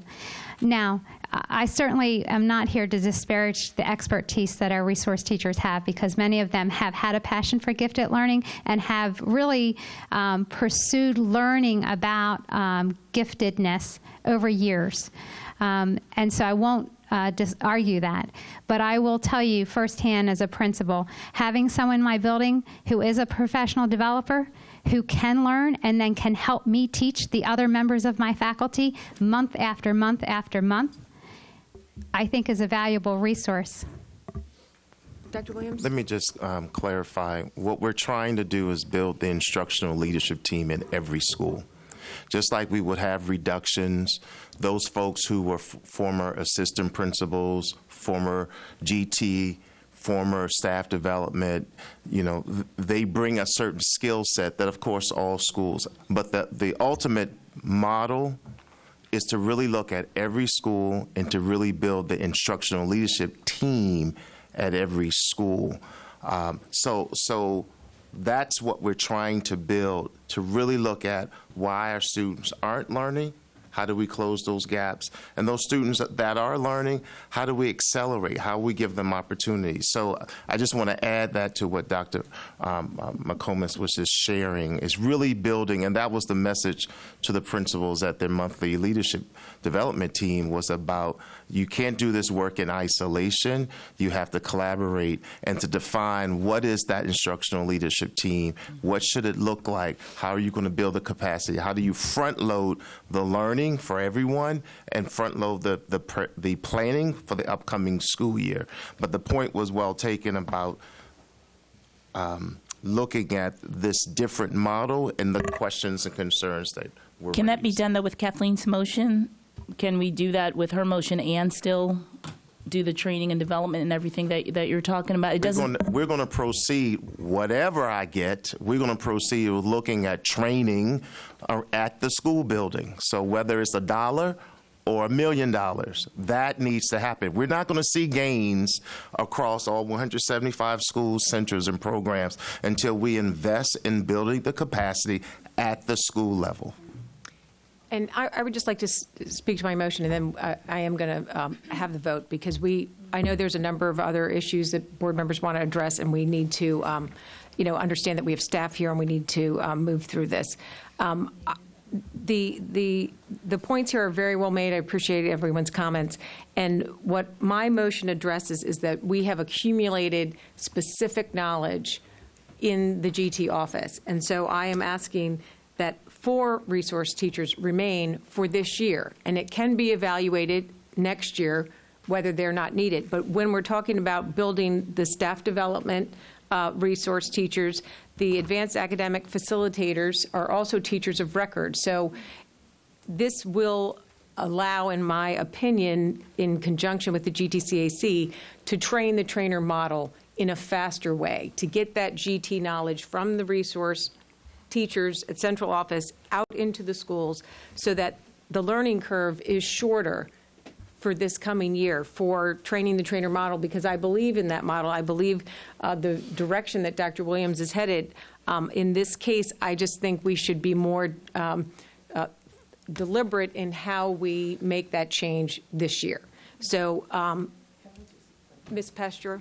All right, just to Ms. Causey's point, and I appreciate that you shifted to 4, and that we still are working to that school model, because that's the only way that we're going to make a change.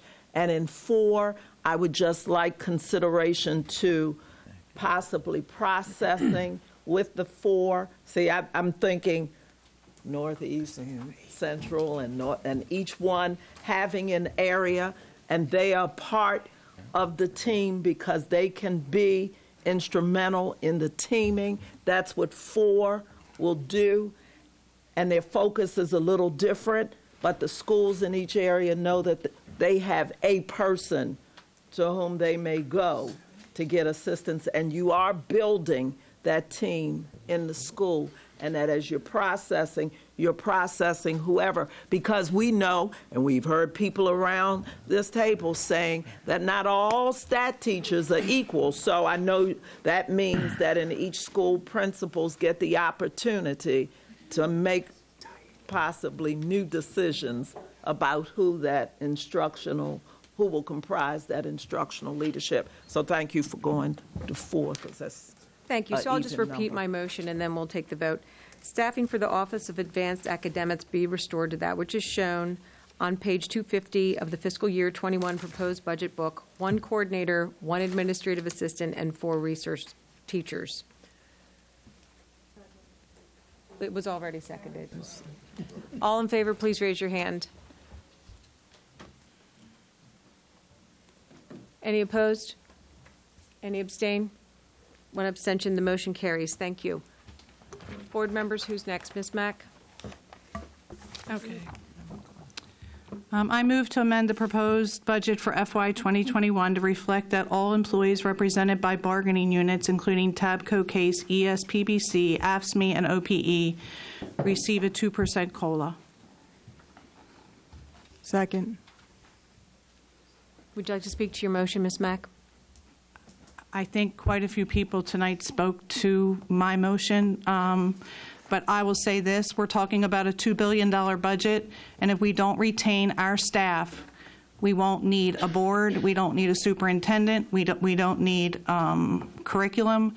If we don't have teachers, if we don't have people in the schoolhouses, if we don't have bus drivers, if we don't have paraeducators, then none of us is needed. So I think my motion stands for itself. Board members, and if we could just really keep it quick. Thank you. Ms. Rowe and then Mr. Kuhn. I just wanted to speak to my second, that it seems to me only fair that if state employees are getting to 2% COLA this next year, that our school system could at least do that. Mr. Kuhn. So my question goes to the fiscal impact. If I have that. Okay, great. And the second part, and I can't wait to hear that. But more importantly, to Dr. Williams, if we're increasing the budget by this much, and no, never mind. Just give me the numbers, please. At 1%, it was $8,931,124. So at 2%, it would be $17,862,240.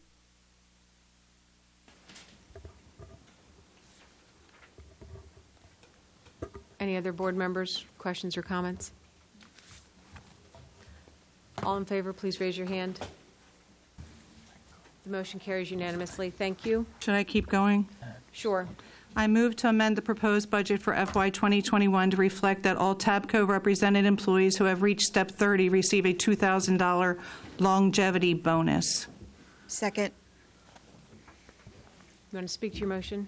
I will say that we've talked about it tonight. We talk about it a lot, that we have a teacher shortage, and we need to retain the knowledge. We just talked about it with the GTCAC teachers. They have knowledge. Our experienced teachers have the knowledge that we need to share with our new teachers. And perhaps ameliorate the situations that occur in classrooms that make new teachers leave. So I think we need to recognize the value that experienced teachers have. We need to keep them so that they can help us keep our new teachers. Mr. Kuhn, you raised your hand. I was just, how much does that cost? $864,000. Thank you. Board members, questions or comments? All in favor, please raise your hand. Motion carries unanimously. I move to amend the proposed budget for FY 2021 to reflect that all case represented employees who have reached step 20 receive a $1,000 longevity bonus. I think somebody spoke to it that we're promoting principals earlier, so they reach 20 years earlier, and then they go the rest of their careers and not get any type of increase. I think case represented employees play a very critical role in our schools, and the financial impact of this is only $58,000. Board members, discussion? Ms. Joes and then Mr. Saris. What was the fiscal impact again? $58,000. And do they not get any COLA increases after the 20-year period, Mr. Saris? They would. Is that the limit? Yeah, they would. COLAs are not impacted, just steps are. Yeah, they would max out on steps, but they would still be eligible for a COLA. And I just want to define the term bonus, because a bonus is right. different than permanently adding that increment. And that's why I stressed bonus. Okay, so it is a true bonus that'll apply just for FY21. Right, because Okay. I thought we heard that there are some discussions about structuring things, and perhaps that will care for that on a going forward basis. I'm just addressing the immediate need to recognize people for the job they do as a bonus.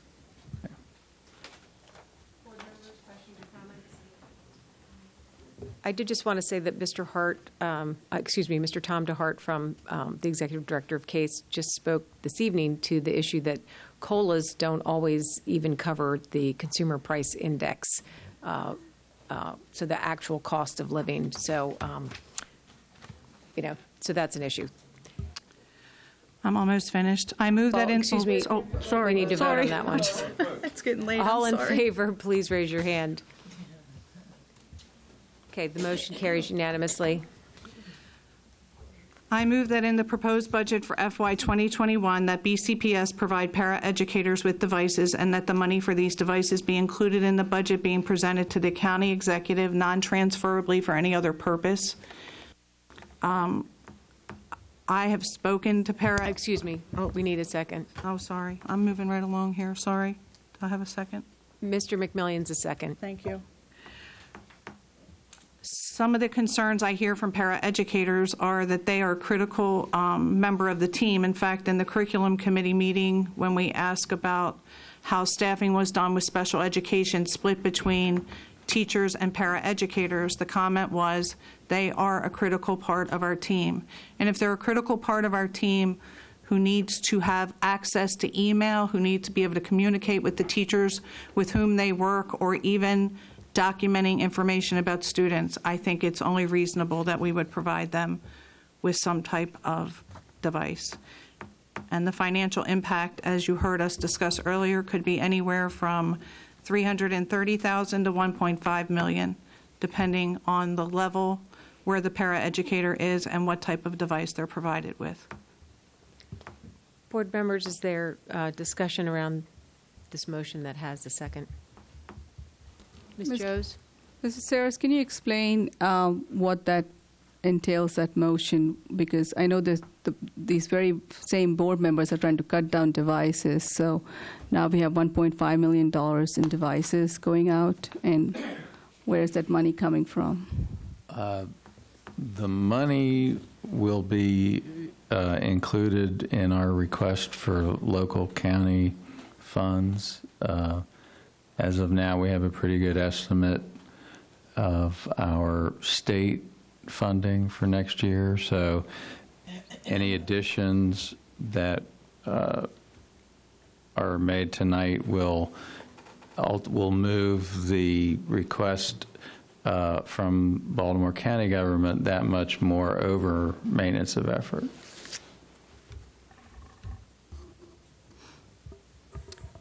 Board members, questions or comments? Can you restate your motion, and then we're going to take a vote?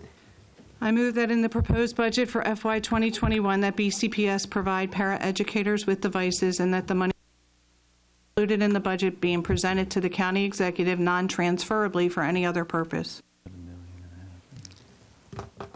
All in favor, raise your hand. I'm sorry to do this. Yes, Mr. Nussbaum? The non-transferable part of the motion is not. I mean, I just need to make sure that everybody understands that that's not binding on the county. In other words, once it goes over to the county. What would you suggest in terms of prioritizing? I would leave that language out, I think, and just have it be. I will restate it. Okay. BCPS provide paraeducators with devices. Just that BCPS provide paraeducators with devices. We'll need the second to agree to the change in the motion. Mr. McMillian? Yes. Okay, thank you. All in favor, please raise your hand. Any opposed? Any abstain? The motion carries. Okay, Ms. Scott? I have finally one more. Oh, okay. I move that in the proposed budget for FY 2021 that BCPS terminate the Innovative Learning Contract ARA 210-19 for Culturegram, SIRS Discover, and SIRS Issues Researcher, which has a collective contract spending authority of $300,000, because from July 1st, 2019 through July 14, 2020, all three products had only 464 views, which equates to a per view cost of $107. Is there a second? Second. Just that terminating a contract saves $168,317. Board members, discussion? Ms. Joes? Mr. Sayers, how do you just terminate a contract? Are we in the middle of a contract? What are the terms of this contract? And if you could explain more about what this contract entails.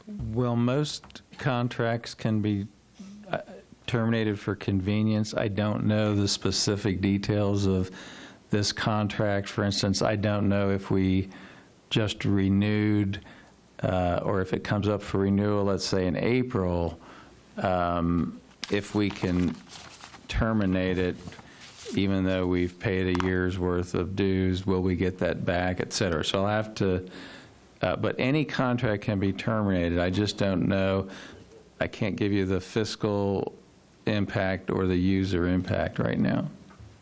And what does it do academically? Maybe Dr. McComas can answer this. What are the software? Ms. Joes, in the interest of time, this was discussed earlier when Ms. Mack asked questions. So this was discussed in detail. Vote no. Okay, Ms. Rowe? Mr. Sayers, I believe I've heard you say in the past at building and contracts meetings and other things that if a particular thing isn't funded in the budget, then the contracts have contingencies that if something doesn't have funding, that the contract is no longer valid. So if Ms. Mack's motion doesn't provide funding for the contracts, should we have any problem getting out of them? There is a non-appropriation clause in every contract as well. But we are working under the premise that county government is the appropriating authority, but I'm sure if the county adopts the intent and of the motion, that will be theirs to resolve. Yes. Board members, Mr. Kuhn? Just, Ms. Mack, just so that I'm clear, are you talking about terminating the contract immediately or for the fiscal year we're talking about? Fiscal year. Okay. Well, for September, that we would not have it available in September. So there's no immediate impact now. It's for the fiscal year we're discussing. All right. Thank you. Other questions or comments? Ms. Scott? Yes, I'm not really clear. What is it? I'm not really clear. I guess, on what it is? I know it was discussed earlier, but it's been a lot of discussion between now and then. So could there be a brief? It's database lookups, so students look up animals. So that's and what Lisa was places asking and- about earlier Yes. with the $207 per view? Yes. That was the exact thing. Okay. And so what you're saying is to terminate that for the coming September? Yes. Would there be something that you suggest to go in its place, or what would, like if we terminate it, what would go there? I would just suggest the fact that we have 115,000 students and it's only been viewed 464 times, that students are finding someplace else to find the information. But who are that they those need. students viewing it? Are these special needs students? Are these I think- e-learning students? Hey, Dr. Williams would like to respond. Thank you, There Dr. were Williams. a lot of questions earlier. I think the team can go back and look at the ramifications. You know, even though Ms. Mack said September, we just need to look at that contract and see what the actual date is, and to give you more specificity around this. But we will add this to the list in terms, if it moves on, we will add this to the list to provide more information. Board members, any other questions or comments? All in favor, please raise your hand. Any opposed? Abstain? The motion carries. Mr. McMillian? I move that all 24 Baltimore County Public School high school athletic directors currently working 10 months be increased to 12-month employment and continue to receive their extended day assignment stipends for each of the 3 sporting seasons. Second. I'm the second. Now speak on it. Please speak to your motion. Between June 18th and November 30th, 2018, we lost 10 out of the 24 athletic directors for a number of different reasons. That's 42%. This is a hard job to fill. This is a boots-on-the-ground, front-line position that deals directly with the community. To me, they're the most visible person representing our schools in the community. They deal with thousands of student athletes and tens of thousands of spectators. They're overworked, undervalued, and underpaid. Thank you. Board members, other questions, comments? Mr. Kuhn? So what's the actual impact of moving them to 12 months, giving them? I've seen the figure of $137,000. I don't know how accurate that is. A key part of this is subtracting out the 20 EYE days they currently get over the summer. So they're 10-month employees. They get 20 EYE days. This would shift them to 12-month employees, and the 12-month would go, if I'm not mistaken, toward their retirement. Mr. Saris, can you confirm that? That number is our estimate, yes. And the issues, of course, about class load and so forth, union membership will have to be addressed. But financially, we can account for that and put it in the budget. Board members, any other questions or comments? All in favor, please raise your hand. Any opposed? Motion carries unanimously. Thank you. Who's up? Ms. Henn? Thank you. I move to amend the proposed budget by redirecting 10% of funds currently budgeted for digital subscriptions and software license fees, approximately $262,119, to magnet programs. Is there a second? Thank you, Ms. Rowe. Would you like to speak to your motion? Sure. There's opportunity here not to eliminate usage of these tools, for instance, but we can leverage our buying power as a large district to renegotiate these contracts. Several of these are coming up for renewal, and the value, $262,119, is, again, that's only 10% of the over $2.6 million that we spend on these tools. We can renegotiate that, and that $262,000 means a lot more to our magnet programs, which are in dire needs. This budget does increase the resources for our magnet programs, which I greatly appreciate. However, this is an opportunity that we can do more by renegotiating our contracts with these software vendors. So I see that this is an opportunity to directly help these students. Board members, comments or questions? Mr. Kuhn? Just a quick question. So the motion that just prior to Mr. McMillion's motion that dealt with ending specific software contract, does that impact the dollar amount that you're proposing? I mean, 10% is 10%, that's fine. But is it going to have a direct impact on what you're talking about? This dollar amount actually may increase. I believe there are more contracts that may not be included here, so it might be slightly higher. There's some questions I had that the team's responding to, but this is an approximation. That 10%. All right, thank you. Sure. Ms. Scott? Just for clarification, so what you're saying is to review these contracts and renegotiate them, or you're saying to end them and then start new contracts? To look at our pricing for these, as contracts come up for renewal, we have an opportunity to negotiate the pricing. And because we are a large district, we can negotiate. Our IT department does a great job in negotiating amazing volume discount pricing. So aren't we doing that anyways? I guess what I'm trying to understand is how does your motion change? At the time of contract renewal, we are in a unique position to renegotiate pricing with software vendors. So 10% is not an unusual discount to requests of software vendors. And even if we were to negotiate that on a small fraction of contracts or a larger negotiation, 25%. So we're not getting 10% right now?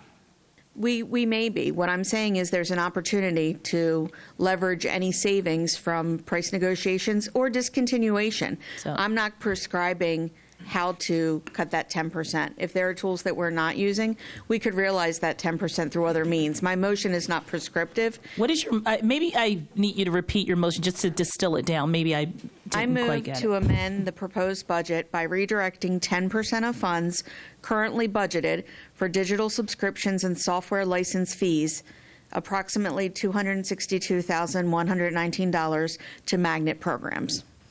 Okay, so you want to redirect that money and those contracts and then go after new contracts? No. Okay. I'm proposing to redirect the funds to our magnet program budget.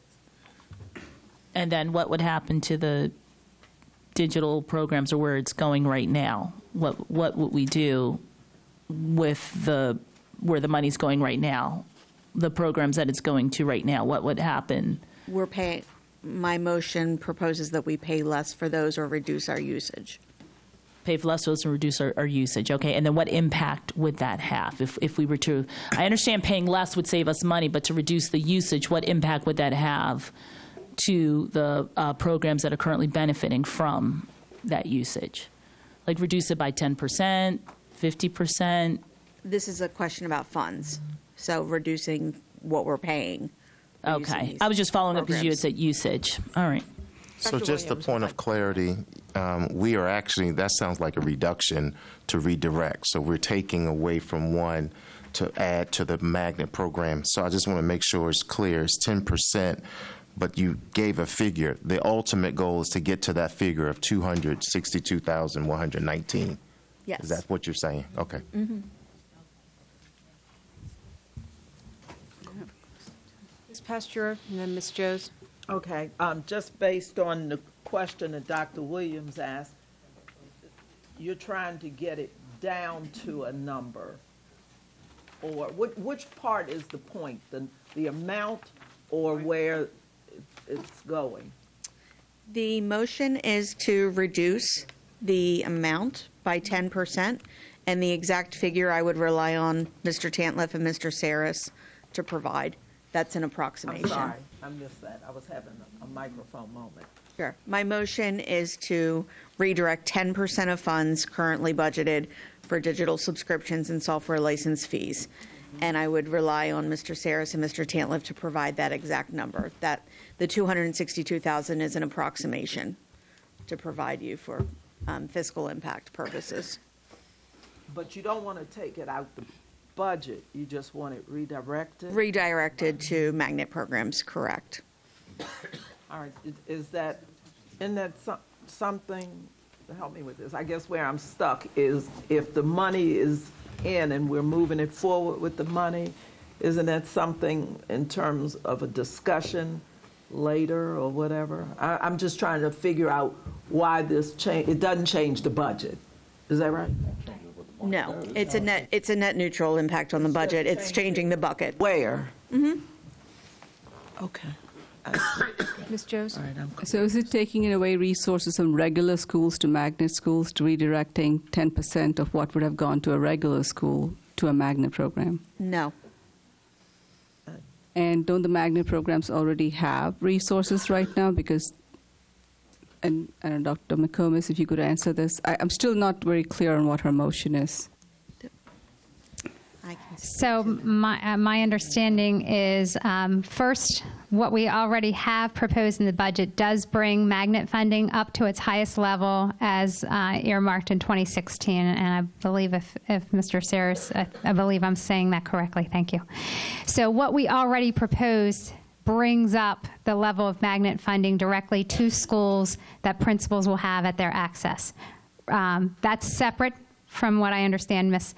Henn's proposing. She's proposing that as we renegotiate contracts that are digital resources and they come in at a lower rate or a lower charge because of the fundamental supply and demand, digital resources do come down in pricing, that the difference that with that cost avoidance then can be redirected to support magnet programs is what I understand you're saying.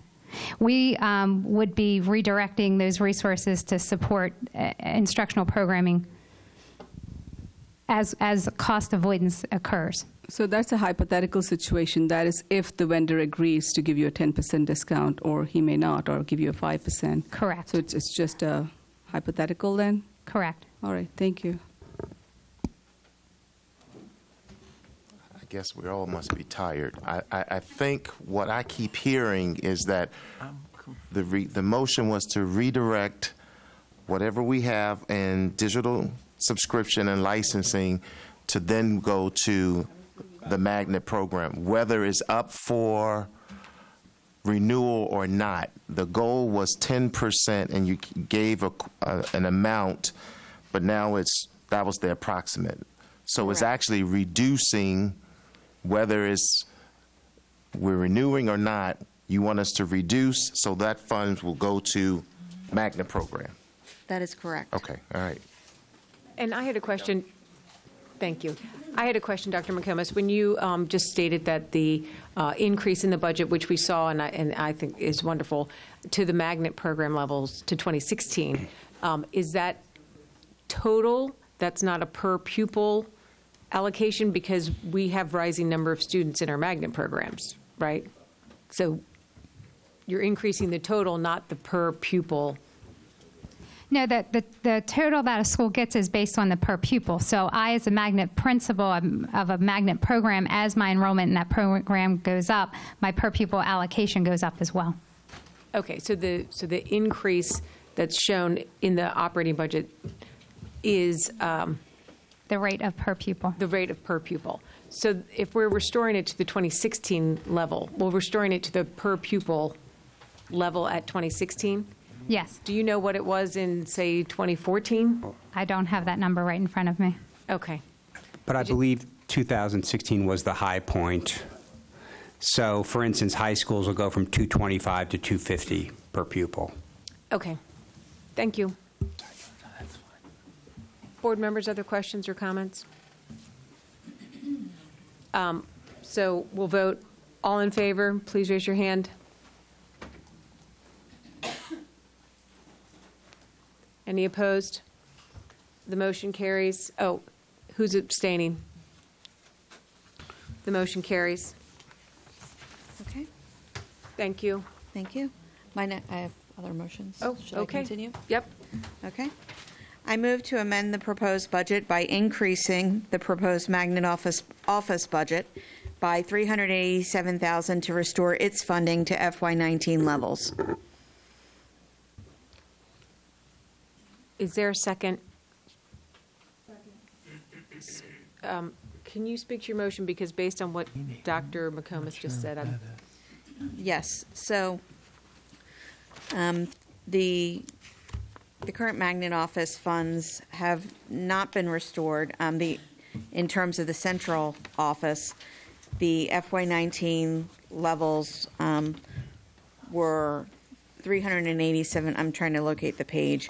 My motion speaks to that reduction and restores the magnet office budget by $387,000 to restore funding to the FY19 levels based on the actuals.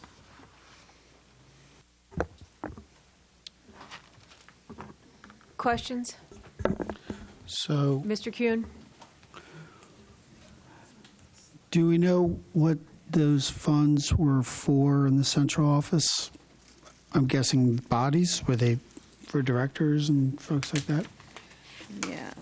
They were Briali funds- with answers. Yeah. They're in bubbles over his head. So maybe if he had a microphone, we could. So magnet funding, central office funding, just as any of the resources in CNI, are actually used to provide materials and resources for schools. And so if we are, I'll use an example Mr. Imbriali and I were discussing the other day. When he was principal at Patapsco High School, I believe his music program needed to replace half of the piano, am I saying this right? Piano equipment. And so he, as a principal, communicated with the magnet office, and the magnet office covered the replenishment or the replacement of that equipment. So that's how the magnet office resources are ultimately pushed back into schools in the form of materials and resources. If there is a space that needs some modification to support the educational program of that magnet, that's what those resources are used for. Sure. And may I speak to that, Madam Chair? Certainly. Okay, so some actuals for you, Mr. Kuhn, and others that are interested. The FY19 actuals were $952,874. The FY20 adjusted budget is $558,751. Those differences occurred in contracted services and supplies and materials. Contracted services, the actuals in 19 were $228,224, budgeted to $56,000. Supplies and materials, actuals were $171,262. Budget was $20,800. So my motion increases the FY21 proposed by $387,000, which restores the magnet office budget to FY19 levels to be able to support our school magnet programs. Just so I'm clear, the magnet program's being increased by $680-some thousand. We just passed a motion to add another $262,000, and now we want to add 300 and how much? So my prior motion was for $262,000. No, what's this motion for? Directly to schools. To schools. Yes. This is for the central office magnet office. Right. Thank you. For $387,000. Thank you. Can I ask you, Ms. Henn, and maybe staff can support this, we are trying to increase access and opportunity in an equitable fashion across the county so that more students have access, especially related to CTE, where we know that more students, in terms of workforce development, that there are jobs that are available, that there are options to everyone going to college right away. So is the intent with putting these resources back in the central office,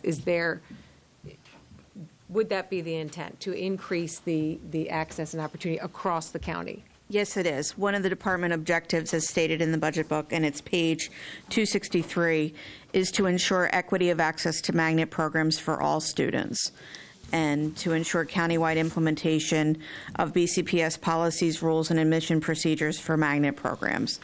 So again, to ensure equitable access countywide for all students. And that is something that we've heard is a need. And as we expand our magnet programs, that need will be greater, and we will need the resources within the central office to be able to support the magnet expansions that this budget does provide for. Ms. Rowe? So I just wanted to clarify something that I only recently learned, is that those magnet office budgets, it's my understanding, sometimes will supplement when magnet programs have some kind of an emergency or they fall short of funding for some unpredictable reason. And so I don't think that, and I can correct me if I'm wrong, but I don't think that saying in this particular case that money in the central office, it doesn't really stay in the central office. It gets redirected to the schools in addition to whatever the school-based funding is based on some particular need. So like, for instance, if you don't have lighting the day before a concert and you decide to get the lighting repaired and the money has to be found in the budget, the magnet office might have that money so that your school arts program doesn't then become obliterated for the rest of the year, is one example. Are there other questions or comments? Just Ms. Pasteur, you've already spoken. Ms. Pasteur? Oh. I would just like Dr. McComas to speak to, or Mr. Imbriale to speak to Ms. Rowe's comment. I just need to know that this money goes beyond, as much as I love the arts, and that it really gets filtered to CTE and all of those other places for which I have a passion. So yes, and I will also say that keep in mind that CTE, while it commingles with Magnet, CTE is also a stand-aside programming as well. And I just would like to say, before I hand it to Mr. Imbriale, if he has any further details, keep in mind that while absolutely our long-term goal is to provide full equitable access in the different regions around our Magnet programs, we proceed cautiously with expanding Magnet because it also has transportation implications. And as we all know, we are sensitive to the demands already on my friend and our transportation office, who I love dearly. And I would add to that, oftentimes unique staffing implications. I just want to mention that the per pupil allocation for magnet programs for elementary, middle, and high school comes out of the central amount that's given to the magnet office. So the magnet office receives the money through a central fund and then distributes that money to each of the magnet schools based on the per pupil allocation. And then the remaining amount of money is, as Ms. Rowe mentioned, used to provide supports when those magnet schools and those programs need it, because those programs are defined as unique and distinct in terms of the programs they're offering. So we need to make sure that we're providing the resources necessary if there is a problem that occurs or a challenge that occurs for a particular building. Lighting was a great example. Thanks, Brad. I'm only working on 2 digits now, so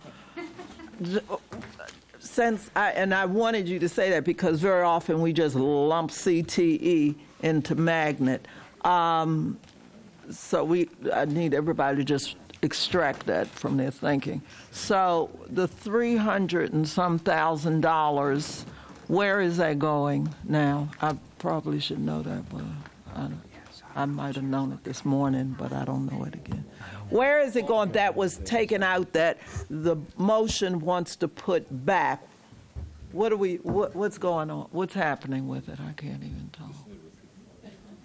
Repeat it. Isn't it to put money back in? Mm-hmm. So if it's being put back in, it was taken out to go somewhere, right? Or is it because it's almost 12 o'clock? It's just an ad. I just need to know. Where is it? It's just an What? ad. At this point, it's just an ad, right? Oh, it's just an increase in the budget, but no, because we've added things, and there were things that were added as well. So that 300 and some went somewhere, even if you can't put your finger right on it, but it's money that's in a pot that we use. It's not ethereal, it's real. All right, so I'll just withdraw that.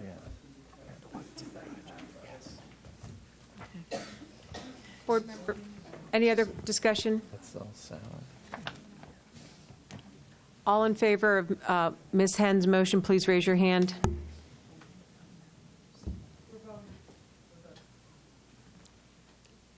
Any opposed? Any abstain? Motion carries. Ms. Scott? I'd like to make a motion. Yes, thank you. Thank you.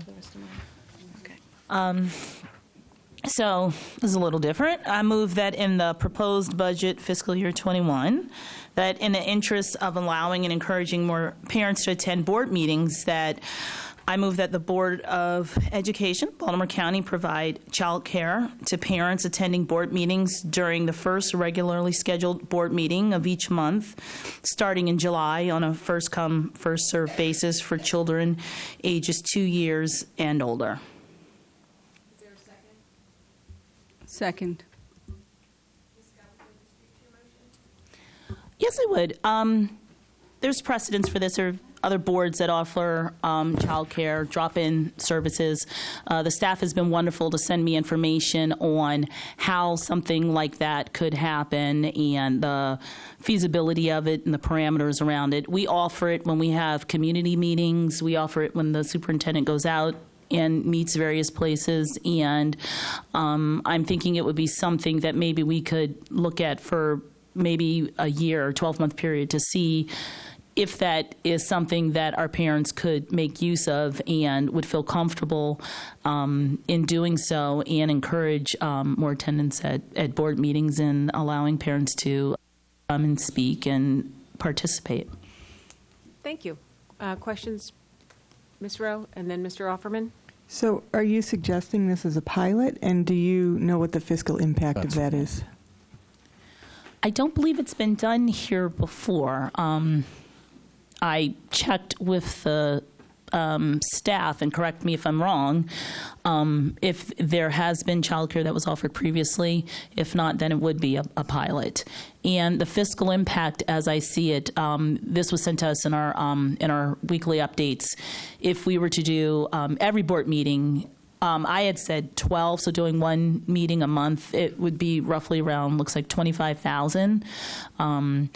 And there was...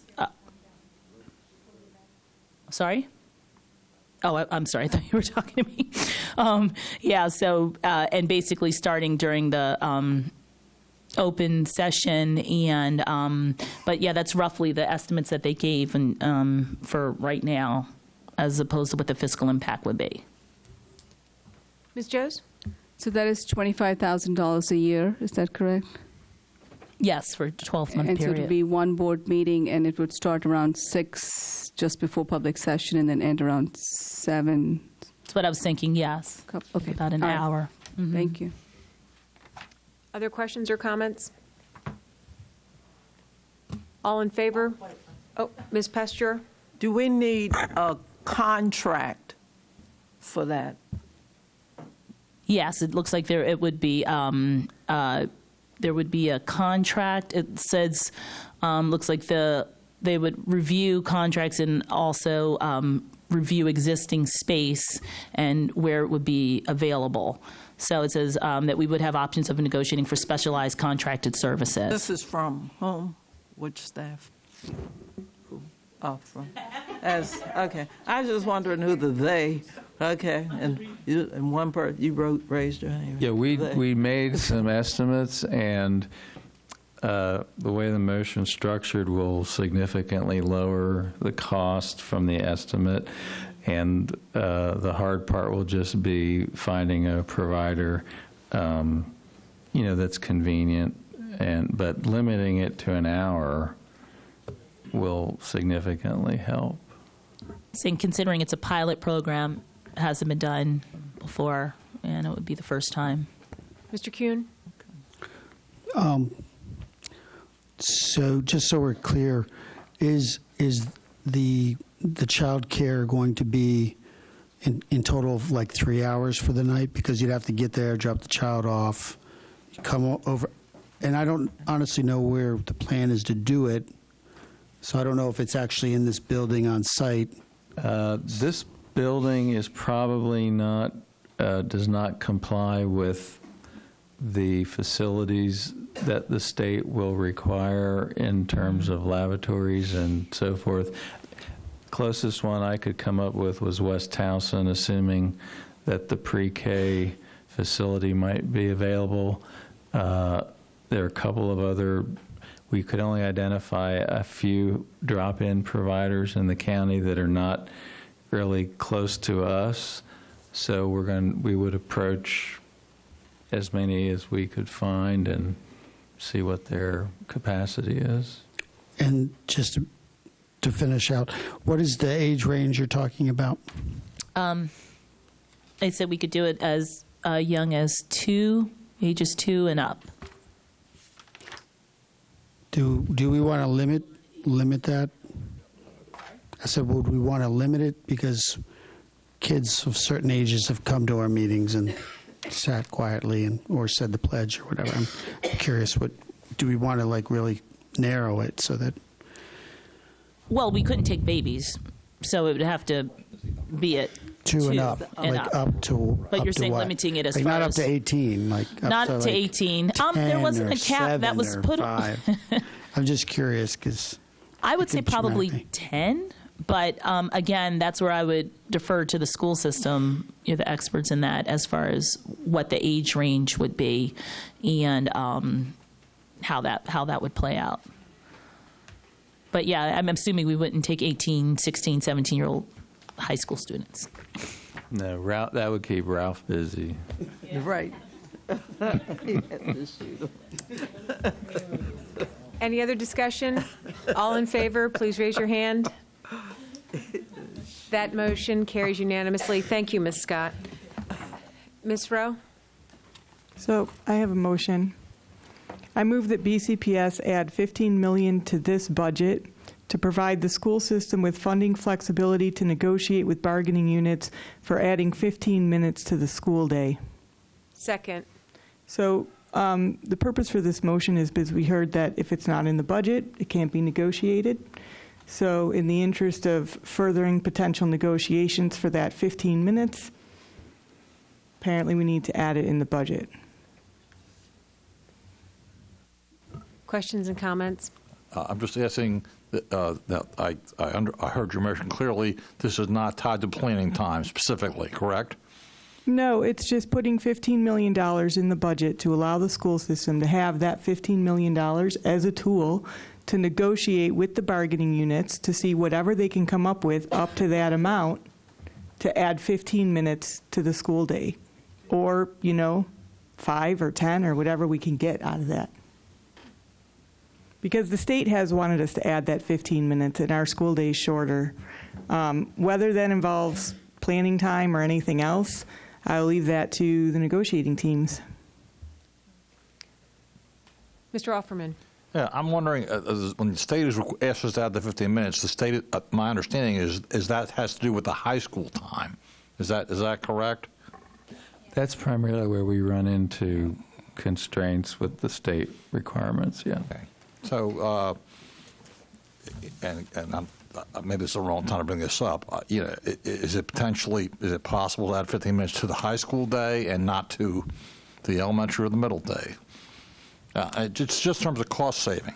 It's tough because we have to treat all TABCO members equally, and we have to coordinate. We have the transportation schedules and so forth. Mr. Kuhn and then Mr. McMillian. So, Mr. Saris, if we were talking about 15 minutes, adding 15 minutes across the entire enterprise, how much money would that be? So our calculation was $26.8 million based on, I think it was current staffing levels and not any additional positions that we've proposed in the budget. Is that correct? Yeah. Next year's compensation. Right. All right, thanks. Mr. McMillian. So if it's $26.8 million at current staffing, how does the $15 million play into this?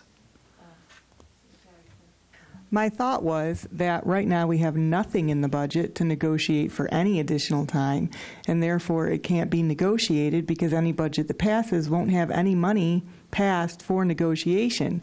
And I would think that a creative group of people could take $15 million and negotiate something, whether it's there's other things bargaining units want besides money.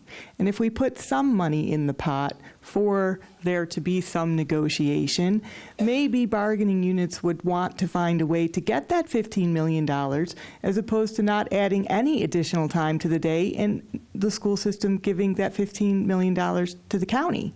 So if there's, a carrot to chase after, maybe it will strengthen the position of adding those 15 minutes. And we know the county didn't want to give us the $27 million last time, so maybe they'll go for a lower amount. Ms. Henn? Ms. Rowe, would you please restate your motion? I'm interested in the Okay. 15-minute clause. I move that BCPS add $15 million to this budget to provide the school system with funding flexibility to negotiate with bargaining units for adding 15 minutes to the school day. Ms. Henn? Would you accept an amendment to modify the 15 minutes to read an extended school day so that it's not specific or? Yes, I'll accept that. Thank you. I seconded that. Do you accept that? I'm not sure that I do. The 15 minutes comes very specifically from the fact that would get Baltimore County Public Schools to the state average. So we have the shortest day by 15 minutes. And so what we're trying to achieve is to allow our teachers to have the same time as teachers in other districts, our students to have the same time that they have in other districts throughout the state of Maryland in order to achieve a program of academic excellence. So what you're suggesting is that we either get the whole 15 minutes in 1 year or we take nothing. I think any step in a direction of added time is better than nothing. So if we leave it open-ended, maybe we can negotiate for the whole 15, or maybe we can negotiate for 5, or the negotiating parties end up at a stalemate and nobody gets anything.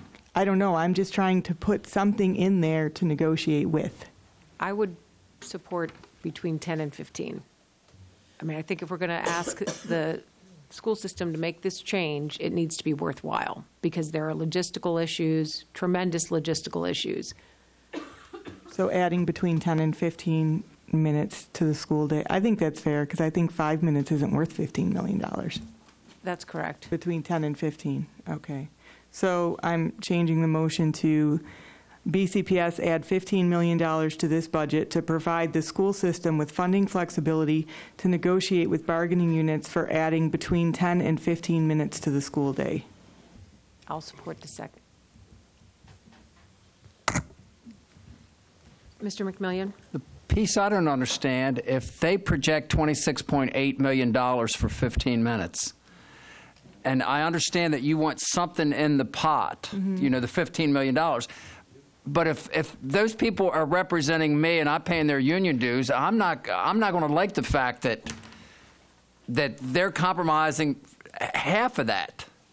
Well, I can't see that. I can't see that working. So we've heard different, many. I mean, I can't go into the details in open session, but we've heard many different types of things offered.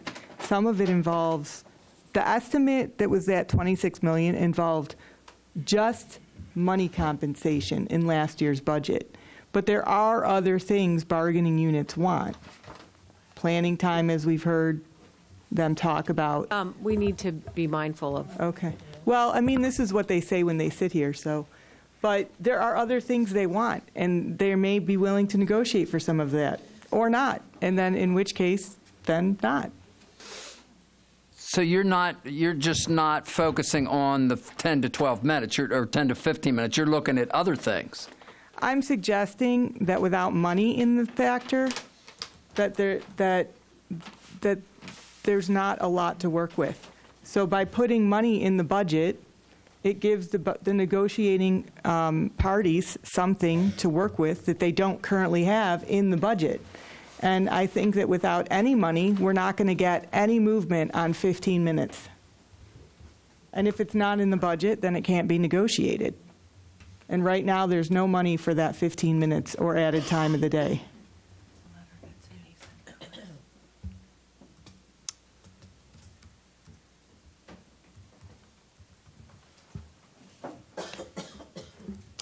So this is a proposed budget that the county would have to approve. And I think I'm associate myself with Mr. McMillian around the $15 million. That's causing some anxiety on this end, because the 15 minutes we would have to plan, and we would have to plan like now to start for September, whatever that date is. So I don't know if it's best to say just add 15 minutes without the $15 million. I'm not quite understanding, because of the proposed process and the planning that's going to happen. There's the negotiation piece, and I just want to bring to your attention, Ms. Mack, and we supported about the 2% COLAs and the bonuses. So are you suggesting? I need clarity on this last one, and I think what I'm seeking is if it's about the 15 minutes, if we get that agreement as a system, we have to revamp so many things associated with adding additional minutes to a schedule. Well, I think I'm unwilling to suggest that we should add 15 minutes without compensating teachers and staff anything. So what I'm hearing Dr. Williams say is that there's two issues. One is if the board decides that we want to add 15 minutes to the day, then we say that and approve that, and then the school system and the bargaining units will have to work it out. If we tie it directly to getting funding, then we won't know until the end of May whether the funding comes. And so then Dr. Williams will have the choice of planning something that may not happen, or being caught at the end of May having to plan for something that is going to happen system-wide. Is that a fair analysis? Yes, but I'm, again, like Dr. McConis, we've been up since 4:30 in the morning, so maybe I'm just not comprehending the motion. From my understanding of this issue, well, it is something that could be divided. I guess I just don't know. Could be separated. Because we could do that? I mean, could we say that we want 15 minutes added to the day, period, start doing it, with no money in any budget to do it? I thought the budget process came first.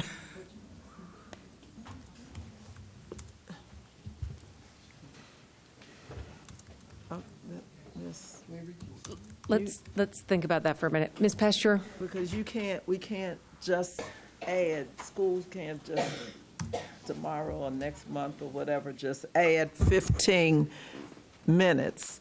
So it takes planning, it takes time, it takes a lot of things. So I guess the question is the board has talked about the 15 minutes, and we've heard TABCO talk about planning time and all of the needs of our staff. So how does it happen? How do we make progress in this area if we are always in the stage of waiting for the approval of the money, but then that's always at the end, unless we come up with a statement that we are going to add 15 minutes to the next cycle, and that somehow those finances need to be baked in from the very beginning of the operating budget. Then that would give the opportunity for the school system to plan, and it would also give an opportunity for additional negotiations in the next cycle. But I'm just throwing that out there as discussion. I'm not modifying the motion. But the next cycle won't be a bargaining unit year. And if previous years we were told we couldn't do the 15 minutes because it wasn't a bargaining year, this is the year the school system told us we could do this. That's a good point. Mr. Kuhn? So, since negotiations are ongoing, do we table this idea and ask the superintendent to focus on more time? Well, didn't we just hear that if it's not in the budget proposal, we can't negotiate it, and there's no money in the budget proposal for 15-minute school day right now. So it seems like we're being caught up in a chicken or the egg thing. Where the board, I've heard other members say they want to pursue this state request that's been ongoing for multiple years to add 15 minutes to the school day. Since I've been on the board, I've been looking for ways to do this, and every time we come up with a way to do it, first we're told it's not a bargaining unit year and it has to be negotiated, then we're told this or that, then we're told, and now we're being told, oh, it doesn't matter if it's not a bargaining unit year, let's just, someone tell me what the board needs to do to get this 15 minutes both funded and bargaining unit negotiated and done. Mr. Kuhn? So I would suggest we just added $17 million with a 2% increase. So perhaps there can be some negotiation around that. That's all I'll say.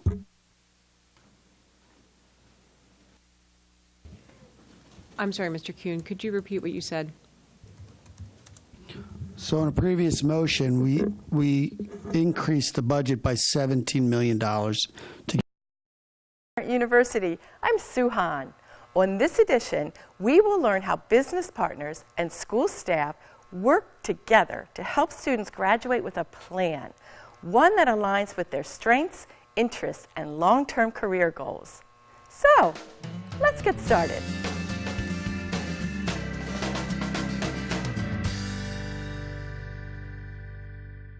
In order to inspire and prepare our students for future success, we at BCPS value the power of partnerships. One dynamic partner helping with career development is Junior Achievement of Central Maryland and their BizTown program.